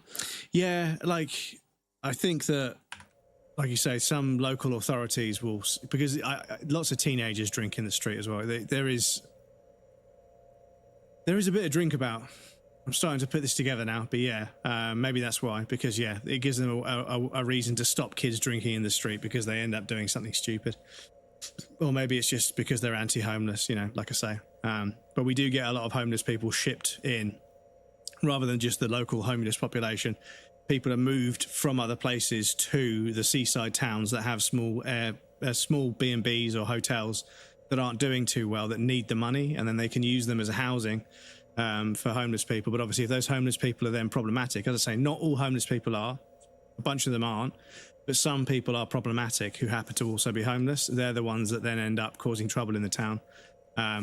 And yeah, it's difficult because I've got friends that live in flats nearby, and as soon as one of those small hotels starts housing homeless people, that area becomes much more difficult. And it's a shame because there's a few people giving everyone else a bad name. But yeah, those few bad people are a problem, but you can't really wrangle them in, unfortunately. It's a very difficult social issue that some people are genuinely problematic, unfortunately. But almost got arrested in Ireland for drinking, public drinking. It wasn't being a dick. It was literally me and some friends sharing a beer in a park, but the cop decided to be a dick when we had our accent. Ah, for fuck's sake. Some are in hard times, some are unwilling to work, but some are still... Yeah, exactly. Some of them genuinely are just, they've fallen out of the system, they've fallen out of the groove, and they can't get back in. It happens. It's perfectly valid. But there are some people that are genuinely just fucking taking the piss. And this is the difficulty, is the media focuses on them and makes people think that all homeless people... And they're not. There's a bunch of homeless people that are perfectly fine. They just struggle to find a job. Anyway, we have got an ad break playing. I'm going to pop you guys on the BRB. It's going to be right back. Apologies for talking about this subject. It's a bit... I don't want to come across the wrong way. But yeah. Yes, I'll be back in a moment and then we'll carry on. Oh, I use a knife. Excuse me.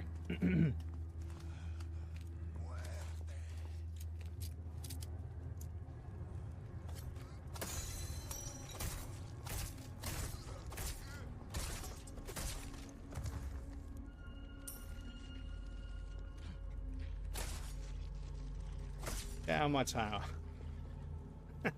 Go on. You go. Go on.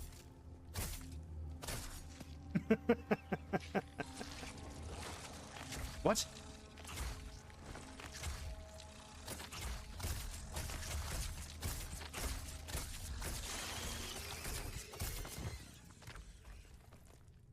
It's the ladder strats, chat. The ladder strats. Right, okay. Glad that's over. Oh.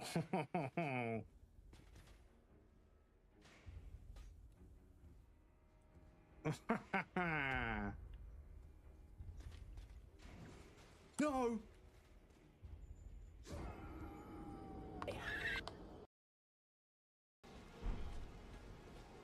But yeah, in Breath of the Wild, I say the same thing to everybody. It's like, just go and get lost in the game. Just get lost in the game. I promise you, that map is so charming, and there's so many cute little places in that game.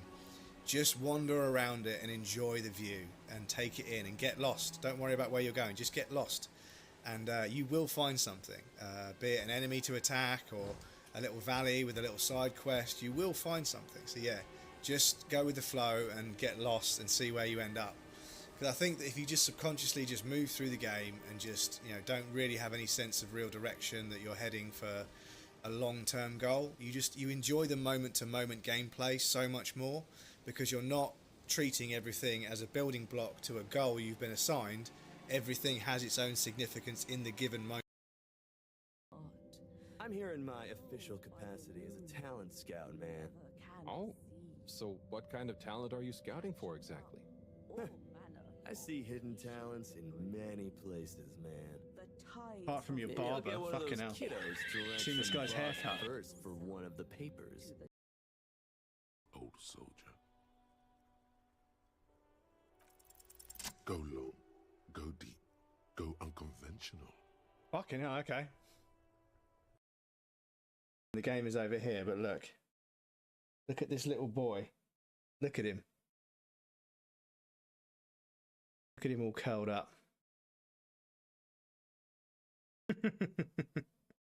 Look at him.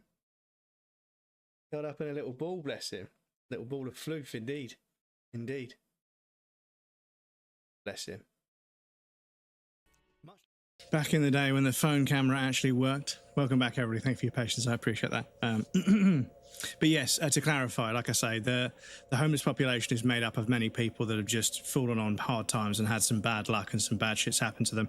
And there's nothing wrong with them. They're valid human beings. But like I say, there is a contingency. There is a small portion of them that are just in it for a free ride. They're trying to take as much as they can take. And I kind of respect how punk rock it is, but also I don't respect how they create problems for other people. That's what I don't like about it. They go out, they drink, and they fucking smash broken bottles. They smash glass everywhere. And yeah, they fucking they go around causing trouble. They get drunk. and they start shouting at people in the street, that's not okay. You know, obviously being homeless is difficult, but you don't have to make it more difficult on yourself. There is a limit to it, of course, but again, they're in a very difficult situation. So different people handle different situations. I don't want to come across the wrong way that I'm, criticizing or judging homeless people. I know that a lot of them have just had some very bad luck. You know, a lot of them had somewhere to live, had a job, but then something really seriously bad in their life happened, and that made everything fall apart because it wasn't quite as secure as we thought. Or they had a job and they had a flat and they could just about afford it, but then the fucking job cut their position and gave it to a machine, and now they can't find another job because that job didn't give them any qualifications that mean anything outside of that business, because that's what they do. And now they can't find work because there's no jobs and they're homeless. You know, it's not their fault. The lieutenant points to his ears and shakes his head. Then he leans closer. A lot of them are just, trying to get by, but it's difficult when you fall out of the system. It's difficult to get back in. Anything. The church just has strange acoustics, some engineering trick. Maybe the church was designed this way to prevent boisterous activity, singing and dancing. Could be. Yes, enjoy the raffle, everybody. Some are in hard times, some are unwilling to work, yeah. Some are just stuck, yeah. This is it. Some of them are just He stuck. doesn't seem entirely convinced, though. The orderly rows of ceiling panels become barely visible, then disappear completely in the darkness of the tower overhead.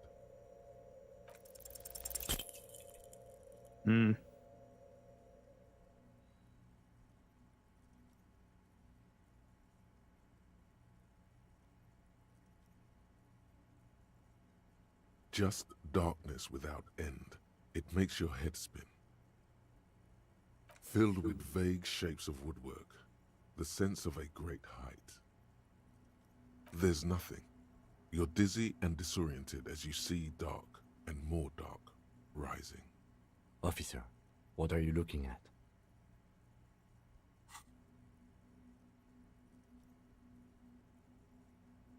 You see something hanging from the rafters, looking straight at you with dark eyes. Maybe it's possible to talk to it.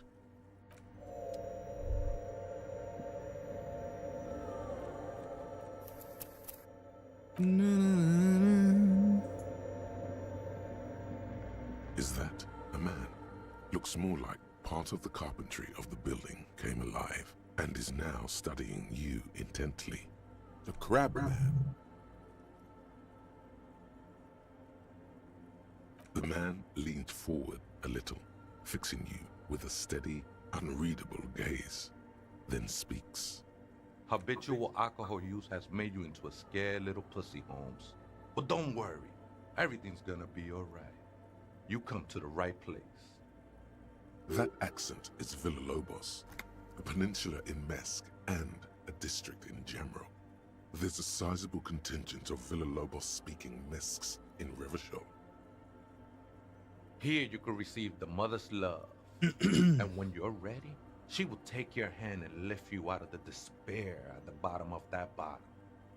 This man is obviously a habitual narcotics user. Do we really need to question him? And what was that about, the bottle again? You haven't even drank that much lately. Lay off it already. Shish. Está crudo, way. I see deep inside you. Your body and your spirit are suffering greatly from overindulgence, and you don't even know it. Not all of it. I was like you once. You don't know all the havoc El Vino is wrecking on your mind and your spirit. Necesita parar, homie. You know, actually, since we're here, you may want to pay attention to what the ceiling climber is saying. Look at these crazes. What is this shit?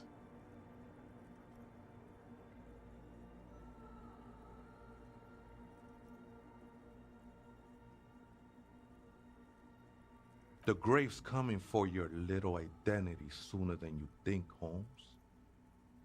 You sure you're ready? The mother could set you free from all that shit. Excuse me, it is a bit warm today. It's 26 degrees, which is, yeah, This is a bit on the warm church of side. the Mother of Silence. You are welcome here. You have no idea what the fuck he's talking about. Is he just trying to throw you off your game? Whatever it is, he's quite confident about it. Just look how gracefully he sways. 'Tis not an act, my liege. Saving perchance, he hath deceived his very self. This man is a zealot. Never known myself to be a crab, but if that's the name you got for me, I won't stop you from using it. I always thought of myself more like a flame, flickering along the rafters and beams. It may be that I gotta work on my technique. That's not the only technique he's working on. Look at those carved sculptures. And is that a satchel of tools over there? Sure am. Whittling wood used to be something I just did to busy my hands. Now I use those same hands in service of something greater than my own restlessness. It's all just for the mother, man. No need to overthink it. I was in a gangway, but my memories of that time are fading. Most of them are already gone.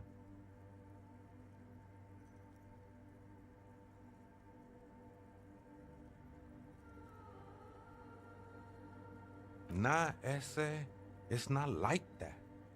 Best thing that could happen to you, losing your memory. Do you remember your name, sir? Tiago's my name, but those syllables don't mean much to me these days.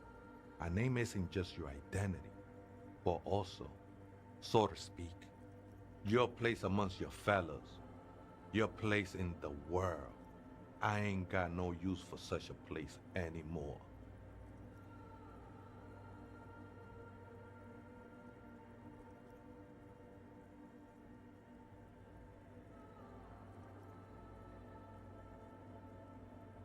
Don't think I met one yet, Holmes. That was him suppressing the chuckle. This is a special place. There's a perforation in the world up there. A way out into nothingness. This church was built around it for purposes of veneration. I circled it, nurtured by the silence bestowed by the mother. One of these days, I'll be pure enough to go drink from it directly. No, no, no. There's a new god in town, and she can be painted or sculpted because she has no limb or even a face. She is the end.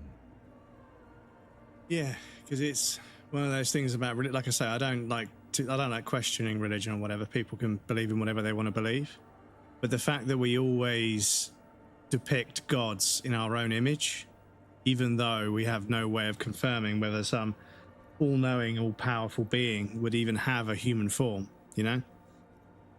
But we always depict them as humanoid, and usually white as well, you know? She is a cavity in the dark. There is that. Beyond sense. She saved me, but I couldn't describe her to you. No one can, Holmes, and no one ever will.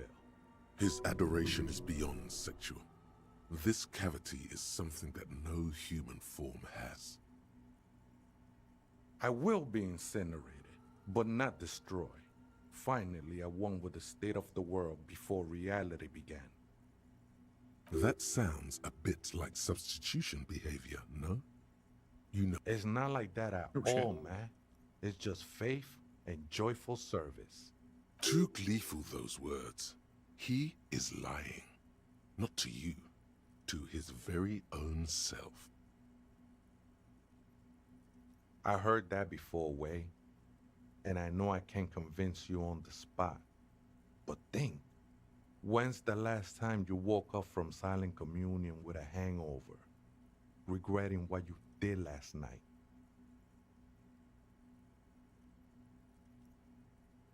She took you for a good spin, huh? Don't worry, bro. That love is but a drop compared to the ocean of the mother's love. Yeah, I do get the impression we're mother being would be all radicalized. of you and never spit you out.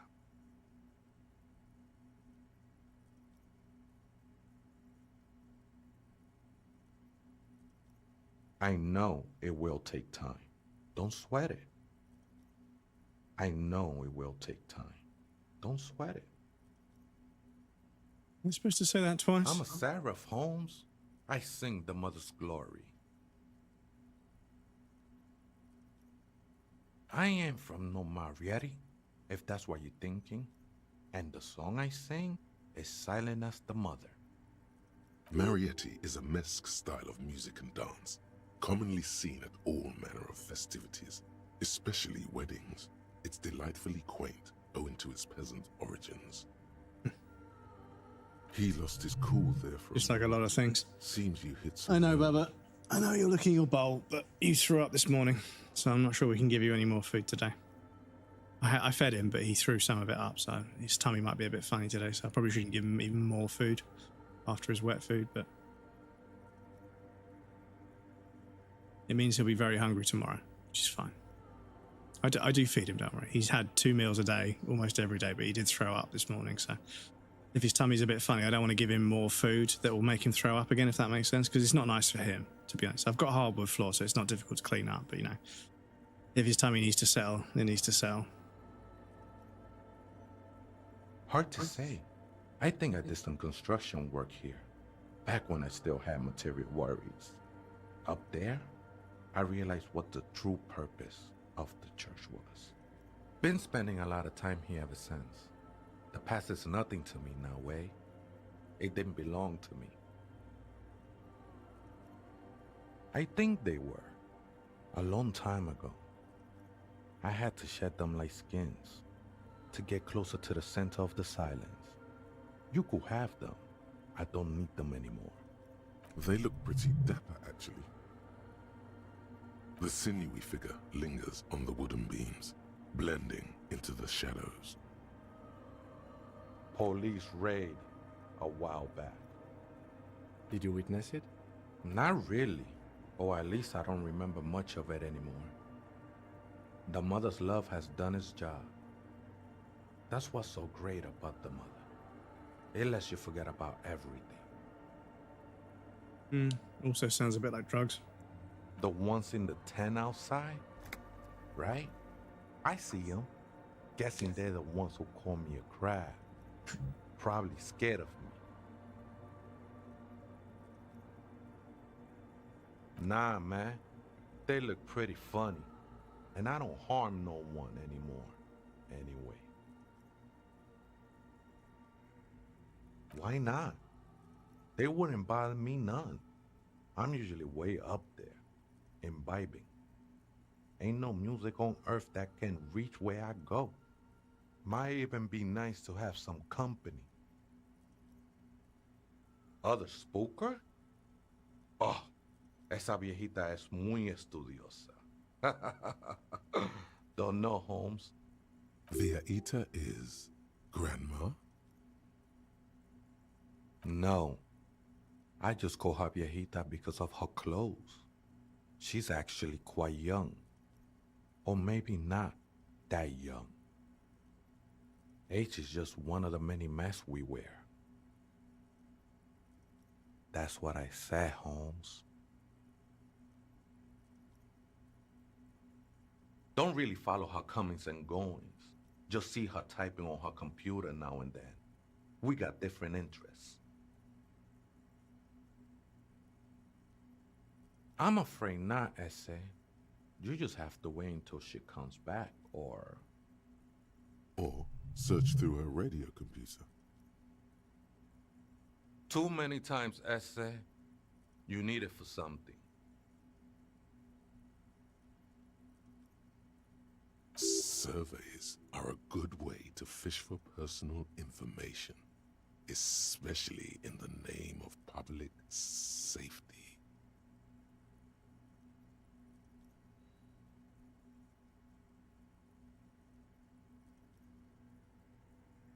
Don't sweat it, vato. The password is afterlife death. What you think of that? Makes me almost pity La Nilita Pequeña when I hear it. I think we're done here, Ese. That was an interesting conversation. However, I'm still not sure how it's relevant to our investigation. Why does art inspire you so much? Is it, yet your eye constantly seeks out the most critical side of any aesthetic confrontation? You follow the expressions of imagination and technical skill with curiosity. In short, art is the highest form of human communication, representation, narrative, emotion, and agency intertwined. Have you looked in the mirror lately? To be honest, You guys have see, the exact features of the modern we have artist, with that wild a visitor. hair and those clothes. Perhaps you should try to write poetry someday. No scratching the microphone. And critique architecture. It's not required. Come on. You're gonna be the baby. Is that it? Or are you just pretending to be the baby and be the center of attention because you want food? Is that the game? Is that the game? All these lovely people that come hang out when I play video games.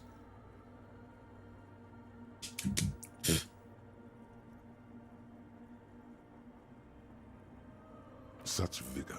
Already you express a sharp, descriptive mind, ready to slash through the empty and superficial in favor of the sublime and the beautiful. Do it. Become the art cop. Half art critic, half cop. I think we've already got this one.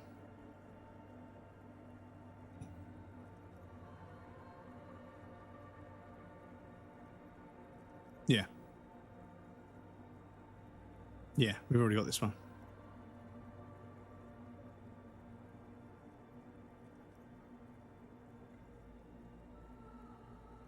Quit being so indecisive. What are you going for here? Some kind of indecisive and camp aesthetic now? Strike a bold shape here. Go art or go home. Bravo. Continue, then, the mediocre and vulgar epigones of the world. So what if everything is incomprehensibly shit and you can see it? Take no responsibility. This was a good call. That guy probably thinks forensics is autism too.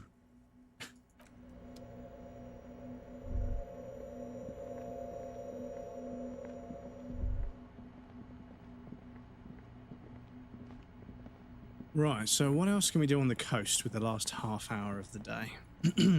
Or the last half hour of the stream?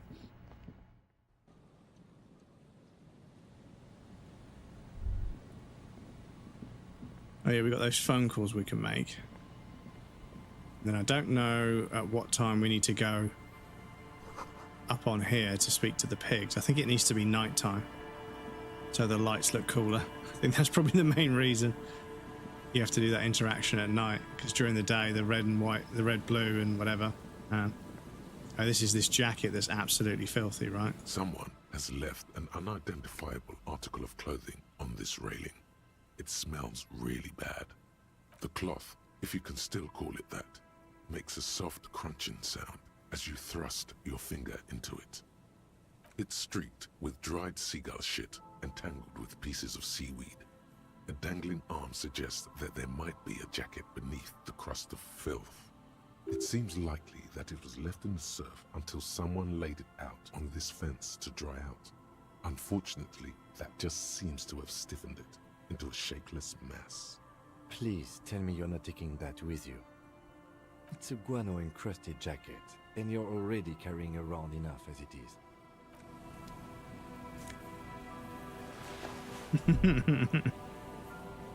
Oh, Kim, I'm sorry.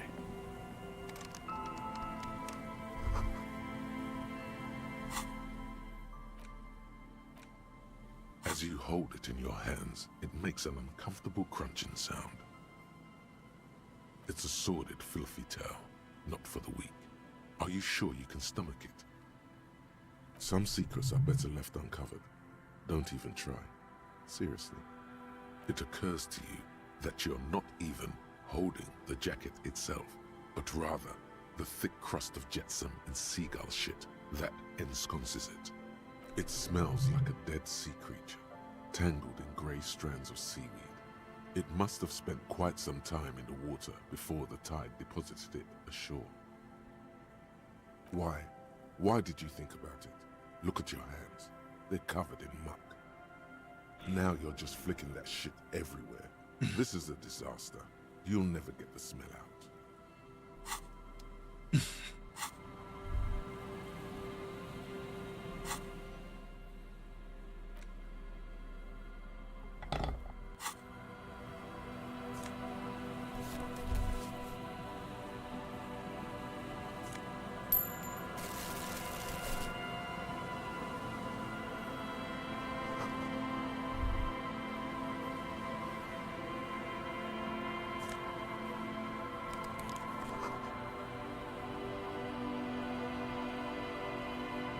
Vagrants have painted the tile. Oh, that'll be Cindy the Skull. Cindy likes to paint things with red paint, doesn't she? Cool. We have got a few bottles as well. Shit, did we get the map? We did, okay. Cool. Because yeah, I was about to say, it'd be good to fast travel back to the Freet, sell my tear, and then buy some more magnesium, because we are currently low on morale. It's not good. And yeah, maybe we should do that first, because yeah, if we get into a dialogue thing and we lose a bit of morale, we've only got one left, so I need to make sure I've got some in the bag in case I need to heal during conversations and stuff. So, and yeah, the phone call can also damage our morale as well. So if we walk to where the church is, pretty sure from outside the church we can fast travel to the courtyard outside the Whirling, and the Freet's just up the street.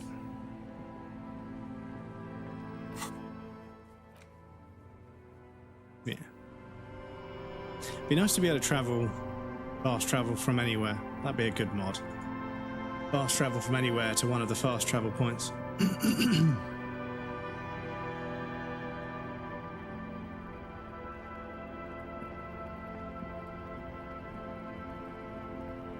Fuck off, you racist prick.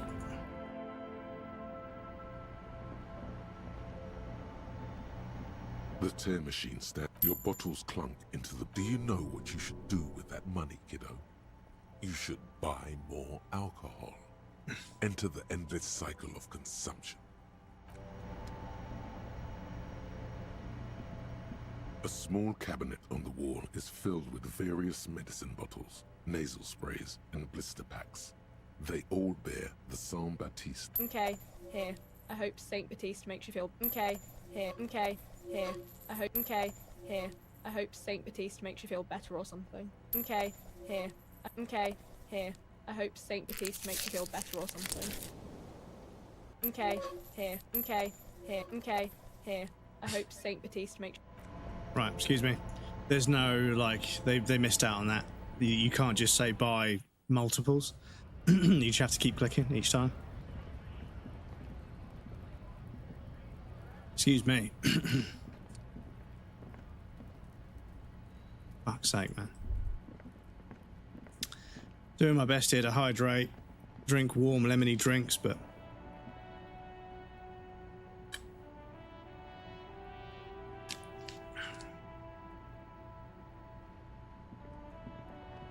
Dare I say it, too much talking, chat. Too much waffle.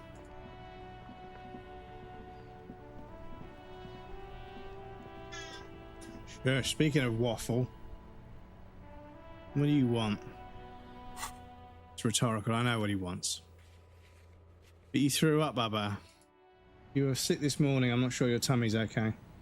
So just water for the rest of the day. And then we'll do your breakfast in the morning.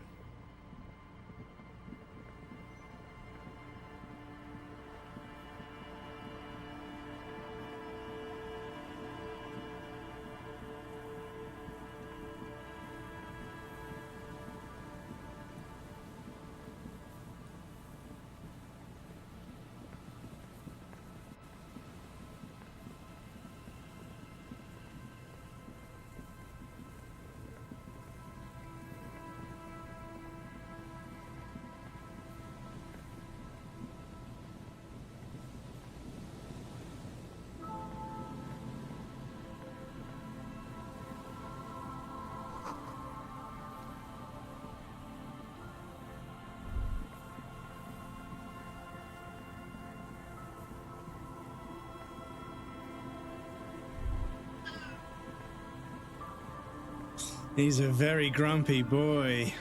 Bubba, you threw up this morning. You're not very well. Something upset your stomach. Probably something you ate off the floor, which you weren't supposed to. And now you got a funny tummy.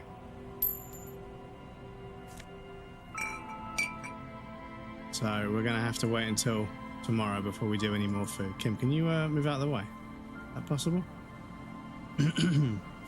Please excuse me, I'm genuinely not neglecting him. He's just... If he's thrown up, I can't give him more food because he might just throw up again. Which wouldn't be very pleasant for anybody involved, so... You see a once bright mural towering above you. The signage has peeled off over the years, but you can still make out Feld Electrical R&D. A slogan used to intertwine with the loops a long time ago. Now, only a shadow of peeled letters remains. It says, tomorrow is just a whisper away. Looks like tomorrow never came.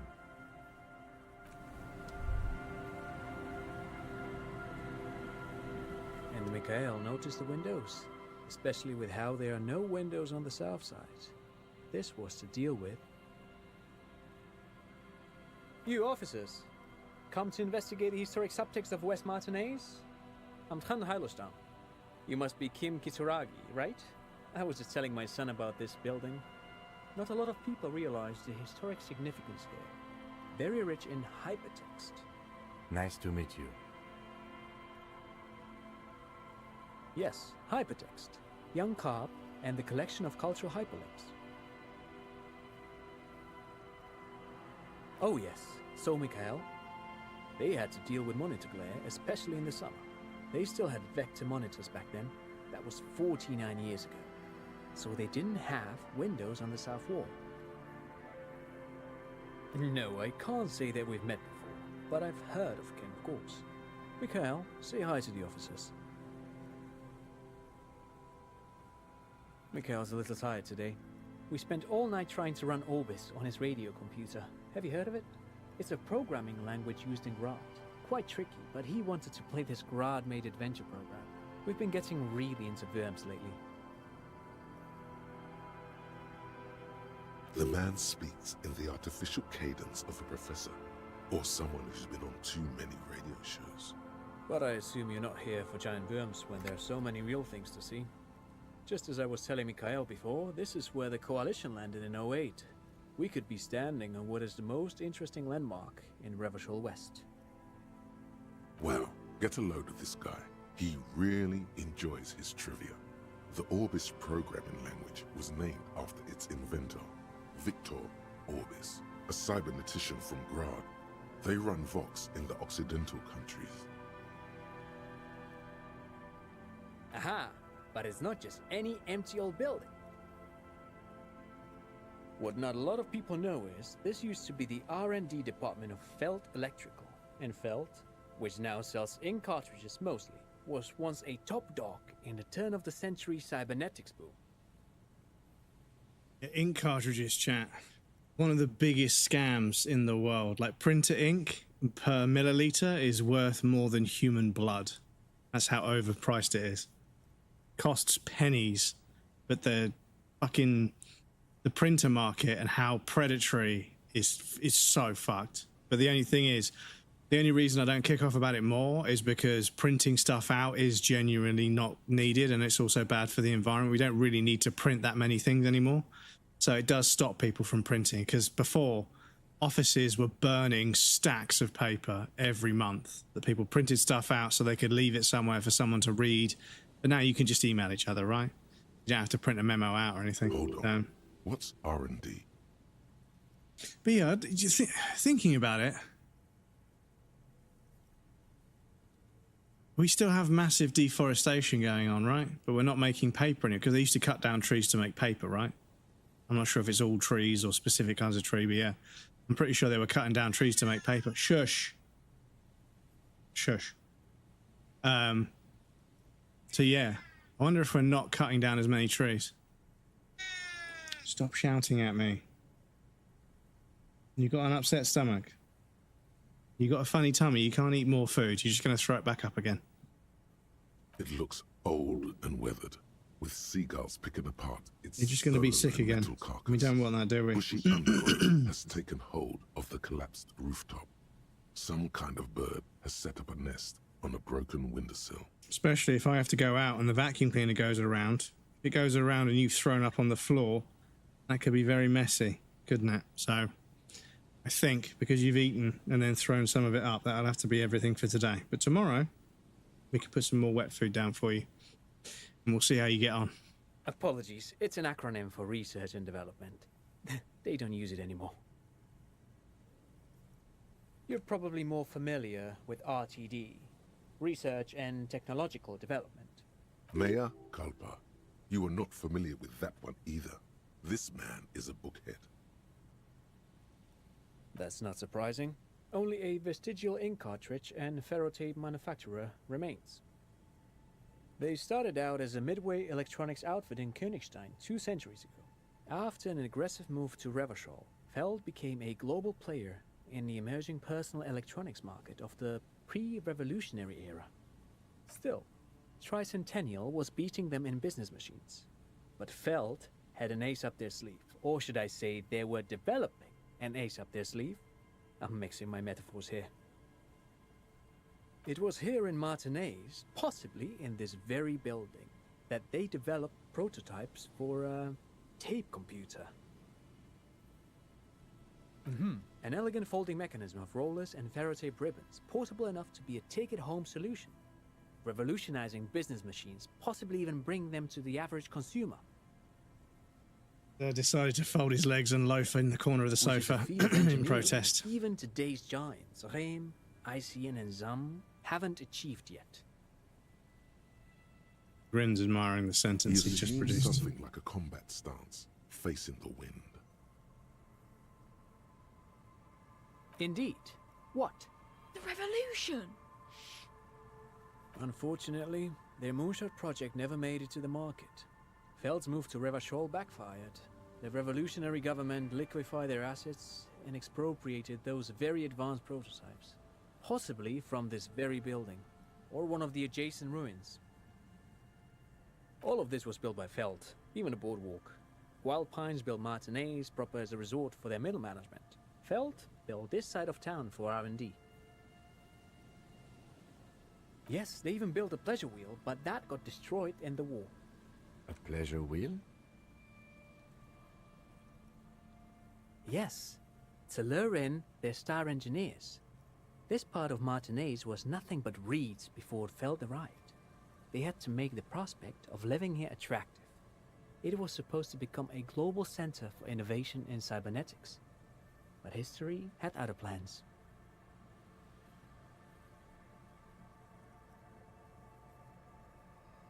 Oh, I'm afraid it didn't end well for the boys. But this story is a bit too dark for little Mikhail here. Now, if you were to ask about tape computers... Wait, is he saying that we should just bypass the excesses of the revolution? Officer, I told you this chapter of history wasn't on Mikhail's curriculum yet. Let's keep this kid-friendly. The boy looks first at you, then back at his father, confused. They used them for military communications, but also to write and send out press releases, the most notorious example being Le Décret de Mars. You know what show is criminally underrated? Fucking Animaniacs. I've been rewatching their educational songs, and I'm like, holy shit, I learned so much from this show. Yeah, because there was a callback in, I think it was South Park. They said there's basically two kinds of... Was it South Park that made this reference? But they said there's two kinds of kid. Kids that like Animaniacs and kids that don't like Animaniacs. Which one are you? And they're like, we're kids that like Animaniacs. Like, yeah, the right answer. Yeah. What it was, yeah. And I remember like, oh yeah, the Animaniacs. That was kind of popular, right? I was like, what the fuck happened to it, you know? What's the Mars Decree? I mean the radio transmission sent out to news agencies and world governments by the newly created Commune of Revachol on the 7th of March in the year 02. A short-lived legislative foundation for a short-lived utopia. It's a beautiful piece of text, actually. A singer-songwriter I know, Charette, called it a love poem to River Shaw on her political concept album, Bom Becer dans le Lind. You should read it. Every local library in River Shaw stocks a copy of the decree. I tried to get Mikhail to memorize it. Tried to. Someone was much too interested in worms to be paying any attention. The kid takes a peek at the green and silver worm on the cover of the book, already forgetting about this part of the discussion.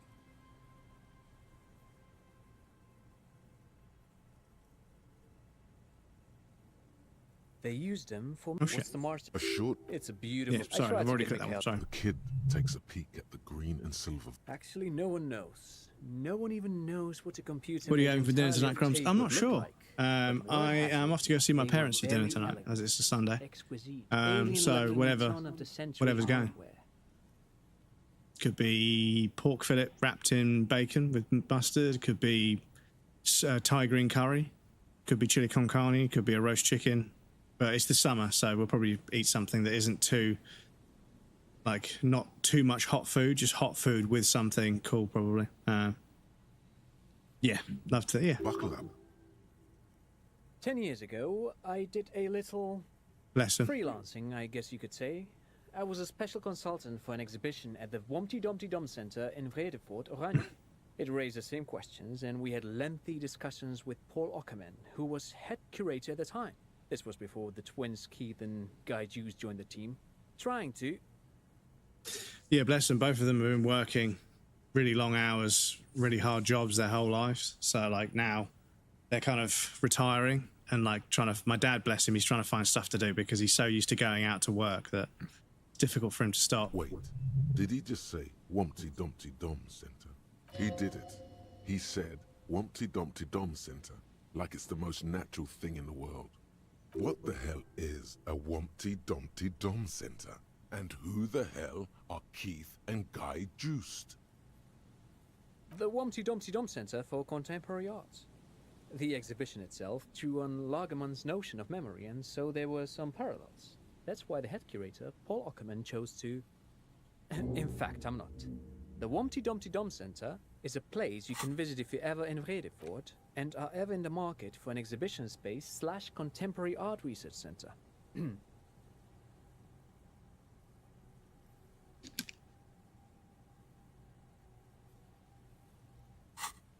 But perhaps I should return to the tape computers. As I was saying, the device itself... Says me random shit he made in his forge because he's bored, yeah. One could write directly on the tape using a special chemical solution. The machine would then analyze the handwriting. Yeah, bless him. He's got all sorts of respiratory issues. His knees and back aren't very good anymore. But yeah, he's in his 60s. He was still going out to work as a plumber in his 60s, bless him. Because he needed something to do. But yeah, he just needs to slow down and just take it easy. Very, very cool. Though I understand the socio-economic causes of the revolution, it pains me to imagine the revolutionary setting fire to this precious device. But so they did. The felt playback experiment vanished into the fires of '07. Yes, the official name of the prototype. 72, but can't stand. Yeah, this is it. Playback experience. But those are incorrect. You spend your whole life, you know, he was from a kid all the way up until his 60s, he was working. You know, well over 50 years of working. Well, 40 to 50 years of working, you know, in some way, shape or form. You know, it's most of his life, you know, he's been working. So to not work is kind of an alien concept to him because his life's been built around work his whole life, bless him. So we need to get him some hobbies, obviously. But they're all gone now. All 3 versions of the prototype. Nothing but debris and ashes remain inside that building. But of course, what else? Made a good kid, yeah. Yeah, my brother's a pretty good kid. Yeah. Shame about me, but yeah. I do have some money, yes, but that's not what's really important here. No, I mean, come on. You need the money. If it's not a thing, he can give you some. Oh no, I don't have it on me, officer. I was talking in more general terms. I'm just spending time with my kid here, showing him around the lesser-known parts of our hometown. It wouldn't be wise to carry huge amounts of cash on such expeditions. Not that he would have to worry about being robbed. He looks surprisingly buff. Does he work out? I do some Lomantang stick fighting now and then. Lo Mantang stick fighting is a form of martial arts originating from the island of Lo Mantang. It uses slender wooden sticks for confronting the opponent. Actually, a great many cultures have their own version of stick fighting, such as the sacred Mabolo tradition of the Harli people, a name deriving from the butterfruit tree traditionally used for crafting the long, slender sticks, whereas the sticks used in other cultures. Yeah, man, like in Africa, they have like stick fights where they literally fucking beat the shit out of each other with sticks. It's fucking brutal. But that's just how they decide who's the hardest. It's fucked. As he paints you a comprehensive picture of the history of stick fighting. Yeah, they whip the fucking shit out of each other. Seasoning it with unexpected pop culture references. Man, he's good at speaking. People must love him. But anyway, I'm boring you with details again. You were saying? Then I guess everything got said, right? No, thanks to you for having me and little Mikhail here to pick your brain. A very interesting conversation indeed. Pick your brain? If anything, this was rather one-sided. He did the talking. Whatever. Do that in the Caribbean too, leftover custom from the slave days. Yeah, it's pretty fucking brutal when you learn that it's, you know... Yeah, when you learn the origins.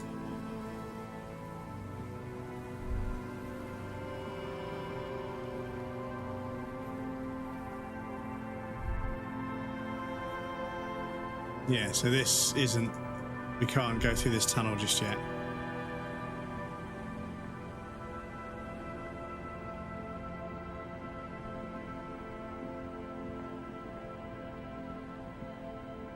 Me and Kim just synchronized walking.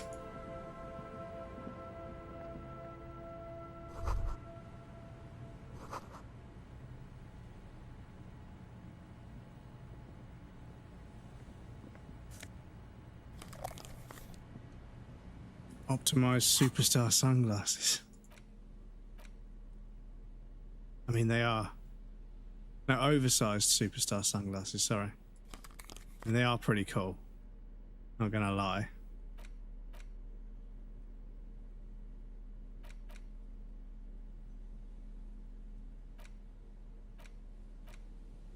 Yeah, I don't know if getting all the postcards is an achievement, because there's a bunch of postcards we find, but I think maybe you're just supposed to trade them in for, like, supposed to sell them for money or something. Sell them for money? I mean, of course, for money. That's what selling things is, but yeah. Come to the UK next week. We have to meet for a pint or a pie or something. Yeah. I mean, oh yeah, next week. I thought you said next week, but you said next week. Sorry, I was gonna say yeah, next week. I'm not sure, but yeah. Let me know. Obviously, I'm not that far away from a handful of other people you might know, but I won't dox anyone. But yeah. And there's plenty of places we can get a nice pie and a pint near where I live, but obviously London might be a bit more expensive, but might be a better pie. Town right now, shit. Right, guys, it's been a good stream. I'll see you guys next. Answer the door.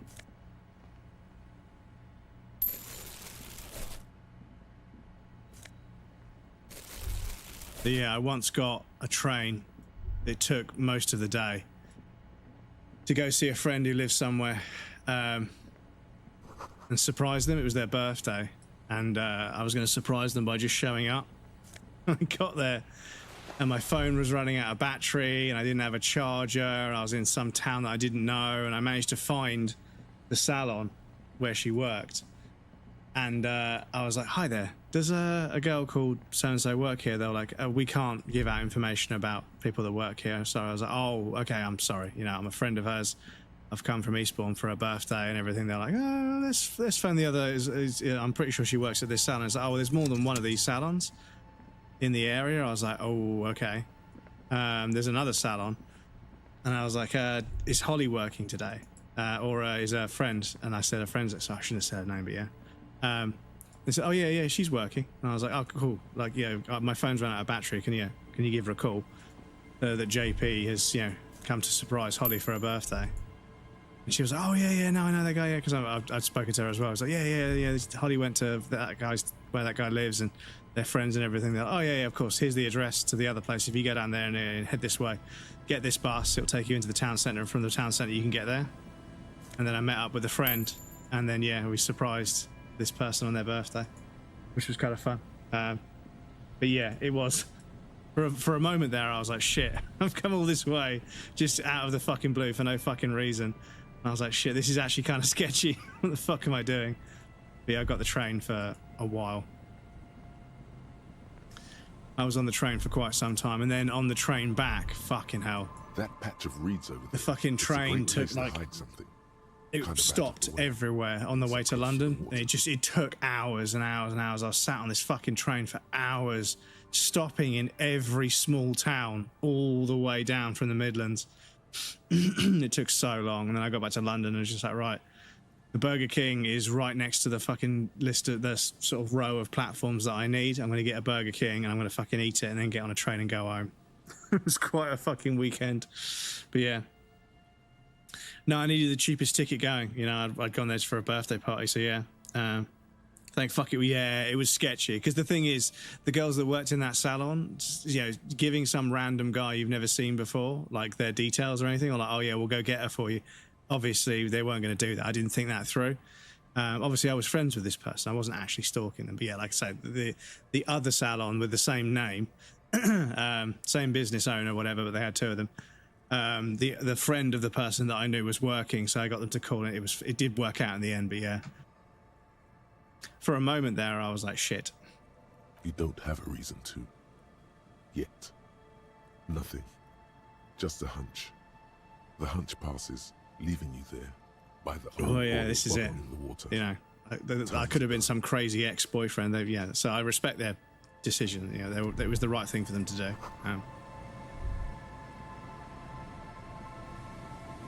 It was the right thing to do.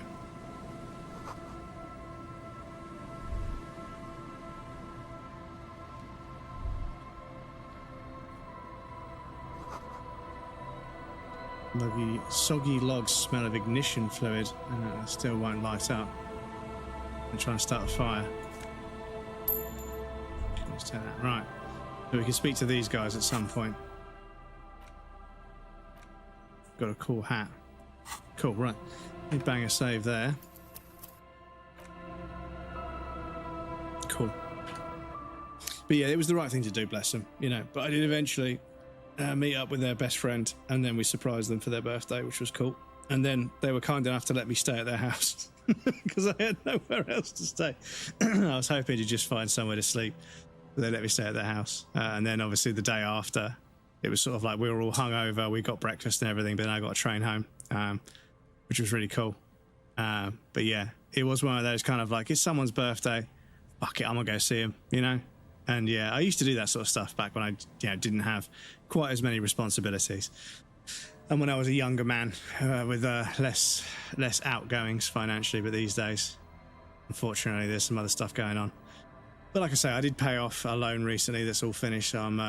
Credit score rating, I'm much better. I'm in a much better position now. Obviously, after giving up drugs and alcohol, getting completely free of debt took a while, but I got there in the end. But GPU is still being paid for. I've still got monthly payments to make on that, but the interest is pretty tame. It's like a few percent. So the GPU is like £1,560, and I'm going to end up paying, I think, about £1,650. So like only £100-ish, £150-ish more than what it's worth over the course of the credit agreement I've got with it. And yeah, it's been transformative to the stream, so it makes sense.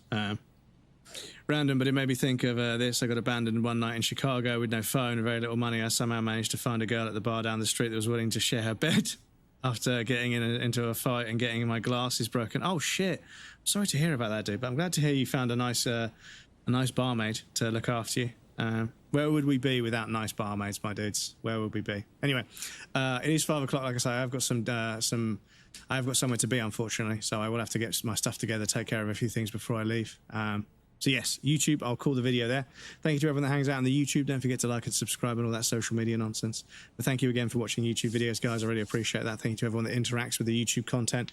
It's nice to have a few things going on another platform because, as we know, it's good to be on multiple platforms, social media and all that sort of stuff as well. Not to mention the fact that recently Twitch has confirmed they're going to start training AI off of streamers, which is, you know, fucking great. I feel really bad for VTubers, but you know what?